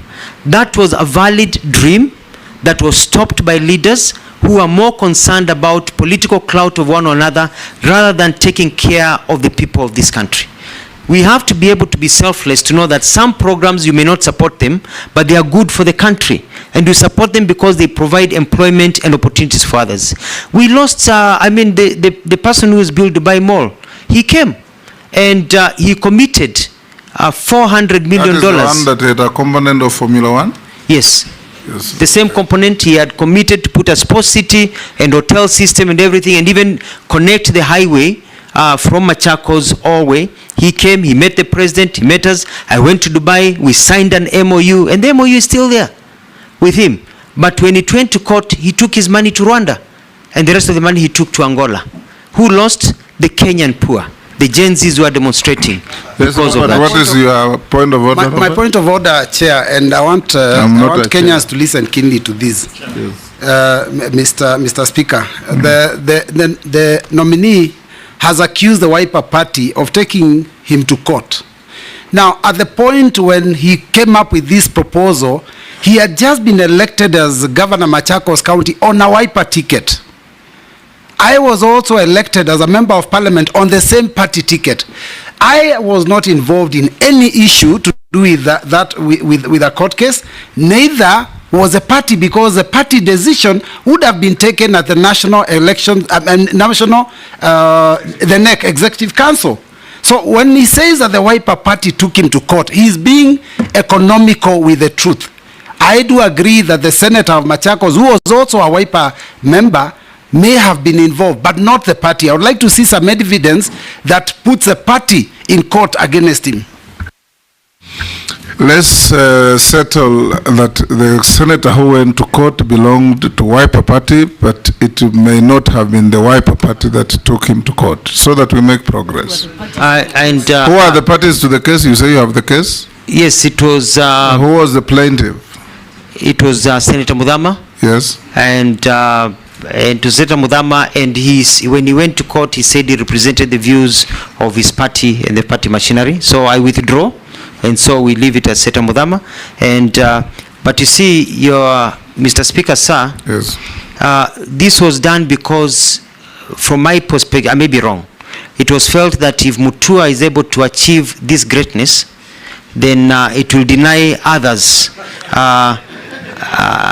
clout. And I'm saying I may be wrong. I'm just saying that I felt that the reason that was stopped is because it was felt that I needed to be put in my place so that I do not overtake Point other of order, leaders in terms of supremacy. So I just feel that it shouldn't have come to that. Point of order. Yes, Deputy Speaker. I hope that the nominee knows that you're actually under oath, so you risk perjuring yourself. You do realize that. Daud, Free legal advice. Daud, can the nominee confirm he was chosen on which party in 2013? Was it Wiper or any other party? He already said he was elected on Wiper. Okay, let's make progress. Let's make Order, Sharia. I think, Chairman, I'll just suggest if the nominee could just stick to the issue of his, rather than just going into politics, just to save us time and also.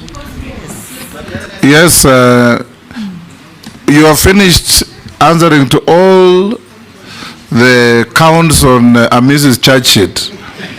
Now let's go to Mishi. Yes, Mrs.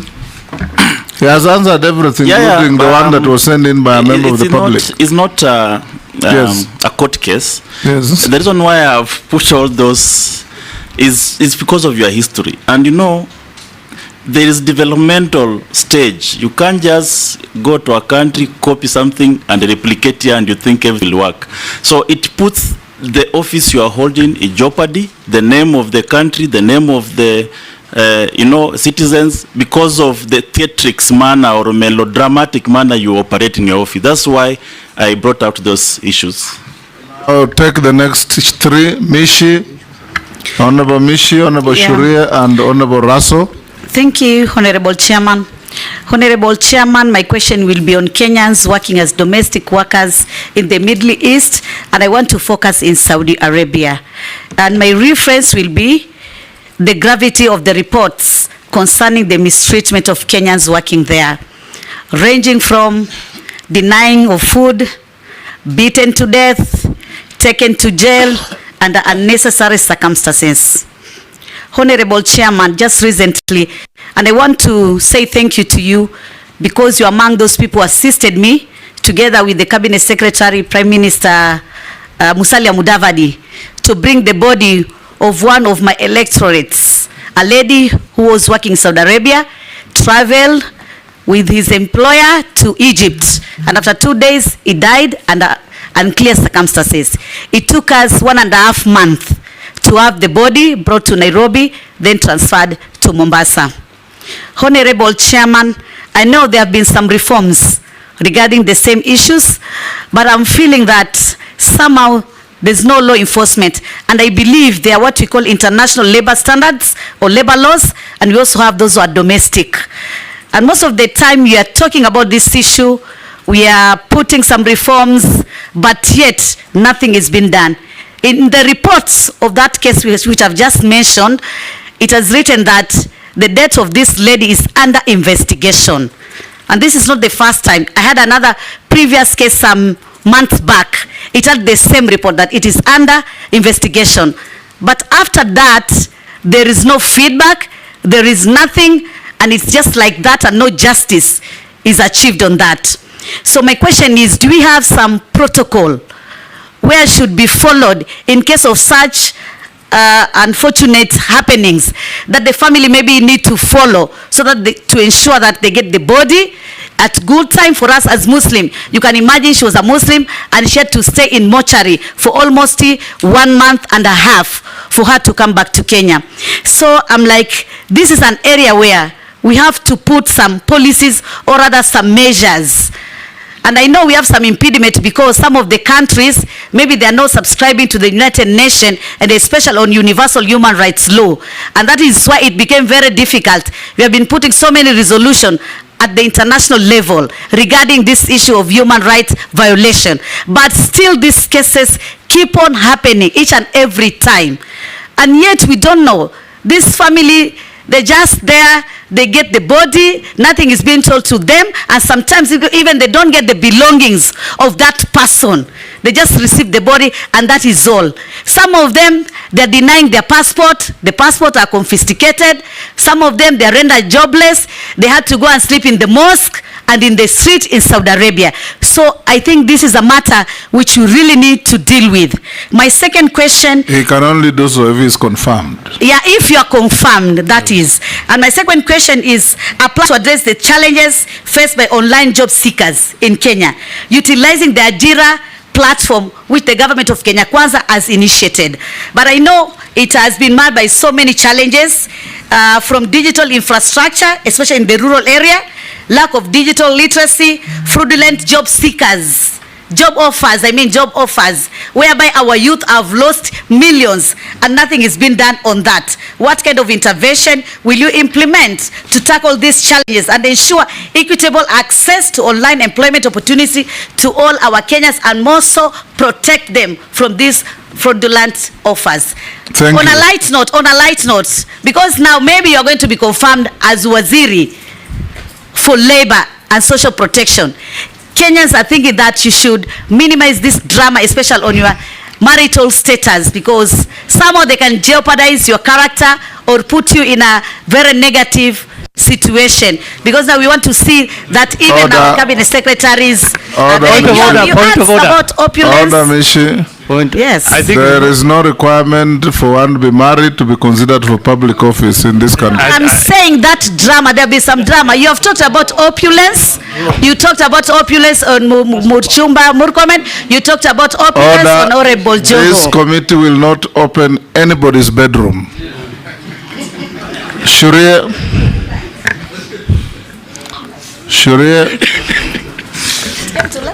stop laughing and ask your question.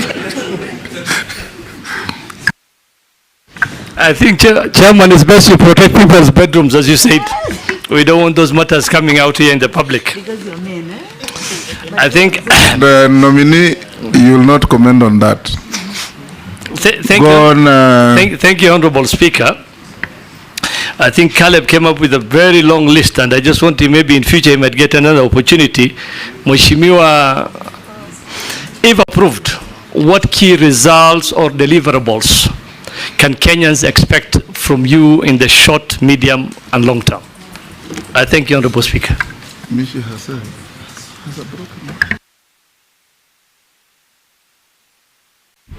Honorable Raso and then Mule. Thank you very much, Honorable Speaker. Honorable Alfred, you are the governor of Machakos, and also you are government spokesman. During those two stints, we were able to follow you. You were able to publicize what you are doing, the government agenda, when you are the spokesman.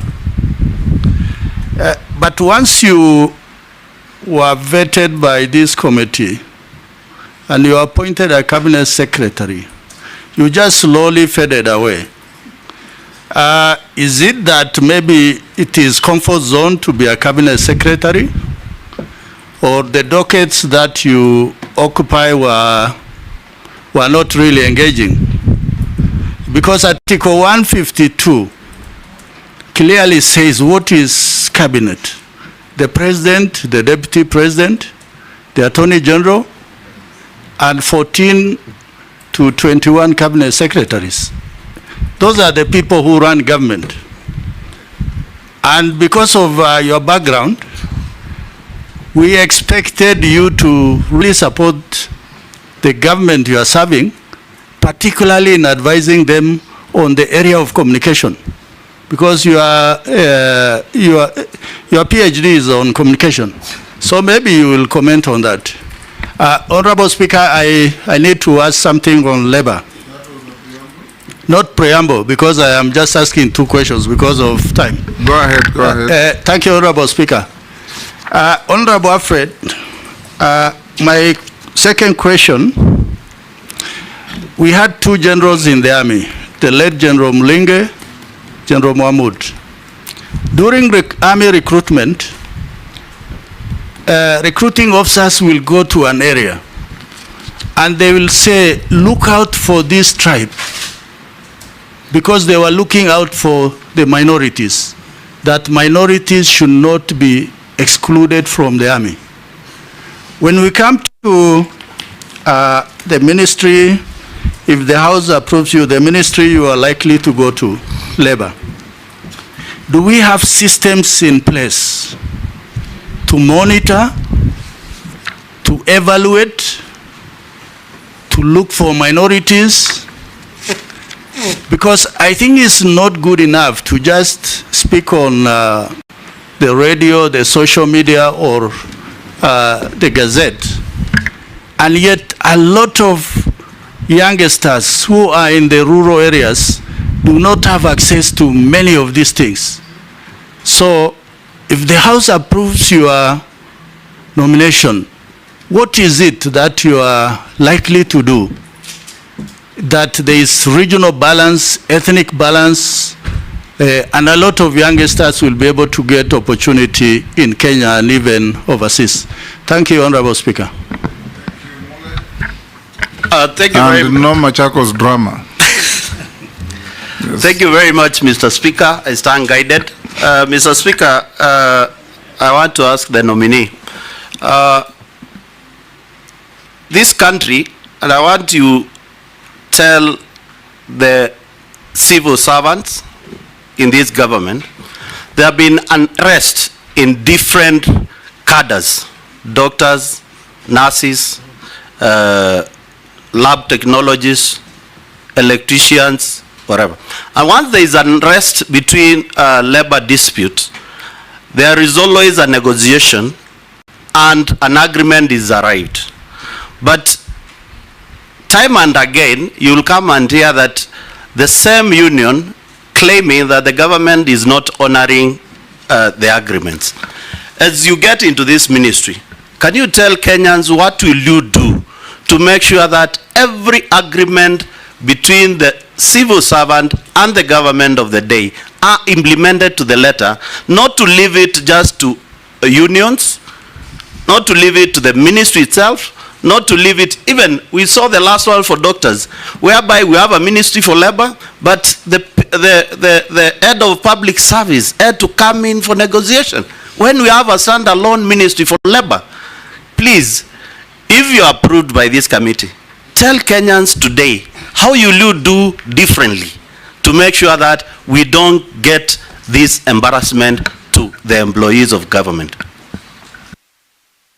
Nominee, you can answer those from Honorable Mishi, Shurie, Raso, and Mule. I want to agree with Honorable Mishi about the gravity of the issues. I have done my research and I've realized that our children are going to countries where we don't really have agreements with those countries about how to operate and what needs to be operated. There used to be a big problem also because I remember I sat on this seat, Mr. Speaker, and I promised that if confirmed and appointed as the Minister of Foreign Affairs, my first trip would be to Saudi Arabia, and I did that. I went to Saudi Arabia, I met Kenyans, I met people who are suffering, and we started the process of changing, and a bilateral labor agreement is to be signed between Kenya and Saudi Arabia and some of these countries, which I will push for. One of the things that I would like to do is also get lawyers, our lawyers from the Attorney General's office, to go to some of these countries and study and understand their laws, because we need to know what we are dealing with, because what we may think here is important may not be covered in their laws, so that we can also be able to know how to navigate those countries, because we can't go and impose our laws to them, and we see how we can work with them, especially if they are not signatories of international conventions that we are signatories to, and the protocols that need to be measured. And my apologies that you've had to go through many of these challenges where people die and they can't even get their things to be brought back home.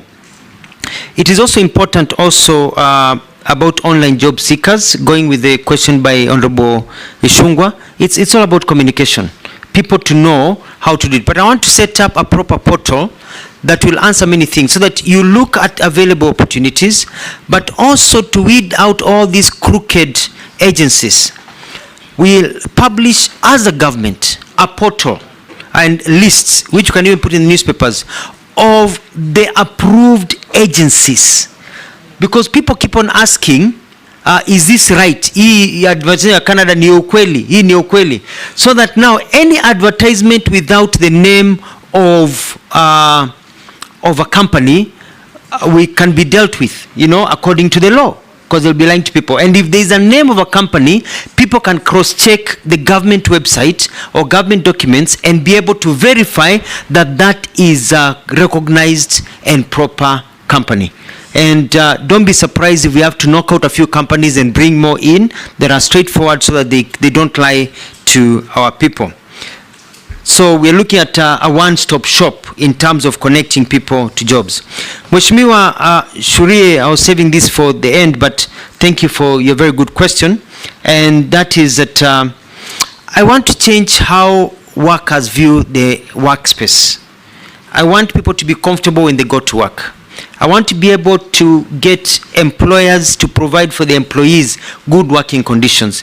Whether you're a house help, a doctor, security guard, everybody, you should feel that you have got a system that protects you and that you work in a good environment. I also want to work with the employers so that we can see what we can do as government, remove some bureaucracy so that they can expand.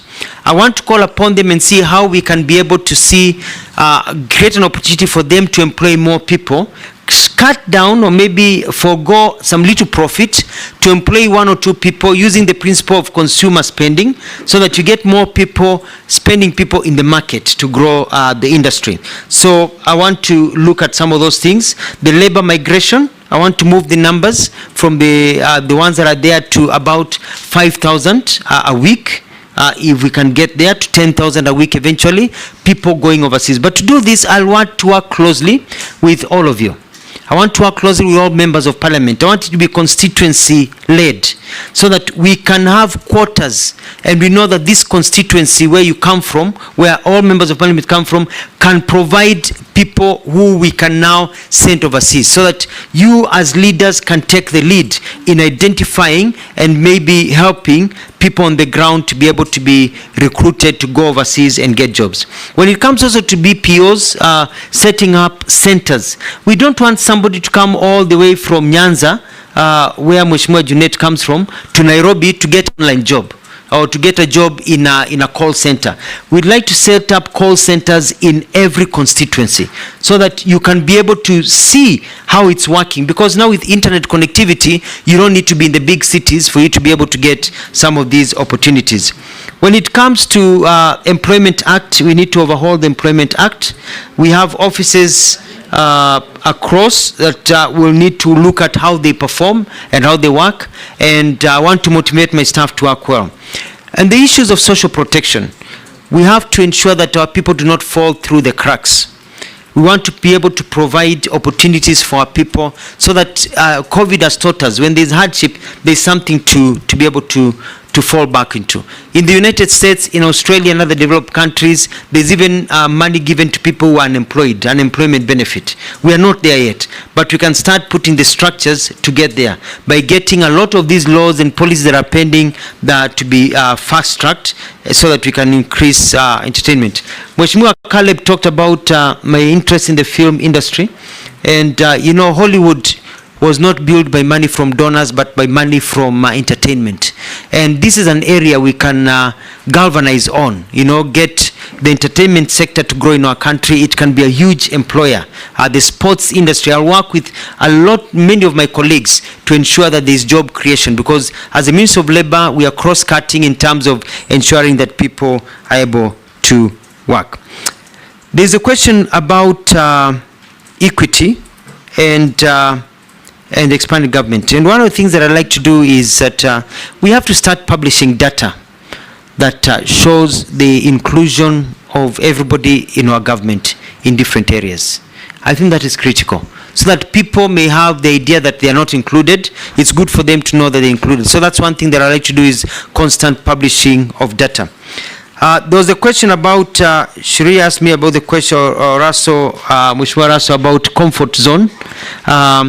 I'm not in a comfort zone, but you see, when you're a governor, you head your own government, so you can shout as much as you want. When you're a government spokesperson, you have the authority to speak as much as you can. When you work as a cabinet secretary, you are also toned down kidogo, because you're working for a boss or bosses. But I think the lessons that we've learned is that we really need to communicate. And I want to promise the country that you'll see the Mutua who communicate much more, especially in this new docket if confirmed and sworn in. Thank you. Lastly, Mr. Speaker, Mheshimiwa Mule had a very good suggestion. Thank you very much. And the civil servants unrest and the work conditions. The Labor Ministry will be dealing as an arbitrator, even looking at the public service and holding the public service to account in terms of what they do in terms of these agreements. I saw it in Machakos. As soon as I enacted the agreement that we had agreed on, the nurses and doctors were very happy with me. They took their riots elsewhere. So don't enter into an agreement, is what I'll be telling everybody, that you know you cannot meet. You know, and it's good. And our Kenyans are reasonable, especially if you meet them early. And it is harder to sort out an issue when people are on the streets. It is easier to sort out an issue before a strike notice is issued. And I'm going for that early warning system, so I can work with the industry. And some of them have already reached out to me. They're saying if you're appointed, if you are vetted and you go through, we'd like to come and meet you, because they are festering wounds. And so I'll open my door to meeting, and so we tone down out of these issues. I submit. Chairman. Nelson Koech. Yes, Posing. Yeah, thank you, Speaker. Nominee Honorable Mutua. My question is this. If you look at the ministry, or when people look at the ministry you are going in, not your ministry, should you be approved? Ministry of Labor and Social Services. People only see the minister. There's an argument that people only see the minister during strikes. So it's almost being called what somebody told me. It's called a strikes ministry or a firefighting ministry. That's the only time people can be able to engage or see the minister for this Ministry of Labor and Social Services. Honorable Mutua, tell Kenyans who are watching you and us and this committee to be able to look at how to analyze you for suitability in accordance with Section 7 of the Act. What else is expected of this ministry that Kenyans don't know? Maybe they have not been communicated, or Kenyans can expect from you, so that they don't see Honorable Mutua today in the vetting. Should you be approved? They only see again Honorable Mutua during what? Firefighting, when there is a strike in this country, then they see, oh, there is somebody called Mutua. What else will Kenyans expect out of you, Honorable Mutua, within your ministry that is not of strike? Thank you, Speaker. Kikaria, last one. There are industries that exploit workers, mostly the casual labor, by paying them below the stated remuneration rates, denying them the union rights and health benefits, exploiting them to unsafe work, exposing them to unsafe working environment. What measures will you take to address this? And secondly, it's about the street families. Now with the new constitution, we used to have the Rehabilitation Trust Fund, but that was run under the Local Government Act, which is no longer in force. But the street families keep on growing day by day. What action will you take first to reduce these numbers, or even to address, because most of these families, not that they don't have, you find kids on the streets, but they go back home, or even now find a family, a mother with children on the streets. So what are you going to do to address this very, very needy issue that we need to take our kids back to school? Thank you, Honorable Chairman. Answer those two quickly. Thank you, Mr. Speaker. I'd like to say that in terms of labor and social protection, I agree with Mheshimiwa Kosing that people only seen when there are riots. Now, I'm going to go around this country. I want to visit all the constituencies to talk to Kenyans and especially young people about the opportunities that are there. Kenyans are not lazy. Our young people are very active and very smart and very sharp, but they need opportunities, not handouts. And so I'll be traveling to all the counties. They'll see me. I'll be very heavily on media, telling to them about the jobs, the kind of skill development. I'll also be looking at the working conditions of factories. Do not be surprised if 1 or 2 or 3 factories are shut down because of poor working conditions that go even against the international tenants, because we have to make sure that our people are respected in the way they work. In terms of even employment and the benefits, there's the issue of the 6% increment that the president offered that is still pending, and it's I think it will be on my desk. I'll be able to sit down with FKE. I've had a chat with Kotu, Mheshimiwa Atwoli. I've talked to the employers. We're looking, and they have told me all the problems as I was doing my research, and I'll be able to sit down, bring everybody together, and gazette in the salaries that they deserve because of the state of the economy, and be able to improve that and make sure that those are met. So I'll be very, very active, Mheshimiwa, and I think you'll be very proud of me and the work that I'll be able to, if I'm confirmed. Mheshimiwa Gikaria, I think I've answered the same question because it is important for us. Now, on street families, I was very active when I was government spokesperson to try and work on a system of removing street families and rehabilitating them. I want to go back to some of the programs that we started at that time in the government of Mwai Kibaki. And my investigation has shown that it has become no more process. I've looked at the different acts and laws that are there, and it's all about implementation. We are going to set up a target as a country and say that by this time we need to have done A, B, C, D, so that we don't have street families, and be able to rehabilitate and even take people back to the countryside where they came from, so that we can reunite them with their families, so that people can continue working with their families the way we are doing in the children's sector. Instead of taking people to orphanages, we reunite them with the families. Mheshimiwa Mbui will be very happy to know that we are building, we want to develop a model rehabilitation center in Mavoko, which is very close to Kadhiani. That you are building? A rehabilitation center in Mavoko. There is 20 acres there. I'll be sourcing for funds from development partners and others, so that we have a place whereby these children can go before they are taken back to their families to be trained and taught, and also growth and a follow-up system, so that we remove them. It is quite sad, like now it's very cold, to find people suffering in the streets, and we'll need to put up shelters that they do in other places, whereby people can go and receive some food, and that's safety net for the very poor in our country. I submit. Chairman, I have one stressing, just one, a small one, very stressing. Yes. All of us as a country. Kuna hili swala moja, waziri mteule, iwapo utachaguliwa katika wizara hii ya wafanyakazi, kuna swala nyeti ambalo wafanyakazi wa EPZ walijiunga katika chama cha wafanyakazi, na hivyo sasa kufikia sasa wafanyikazi 1400 wamefutwa kazi katika viwanda viwili vya EPZ huko eneo bunge la Changamwe kwa kujiunga na chama cha wafanyikazi, na hata wizara yako ina taarifa hiyo. Kwa hivyo tunaomba iwapo utaweza kuchaguliwa, uangalie swala hili litaweza kutatuliwa na kuona haki za Wakenya hawa zimefanikishwa. Asante Mheshimiwa Speaker. Yes, Owen. Honorable Speaker, the nominee, briefly, just tell us about your vision for the NSSF. I think it is an area that has not been touched. Daud. Thank you, Mr. Speaker. If you're confirmed, how will you pursue qualifications, equivalency, so that our qualified Kenyan professionals can move across the globe and sort the menace of unemployed professionals such as doctors and others? This is a question from one of the Kenyans. There is one. Thank you, Honorable Speaker. Just a quick one. Nominee, National Employment Authority. No wonder you didn't know whether it exists.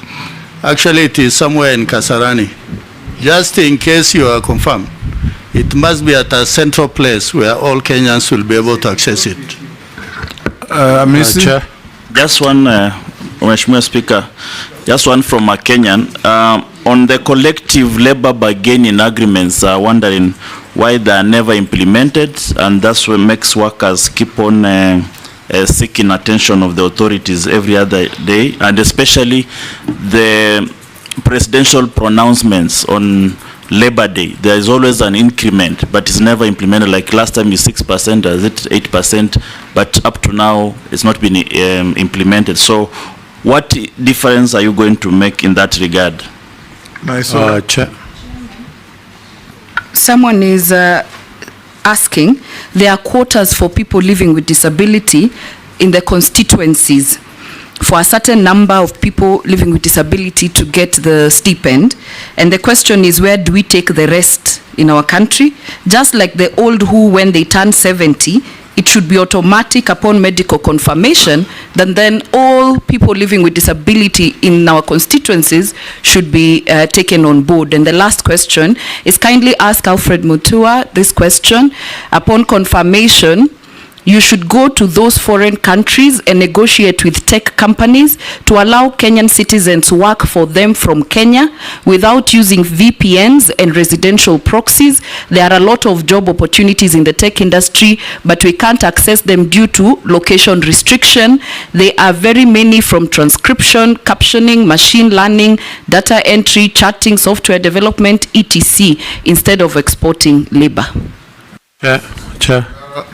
We must. Thank you. Yes, this is from a Kenyan who actually states that the nominee is excessively abrasive, especially to junior officers, and quotes an instance at the Ministry of Foreign Affairs and Diaspora, where you actually threw out officers from the parking lot for no good reason whatsoever and without any consultations. These were junior officers. Is that true?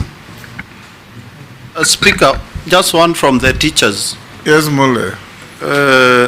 This is from the teachers fraternity in Kenya.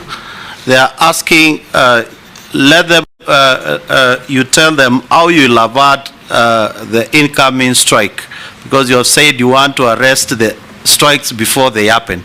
So they want to hear the mechanism which you will use when you are approved. Then they are also saying that kindly ask Dr. Mutua, he made pronouncement that resulted up on Kenyan troops going to Haiti when he visited the US. Does he regret making such deals which later landed him in trouble with the head of state to the extent he was shifted to another docket? How true that it is, I don't know, but it's from the public. That you, Mule, you are not being fair to Mutua, the nominee. The Kenyan police going to Haiti was approved by Parliament, so it can't be his responsibility. Yes. Yeah, it's only one short one on. There's a constituents asking about what the nominee will do if approved about those rogue labor officers who are at the ground there, who are compromised by most of these industrialists. Yes, nominee, can you very quickly respond to those? Thank you, Mr. Speaker. I'll start with the Honorable Lesuda's issue about quotas for people with disability. This is true. It is quite unfortunate, and I find it very, in my research, unfair that you're only giving to a certain percentage in a household and not to everyone. So one of the things I'll do is make sure that it is everyone that is covered, and we roll it out according to the finances that we have. It should go to all, not just few. The President has given directives that we increase the numbers by 500,000, and I'm going to make sure that these are captured in there. The other thing is to work also with Parliament to see, not Parliament but Treasury, the monies that are recovered out of attrition, people die, so they can be rolled into other programs without them having to go back to Treasury and never coming again. In terms of tech, that's what I was talking about, the BPOs. And yes, I'll travel. I'll send meetings. I don't even have to go anywhere anymore because you can travel by Zoom nowadays and get those jobs here. We need the jobs here. In as much as we also want Kenyans to go overseas, we want to have those jobs in Kenya. And so we're going to remove all the bottlenecks, and I'll have a cabinet paper to remove the bottlenecks and provide opportunities for people here. Murugara, you had a question about being abrasive. That is somebody just being mischievous and trying to use this house. People love me. very much. All my employees, you go to Ministry of Tourism, you go to Foreign Affairs, you go to everywhere I've worked, employees love me. Allow them to say so. I'm very, self-declaration. Yes. Because I really care. And I've always talked about the welfare of employees. One time I'm on record asking, inakuasha nini kama mwenzako anapata nyongeza ya mshahara ama anapata cheo nyingine? Inakuasha nini if your fellow worker moves forward? Why do we keep on constraining people so they cannot get promotions? Why does it, that person is a father and a mother to somebody else? So I have very good working conditions. What happened in Foreign Affairs and Mheshimiwa Speaker, you know, you've served there, is that there are vehicles all parked outside the parking lot, such that it looked like a car park instead of an office, because they have parking lots. And I got in, I said, you cannot have the image of the Foreign Office where you have ambassadors coming, foreign dignitaries, and the cars are covering everywhere. Looking like a terminus. Yeah, looking like a terminus. And so we said we move the cars away, and the ministry to provide another place for the cars to be parked. And that is what has happened. But you know, people, they don't want change. They want that comfort, and they didn't understand. Now if you try to take the cars back there, they'll fight you. They'll tell you, no, we like it the way it is now, because it looks better. So it was a good move. That is somebody who is just mischievous and trying to take these opportunities. But I remember when I left Foreign Affairs, some officers came to see me and they were crying. They were sad I was leaving. So I don't understand about being abrasive. I'm very, very polite to everyone. About the teacher strike, Mheshimiwa Mule, I'm going to call for a meeting if I go through this process and meet with them. And I want to tell teachers in this country that I will listen to you. I respect teachers and will iron out. There are no issues, because even if you do a strike, even if you do maandamano, you will still have to sit down. Why don't we sit down early and sort these issues? And I'm very fair, and I'll ensure fairness. And in terms of the issues of qualifications and verification, we have a skill development system that I've studied and I've looked at it. I'm going to enhance it, because what happens is that you want to be a doctor in Australia, even though you're in the Commonwealth, you still have to go through rigorous testing. And so it's to enter into agreements that you can go and work in these other places without having to go through the same retesting. But that is also improving the quality of how we do things in our country. Submit. Nominee, I've also received a few issues from Kenyans out there watching this. They ask, will you ensure that employees insure their employees, so employers insure their employees? What are you going to do about skewed funding between Child Welfare Society and Children's Department? UHC staff who have been on contract for long with half salaries, what are you going to do that? Where some elder Kenyan has said, I think to all of us, where are the issues of older persons in this interview? If confirmed now to you, what will you do for the welfare of older people in Kenya? Another part, you asked? Okay, Robert asked that. Another person, I think this must be from Naivasha, there are serious labor problems in the flower sector. What will you do if confirmed? Another one says, what will the nominee do, or what does he say about the minimum wage proposal of 30,000 for security workers? Another one, and this is says contractual jobs in Kenya don't have retirement benefits. What will you do about it? And the last one, can you consider establishing a national employment oversight authority? Those are a few. Some that I've received have already been raised by members in the committee. Thank you, Mr. Chairman. And as I talk about employment, employers and insuring the employees, this is something that I'm going to look at very important, very carefully, because it goes hand in hand with things and with the question that I did not answer of NSSF. And it is important because you realize that if you work for a company and they are not able to provide you enough income to be able to get private insurance, and you're not able to get into the government insurance, then there needs to be a way of plugging it in. We have to be very careful that also we don't scare employers away in terms of the cost of doing business in our country. So it's a balancing act, so I'll be able to look at that. NSSF has a portfolio of about 400 billion, and we want to grow that to $1 billion by being creative in where we invest, even outside the country. We have seen other countries come and invest in our country. They have pension funds, so we can grow money for the pensioners. And also be able to turn around the 3 months that are now the 13 days to 24 hours, so that when you exit, you can get your pension. But unfortunately, Mr. Speaker, if you're not a member of parliament in this country or a senior government official, when you leave, you get nothing. You get very little. So we want to push it such that now, at least we have a system whereby you can be getting 60% of the pension you are getting, not the 3 or 5 or 10% that we are getting, so that your life continues. Si unatoka kazini alafu unachakaa, unaanza kuparara, because your life has just taken a dive, so that you're able to save. But to get that, we need to get a saving culture. Only 3.3 million people in this country have a pension scheme.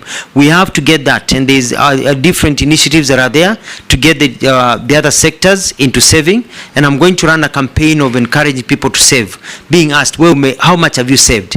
It doesn't matter. It can be 20 shillings or 50 shillings or 100 shillings. We need a saving culture, because ujana ukama moshi ukienda urudi. One day we all grow old.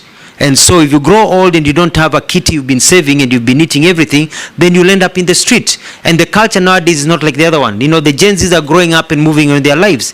They'll not be there to take care of us when you grow old. So I'm going to get into a communication program for Kenyans to know, when you eat something, if you have 3 mangoes, please put one aside and eat 2. For another day, to get that culture. I've heard about the staff of UHC. I'm aware, because we piloted that also in Machakos. I'll also be looking into that.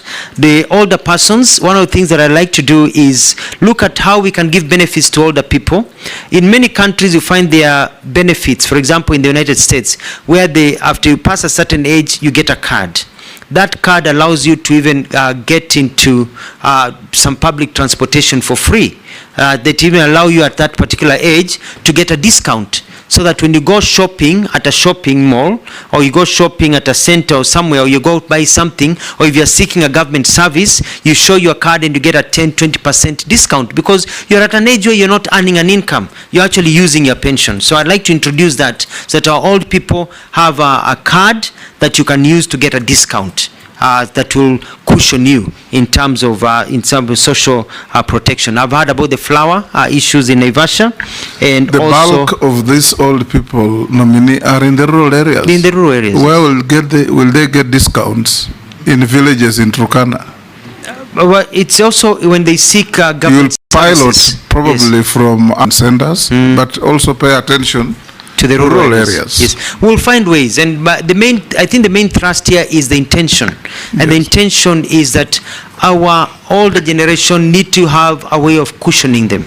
They served us; they are our parents. They have taken good care of us. Let's cushion them in the old age and create a system in our country that takes care of them, even as they go about with the Inua Jamii. That is good, but also whether we can even go further and see how we're working with other organizations, see what we can do. There was a question about the child welfare and Children's Society and their fundraising. We will be bringing, if I get confirmed and appointed, cabinet papers to see whether we can create special funds, so we can have internally regenerated funds for able to use for children welfare, and also fast track some of the laws. For example, Kenya has been identified as a country that is heavily involved in child trafficking. We are a conduit of child traffickers. We are a destination of child traffickers. We are a source of child trafficking. And it is also because we have failed, and I'll be bringing through cabinet, I think it's already there, through the, if I'm appointed, through the Mheshimiwa Ishungwa, the passage of us to get into the Hague Convention for the protection of child, trafficking. Because if countries like Somalia can sign child trafficking in the Hague, and Tanzania and Uganda and others, and we have failed to do so, it makes us look like we really support trafficking of children across the world. On the minimum wage, I will look into it. I'll sit down and see, because it depends on what the market can afford. But also we need to, I remember as I finalize, Ford, when Henry Ford, when he built the Ford company, he said he would pay his employees enough money that they can afford to buy the cars that they build. We need to be a culture where we can pay people enough money to enable them to be able to live decent lives according to what the market can also afford. So it's a discussion with the employers, because we don't also want to destroy the good enabling environment for work, but it is important. On contractual benefits and job referral, I've taken note, and it's something that I will look at. I submit. Thank you, nominee. The last two issues I want to put to you. On the issue, as a follow-up to Honorable Mishi's issue about Saudi Arabia. Yes. What you probably will need to do is check out on a country like Philippines. It is the largest exporter of non-professional workers in the world. Anywhere you go in big hotels, you'll find Filipino workers, happy, decent. Find out what mechanisms and legal regime they operate between Philippines and the countries they work. Anywhere you go, perhaps if you go to the moon, you'll find a Filipino worker. The last one, you've talked about NSSF. You can borrow a leaf from our neighbor Tanzania. What Tanzanians do, all the big money held by NSSF, they have engaged with the Minister of Foreign Affairs, and instead of government buying property as missions, it's NSSF that buys those properties and owns them. So the government then pays NSSF rent at source. You reduce yourself from the problems of foreign exchange, and instead of paying foreign exchange to another country, you're paying in local currency at the rates of those countries to your own NSSF. So even the rate of return on the investment is excellent. You may consider engaging NSSF to do that. I'll end there, and after we finish, you will see our Secretariat. They have some mismatch with your documents, so that you can put them in order for the record. I want to ask you a few last questions. Do you have you ever been mentioned adversely in any integrity-related report or investigations? Forget about your Machakos shenanigans. No, I have never. Yes. Do you hold any leadership position in any political party within Kenya? No, I do not. What is your net worth? Net worth is 462 million shillings. Made of? Made of assets that I have, like homes, land, where I do some bit of farming, and a few businesses that I have. Thank you. Thank you, Alfred. Make sure before you leave, you sort out your documentation with the Secretariat, so we can release you to go back to your other duties.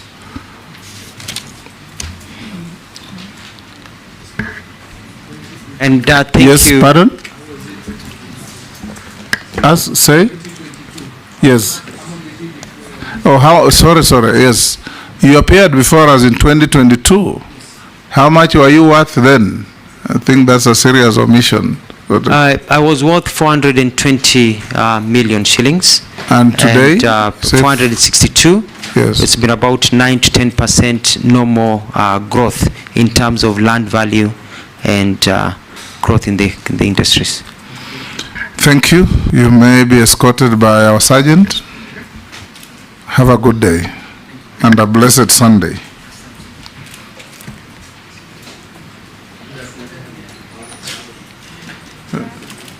Pardon? Honorable members, you'll have a 10-minute break to allow the clerks to put the documentation for the next nominee.